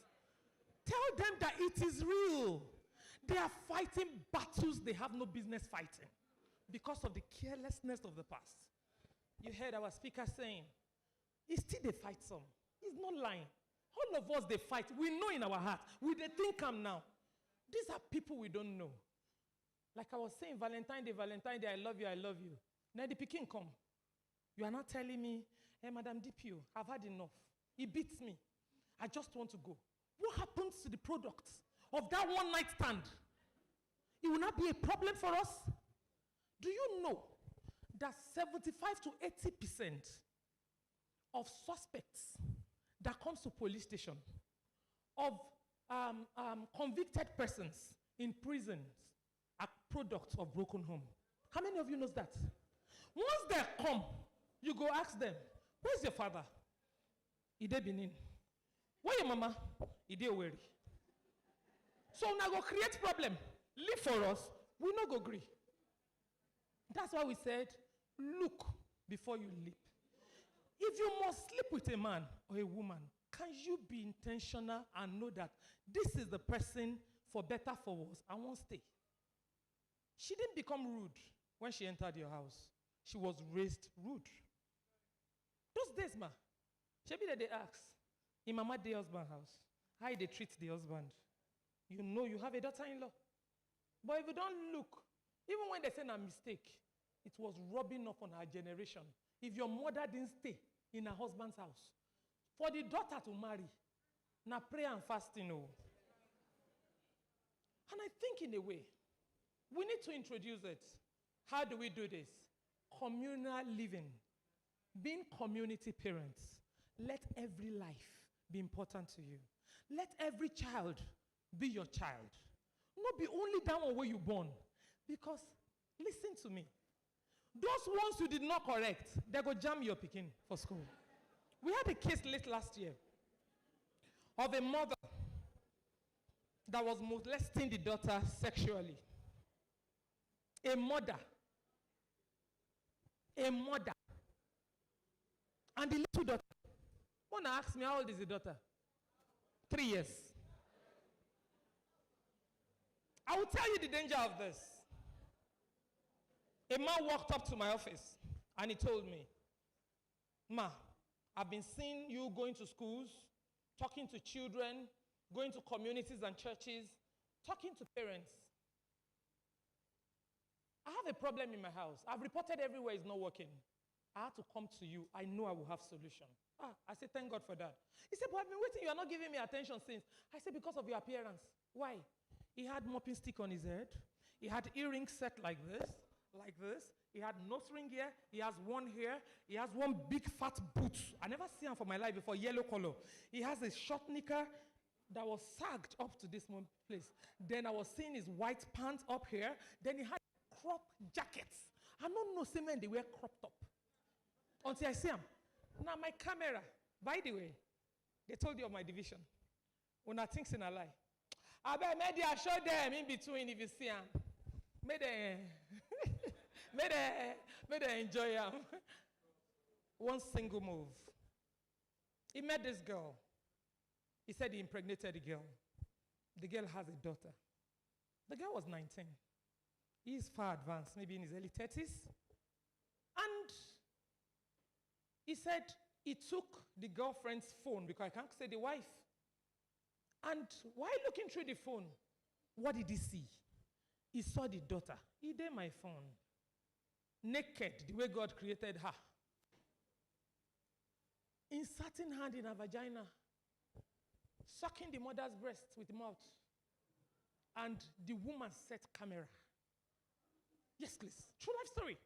She was creating contents. Two of them naked. A mother. But who in between? When I saw it, my head scattered. I told them, I said, this night, I must arrest this woman. That Peking, I must see him. Around 11, they called me. She's at the station with the baby. I said, beautiful. Keep her there. Keep the girl at the back of counter. People that were on night duty told me something. That throughout the night, when the girl know they sleep, when she wake up, come sit down small, she go fold her two legs for chair, for the bench where they there. Put her hand. You know the way children socks finger? That's what she does growing up. Okay, teachers, parents, see the danger of this. Why community parenting is non-negotiable. That 3-year-old child, vulnerable, innocent, she didn't ask to be taught that. It's home front that went Owerri. She will go to a school, probably the useless father with earrings everywhere will be able to afford the best school in town. Then you have struggled all your life to put your children in good schools too. Then they will meet in the school. Then your daughter wants to go to washroom one day to go and ease herself. Then she meets this girl about coming out. And this girl tells her, hey, daughter, or whatever, Rose, you want to pee too? Oh yeah, pull down your pants now. Remember, they are 4 or 3 or 5 years old. Then he will like, let me do something for you. You will like it. Then she inserts finger in your daughter's private parts. And your daughter enjoyed it. Tomorrow, they go, they continue. You see why we all, it was the parental instinct in me that woke up that night that Una must get this woman for me first thing first. Because I needed that child to go to welfare. So that somebody, a community parent can tell her, a child doesn't put hand in private areas. That's an abomination. These are true life stories we see on a daily basis that pushed us out of our comfort zone. Parents have become lousy, uninvolved. Una to sleep, carry belle, bond, drop. We provide necessary. No doubt, you struggle because of them. May you not cry in your old age. After you have struggled to put education in place, every other thing is absent. Decent young man, absent. Decent young woman, absent. May that not be a portion in Jesus' name. Amen. This is what we see on a daily basis. I told them a story in Owerri about a young man living with the grandparents. Of course, when the mother came to my station, I was not surprised. She stole $1,400,000 from the grandfather, who is bedridden. He has a stroke. So he owns a filling station. You know all those olden days rich people. So they bring cash to the house. And this boy was taking, the grandfather didn't know. Of course, he wasn't moving. And he goes to go and buy from a shop in town A boutique. I no go talk the tribe of the person we get the boutique. Una go think say I dey talk am. Una know now where the owner of boutique for come. Una know in language. Una know. Una know. Just the way God give una better picking like this, Madam Augusta. Now so God give una that one too. Yes. This boy said it takes at times 200,000 at once. He's 9 years old in primary school to a shop to buy things. Can we run a nation like this? Okay, now Tinubu come buy for the shop. For the shop. We are the ones who failed our children, who failed Nigeria, who killed this country, who brought us to where we are. Why are we running outside the country to look for solution everywhere when within we cannot do anything right? When in school, I'll go back to that story. I think about a month ago or so, one secondary school. And I said, how many of you police don't offend here? A child, it was their career day, raised up a hand. I said, yes, me. How? He said my mom was driving one day. He said before they knew what was happening, policemen came from nowhere. They took the vehicle to the station. They lessened the tire. My mother was crying. They didn't listen to her. The next thing, they were telling my mother to bring money. I said, where was your mother driving? I'm so sorry about this, daughter. I don't want this to happen. But where was your mother driving? He said, she was taking one way. I said, okay. Did you see my division there? No be AI or original. Show na they say, Ugbori Koko Divisional Headquarters. Una too much. This thing covered it down. Una for CDAC cell. As I was saying, I said, did your mother give the money? She said she can't remember, but later somebody came and they released them. Somebody came, they released them. Can we run a nation like this? Can all of us continue doing wrong things and expect to get right results? Must you drive one way? We are all guilty if they check all of us. Small shit, they are wanyash. What is the definition of corruption? It's a two-way thing. There is a giver. There is a taker. Bribery is simple. Two of them equally guilty. At least I go small evening school. And for the evening school, I read law. And the punishment for the giver is bigger than the taker. Just like the punishment for stealing is lesser than the receiver. If thief get 5 years, who buy him get 7 years. So that there will be no crime in future. Psychology of crime. That's why you punish the giver. But Nigerians, we are impatient. We are in a hurry. Where will they go? I don't know. Madam, slow down. Where will they go? Where are your particulars? Oga, take, buy drink. Then the next thing you say, now police bad. Story for another day. So the woman was brought to my station. And when she got there, I asked her, Madam, now you sell this baggy trouser, baggy shirt, dog chain. You know this bag, women bag, where they cross like this. You want to resemble your bag, mama? Boy long. Yellow, pink, green for a boy child. The boy said, whenever I'm going, she will tell me that, see the one where they rain now. Do go, come by. Who failed this generation? We failed them. When the husband also came to station, you know what the husband told me? He said, Madam, younger ones than him are in hotels that they make order. I said, now God will punish you now. I asked her a question. I said, do you have children? She said, no. No wonder. Don't come out from my mouth before I realize, say, I'm not supposed to tell them. Because how can you collect and keep collecting from an underaged? Can we run a nation like this? Destinies are really destroyed in one day. They are often derailed by one wrong move. A single wrong decision can alter a young person's future permanently. Simple wrong decision. And before you know what's going on, there is no solution again. A 7-year-old child, let me start from this.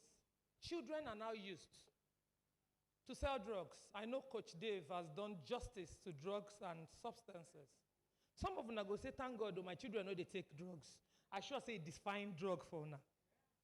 See alcohol join. You go say your tribe in your place that they put small drink for newborn baby mouth, made them tests. Who failed our children?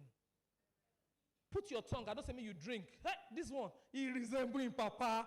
Now my picking, I me born you. See, I say me put tongue, and he don't suck small. How your body do you? Maybe the mother is saying, see the way this boy is misbehaving. Say, no worry, go calm down. Who failed our children? Unfortunately, in our communities now, they now use children to sell drugs. Adults are no longer selling these products. Children. We had a case in one of the schools we went to, very close to my division, last year. We told them that when you see something, you say something so that we can do something together. And on Monday of it, we were there on Thursday. On Monday, the head teacher of the school called. That a child in GS2 called that somebody in their class comes to sell something, but they don't know what it is. But when she was leaving the class, her eyes and that of the boy jammed. So, sir, when you get to class, don't search him, oh. Search others before you search him. So the man said he got up, Uncle Moscow. He said, I wanted to follow. He said, the guy said, no, don't follow me. Now, you will know I'm the one that came to call you. Come later. Same content can say, this small pikin get sense past me. I mean, this DPO teach and this sense. So he said he got into the class. Some minutes after, he picked 5 of them and started with the boy. He saw 2 wraps of India hemp in the pocket. 11 years old. GS2. 2 wraps of India hemp. And the little girl said she's been coming to school with that thing every week. Who failed our children? So, they brought him to the station. I see the tiny thing. I asked him, who gave you these drugs? Because I know somebody is behind it. He said, no, I was passing St. Mary's Road. I picked it on the ground. I beg. Indian hemp, na sweets, na biscuit where they attract children. I do not understand. The next evening, towards evening time of that day, now I see one woman. He carried chain here. By the way, I'm not against it, but everything in moderation, because every child, we've been told, in the community belongs to us. We are their role model. We are the books they are reading. The people that visit you in the house, your children are looking at them. I'm not saying drive your friends that are careless. What I am saying is that immediately they leave your house, tell your daughter, did you see how Auntie Jennifer dressed? But you saw Auntie Temi yesterday. Do you think Auntie Jennifer is decent? Can we continue and run a country like that? You know, if they rape Auntie Jennifer now, she will say one person raped her. Meanwhile, she's the one that caused the rape. It's a way to set up a structure, a pattern, so that your child, without argument, fall in line and know that you are saying the truth to her. This woman came to station with her short knicker and plaiting rig everywhere and colored hair. Mona leave my pikin, oh. Mona leave my pikin. Say na road the pick and waiting they find again. Mona release my pikin, oh. Before I said Jack, about 3 lawyers came. I didn't even know that she's a cleaner in a chamber. Not be she be lawyer, oh. People will never reach there. What did they do, eh? You are a cleaner in a child, you will tell her, who gave you these drugs? Now you're tomorrow. These children are our future. When we are tired and our hands are too weak to do any work, they are the ones we are falling back on, remember? When other friends are getting news, hey, I beg when I thank God, my pikin don't buy another house, so what report do you want to hear over these children? This goes to you teachers, your learners in school. If they succeed, you have succeeded. I keep saying that one day you'll be in an aircraft and your students will notice you that you came into the place. You don't know us because you are older. I know all my teachers when I see them, even in old age. Pikin no they forget elder one. Now una they forget us because as we grow, our shape go change, face go change, futures go change. Then you hear these announcements. Good afternoon, aboard this unmute the voices aircraft or train the trainers aircraft, heading for United States of America. I have the privilege to tell you today that we are flying at altitude, and that the weather is fairly good. We are not expecting any kind of storm. We are not expecting any kind of negativity. We should land in good time, and that I must make this announcement. I have aboard the aircraft today a special person, somebody that shaped my life, somebody that is part of my past, and has made this future, this today, possible for me. I'm a pilot today because she was or he was. Please join me to welcome a special person, my form teacher in GS3, who modeled my life in the person of, he now mentions your name. How big will your pride be as a community parent? Because your profession is a calling. It is not a job every idiot runs into because they could not get a job to do. You don't go CB and they reject you. You go oil company, they drive you. Only you carry yourself, go read geology. Nobody send you.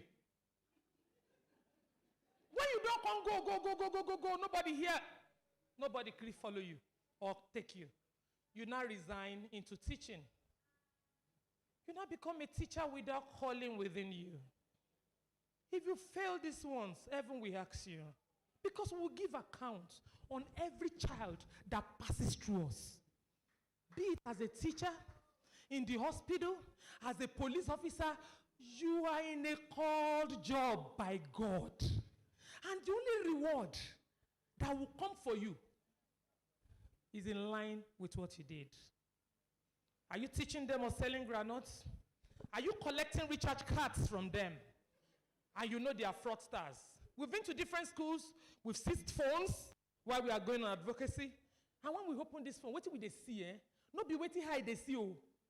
All these children. How many people have received this message before or know somebody that received it? That we've been paid to kill you. In fact, I was given 500,000. But I saw your picture. You're common. And you are a good person. You are staying in so area. And for that reason, I don't want to kill you. But to appease my gang, just send us 300,000. The figure no they change in most cases. Now the same way that they construct them. Now secondary school students, they do that fraud. Yes, we went to a school, all the students, now their lines be that one. When we check their text messages, these are children 15, 16, 17 years old in Nigeria. Who killed our value system? Who told us that money is important? We they sleep for night, we know they see our phone. Who told us that if you don't have money, it's the end of the world? What happened to hard work? Why are parents celebrating negativity? A child of 20 years in the university 100 level brings a car home. You call your friends for celebration. Alu.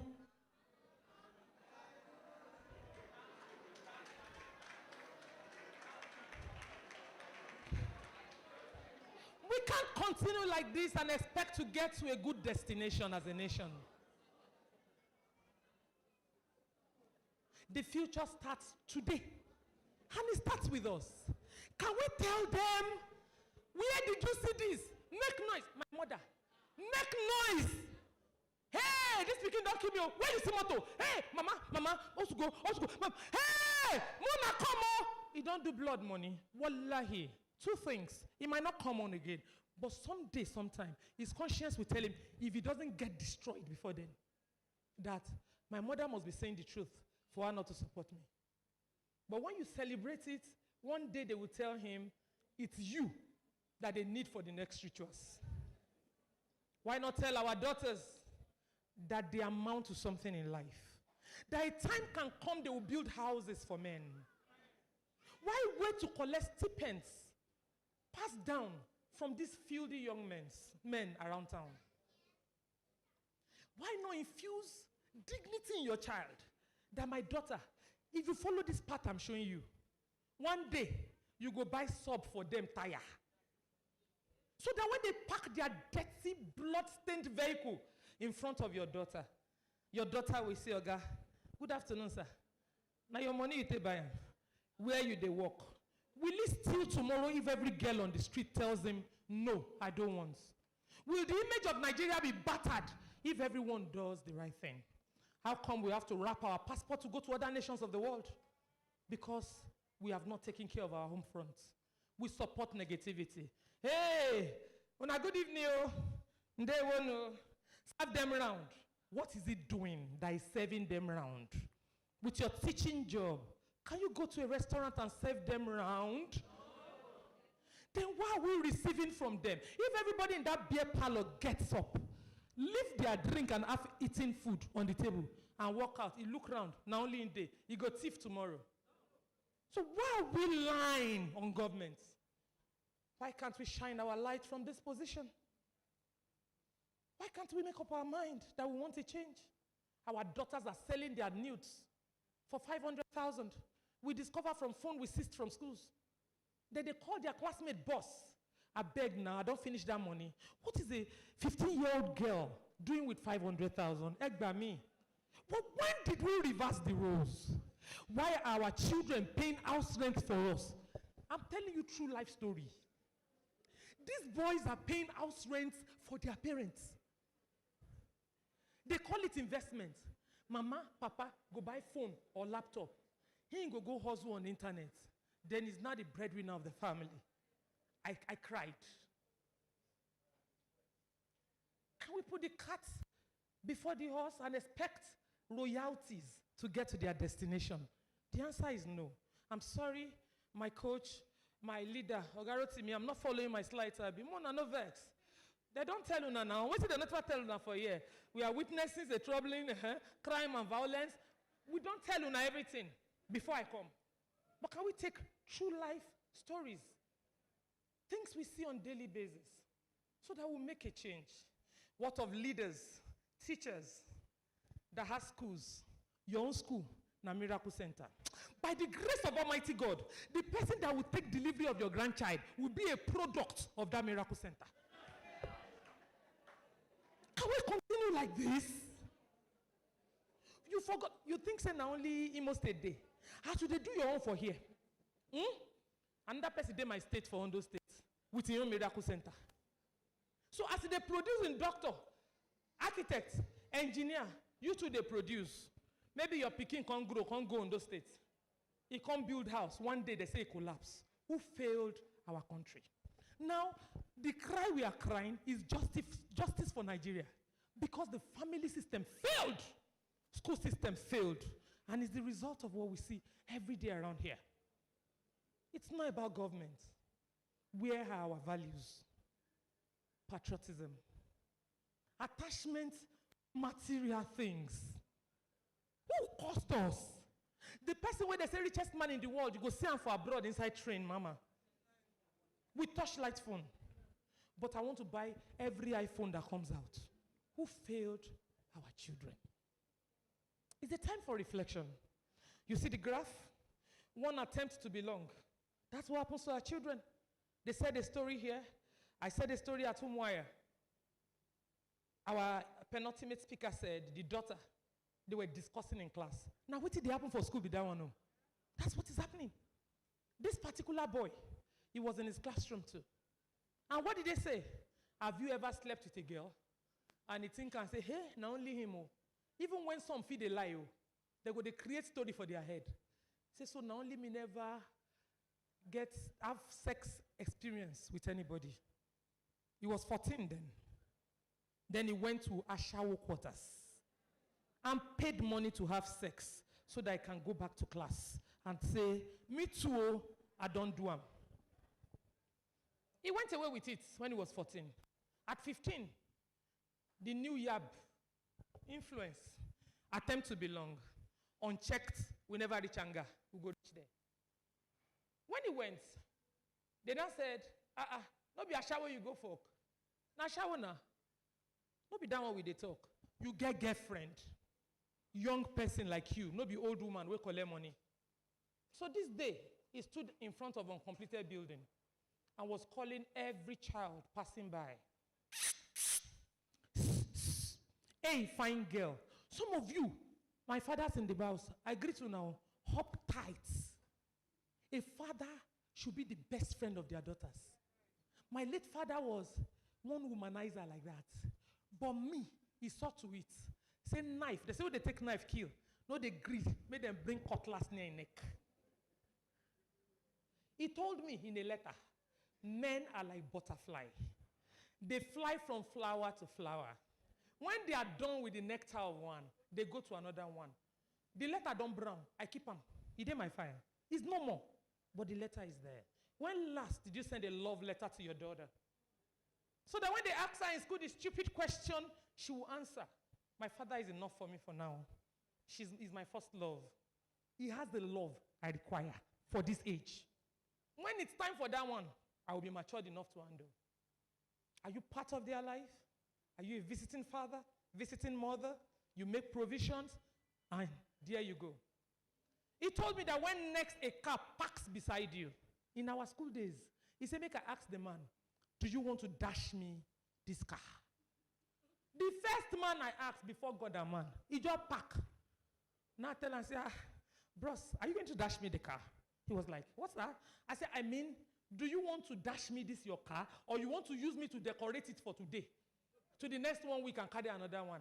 He packed. He came back to meet me with his leg. Small girl, who tell you that kind of talk? I said, my father. We became friends through our university days. Can you tell these children that they are beautiful? Some of your kids have never heard it before. So the first man that tells them you are beautiful, they have opened up. Fathers especially. Tell them catcalling is not their name. No parent gives back to their child. Once I see this guy, I don't like his face. No parent gives back to their child, and the parents will name the child. Hey, fine girl. I tell our children, you are beautifully and wonderfully made. So you are fine. You don't need any man to tell you. You don't need any auntie or housemaid in your house to tell you. Cultivate the habit of your children opening up to you in rounding up. Be a part of their life. So that when your housemaid, your cousin living with you, put their penis in the mouth, they will tell you, Mommy, after Auntie Joseph gave me my bath, she also put mouth in my penis. Is that part of bathing now? They talk. We tell them, you too, they talk. It's the work of children to talk. Let them talk. Teachers, let them talk. We were in a school to talk to children. A child ran after me, 11 years. She was crying. He said, is it that I'm dying? I said, why did you say so? He said, you just told us a story. This same story of that boy in front of uncompleted building. And the girl was later with syphilis, womb and uterus perforated. She was smelling. They had to go to hospital. Hospital called police. At the end of the day, we arrested the boy, 15 years old. He's in juvenile prison in Sapele and Delta. Destiny cut short. Why? Papa don't go away. Mama don't go away. The boy there in between. Who asked them to sleep together before they divorce each other? But this child is in prison because nobody is responsible for him. No structure, no system, no love, nobody to guide and nurture. And this girl now said, am I dying? I said, no, you will not die in Jesus' name. Why are you saying this? She said 2 guys raped her when she was in GS1, 10 years. That every day she's going to school, they make her to greet them. That if she sees them, she's dodging. They're like, hey, come here. You know see us. You know go digwe in my local language in Delta. Digwe means genuflect. You know go diffwe. She will not say, Mingwosa. Say, enter the room. Every day before she goes to school, they have sex. Not sex, they rape her. 2, 21 and 18 years. Yahoo boys. We have parents in that environment. Are you saying the traders around there don't see on daily basis where our community motherhood instinct, fatherhood instinct? Where did it go? I said, they are still there. He said, every day they see them. I said, so what happens after that? He said, when I get to school, I can't concentrate on anything. I'll be crying. Do we still have teachers who are mothers?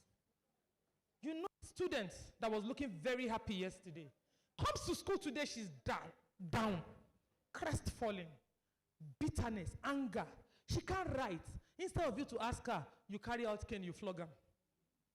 You came late to school, where are you coming from? Daughter, you were not doing this before. When did this one start? You don't always come late. What happened? Is it your mother? Let me talk to your mother. She won't want you to talk to the mother. She will say, no, no, no, no. So where did you go? Maybe she will open up to you. At the end of the day, I asked her, why didn't you tell your mom? She said she will beat me. We don't take Cain, destroy our children by ourselves. We arrested them. That's how I knew their ages, 18 and 21. But what of that child that they have taught that sex is meant to be taken by force? What of those little boys that they are putting their penis in the mouth? They will not grow up. He will not tell me that the man where I'm married, I'm not saying I say, be a 1 minute man, Indomie noodles. No, now your auntie destroy him. Now your auntie. Now put in penis for mouth when it is small. We need to encourage our children to unmute their voices. They need to speak out for a better Nigeria. And like I said earlier, Nigeria is workable. And it's the duty of you and I to work out our nation. A girl in your neighborhood is not well dressed. With love, tell her, can you go and dress properly and cover your vitals? I don't have to price you when I know the contents. Daughter, go and dress well. You'll be more beautiful. It doesn't matter if she doesn't hear you. It don't mean anything when the mama come fight. But your conscience is clear that the account you will give to God, it will be straight, and the reward from God will meet you up. Once again, I'm so happy to be here with you. We are on mute the Voices Advocacy on Facebook, on TikTok, on Instagram, and YouTube. Why do we have those social media handles? The states of federation we can't get to, like Madam, that has means to get there. The schools I can't enter. By the way, we've been to over 180 schools. I'm not counting worship centers and community. Over 180 schools within and around the country. We may not be able to get to some side, but those funds, what they give them, what know they feed do, what no give children. Open the page or Train the Trainer Summit. Show them. If you must hold my phone, watch Train the Trainer program where I go for, or watch or mute the voices. Make you hear what they happen to children when they listen to word. Anywhere I am in the federation, I can be reached for complaint alone, because I get people calling me, I just say, I check the number. I want to know, for genuine complaint, I beg you in the name of God. And immediately we move. The number is 0906. I will call, if you call me for emo, the PRO will go to your house the next minute. I'm telling you, it happened in Oka, and she called. I'm sure she will. I said she should go and put feedback on your page, man. She got response immediately. Fortunately for me, the area crime officer, Onicha, is my junior and like a daughter to me. I just called her, and she got her results. 0906 07 09 775. No call me, no greet me. Complain to save a soul, to make Nigeria better. They are doing this. We got a call that they are taking blood in a saloon, taking children's blood. And that when they finish selling their blood, they fall on the street. Some finish selling, they go and buy drugs, hard drugs to take. We went there. We met 8 pints of blood in 30 minutes of the arrival of the person that takes blood. Our children don't sell blood. No PVC taken. No screening done to the blood. But they harvested their blood. You are in Owerri. Your child is in another part of the country. He needs money for what you will not give for. He sells his blood to get money. Now, some woman in Nigeria. So if that woman didn't speak out, can we arrest the situation? The answer is no. But Nigeria belongs to all of us. When you see something, please say something so that we can save the generation next. We love you and appreciate you. Thank you so much, my rookie. Today, you not disturb me. Is it because I'm the last speaker? I appreciate you. Thank you, brother. Thank you. Let's give her a standing ovation if you enjoyed her. Wow. All right, let's give her 1 to 10. 1, 2, 3, 4, 5, 6, 7, 8, 9, 10. Congratulations. Thank you, Ma. You may be seated. Have you learned something? You know, earlier she requested that they put her police station. The multimedia, if you have it, just fly it so people see where she's coming from. All right. So we're moving on real quick because we're totally out of time, but we want to just get feedbacks from you before we go. We want to get feedbacks. Now, I may just need 1, 2, 3, 4, 5, 6. Wow, 6 rows. Okay. I need 2 from this side, 2 from this side. That's the police station. I told you, you'd love it when you see it. All right. Okay, so focus back on us. So if you've learned something and you want to share your testimonials with us, we'd like to get your feedback. I may take 2 ladies and 2 men.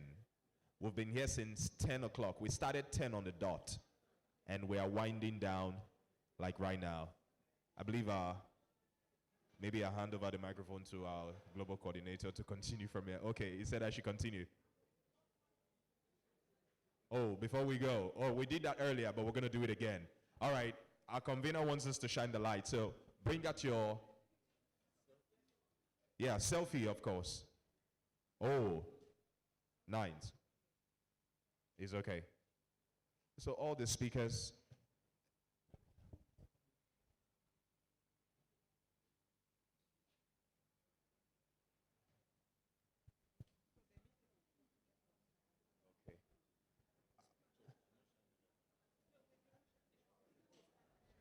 All right. Shine the light. Owerri, come on now, let's do it. Shine the light. Owerri. Shine the light. Imo State. Shine the light. Oh yeah, bring out the torchlight. Let's see that. You can see the convener. Okay. Our convener wants us to. It's okay. They don't mess around. Okay, so they should come this way. Now, we did this earlier, but Madam Convener is not around, so can we just have our torchlights? Please stand to your feet, please. We're doing this for record purposes. Thank you. Are we good? All right, so I think mine will be like this, so I can capture as many people. Ooh la la, so many lights. Are we good? All right. If the lights can go dimmer, would appreciate that. So you should be waving it so we capture it well enough. Oops. So many lights are being lifted. Are we good? Are you getting? All right, so we go Owerri, Imo, Nigeria. Should we? Nigeria? Okay. Owerri. So please, let's get it right. Shine the light, Nigeria. Shine the light. Shine the light, Owerri. All right, let's do it now. 1 to go. Shine the light, Nigeria. Shine the light, Imo State. Shine the light, Owerri. Thank you very much. Thank you. Before we go, let's just take pictures, Ma. Let's take pictures. Can we have the lights back up? Let's just take pictures, those of us here.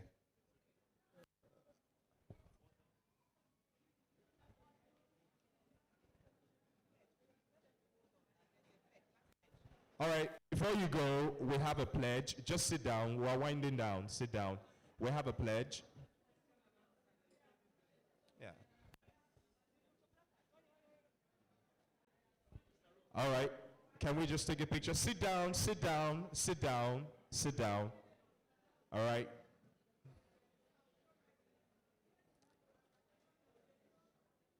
ED. Okay, NOA. Thank you. All right. All right, that's fine. Thank you very much. Thank you. We appreciate that. Okay, now, some of you sent us questions. We will give you your answers via our WhatsApp channel. I believe that's fine. So we're going to take a pledge because we're completely out of time. Can we have the pledge on the screen? Our global coordinator will take it up from here.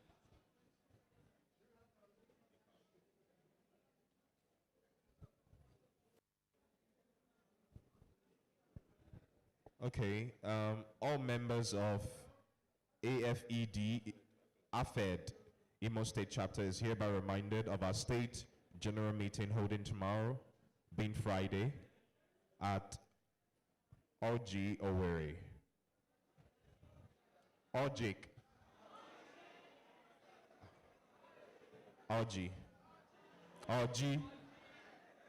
Owerri. All right, thank you. You know yourselves and you know the place. Thank you. All right, thank you very much. Put your hands together for yourselves, everyone.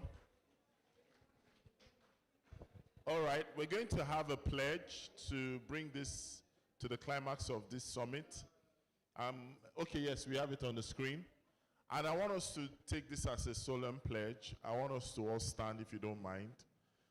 This is your promise you are making that you're going to do something with all that we've learned today. So I'll say the word, you repeat after me. Are we together? So can we stand to our feet, please? So let's go. We stand today not to be informed, but to be transformed. We pledge to turn insight into action, knowledge into impact, and training into measurable results. From this moment,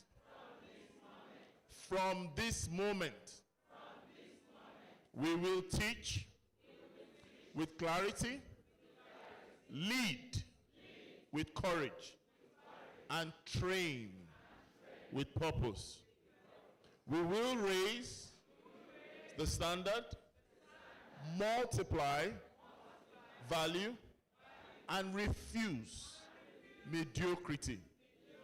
What we have learned, we will apply immediately. What we have learned, we will apply immediately. Who we have become here, we will live out daily. We commit. I commit. Put your name there. I commit to excellence, consistency, and execution. We commit to building people, shaping futures, and driving change. This is our charge. This is my charge. This is our responsibility. This is my responsibility. And this is our moment. So help me God. All right, I'll give the opportunity to State Director.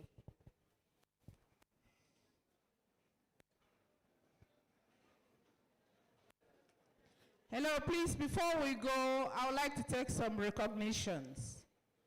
I would like to thank our traditional ruler once again, Ezenwaga Jude. He's representing the Traditional Council of the North. I will also thank POA, all NOAA staff, NCWS, they are here in their numbers, CAN, Christian Association of Nigeria, PFN, Ministry of Education, IMSUBEB, SEMP, the CSOs, Honorable, Open Arms, CARA, Deacon, all the PGs here present, especially the PG from Njaba, women leaders, youth leaders, and my great arrowheads, the Comos. Thank you for coming, and thank you for honoring our invite. As you go, may the good Lord lead you safely.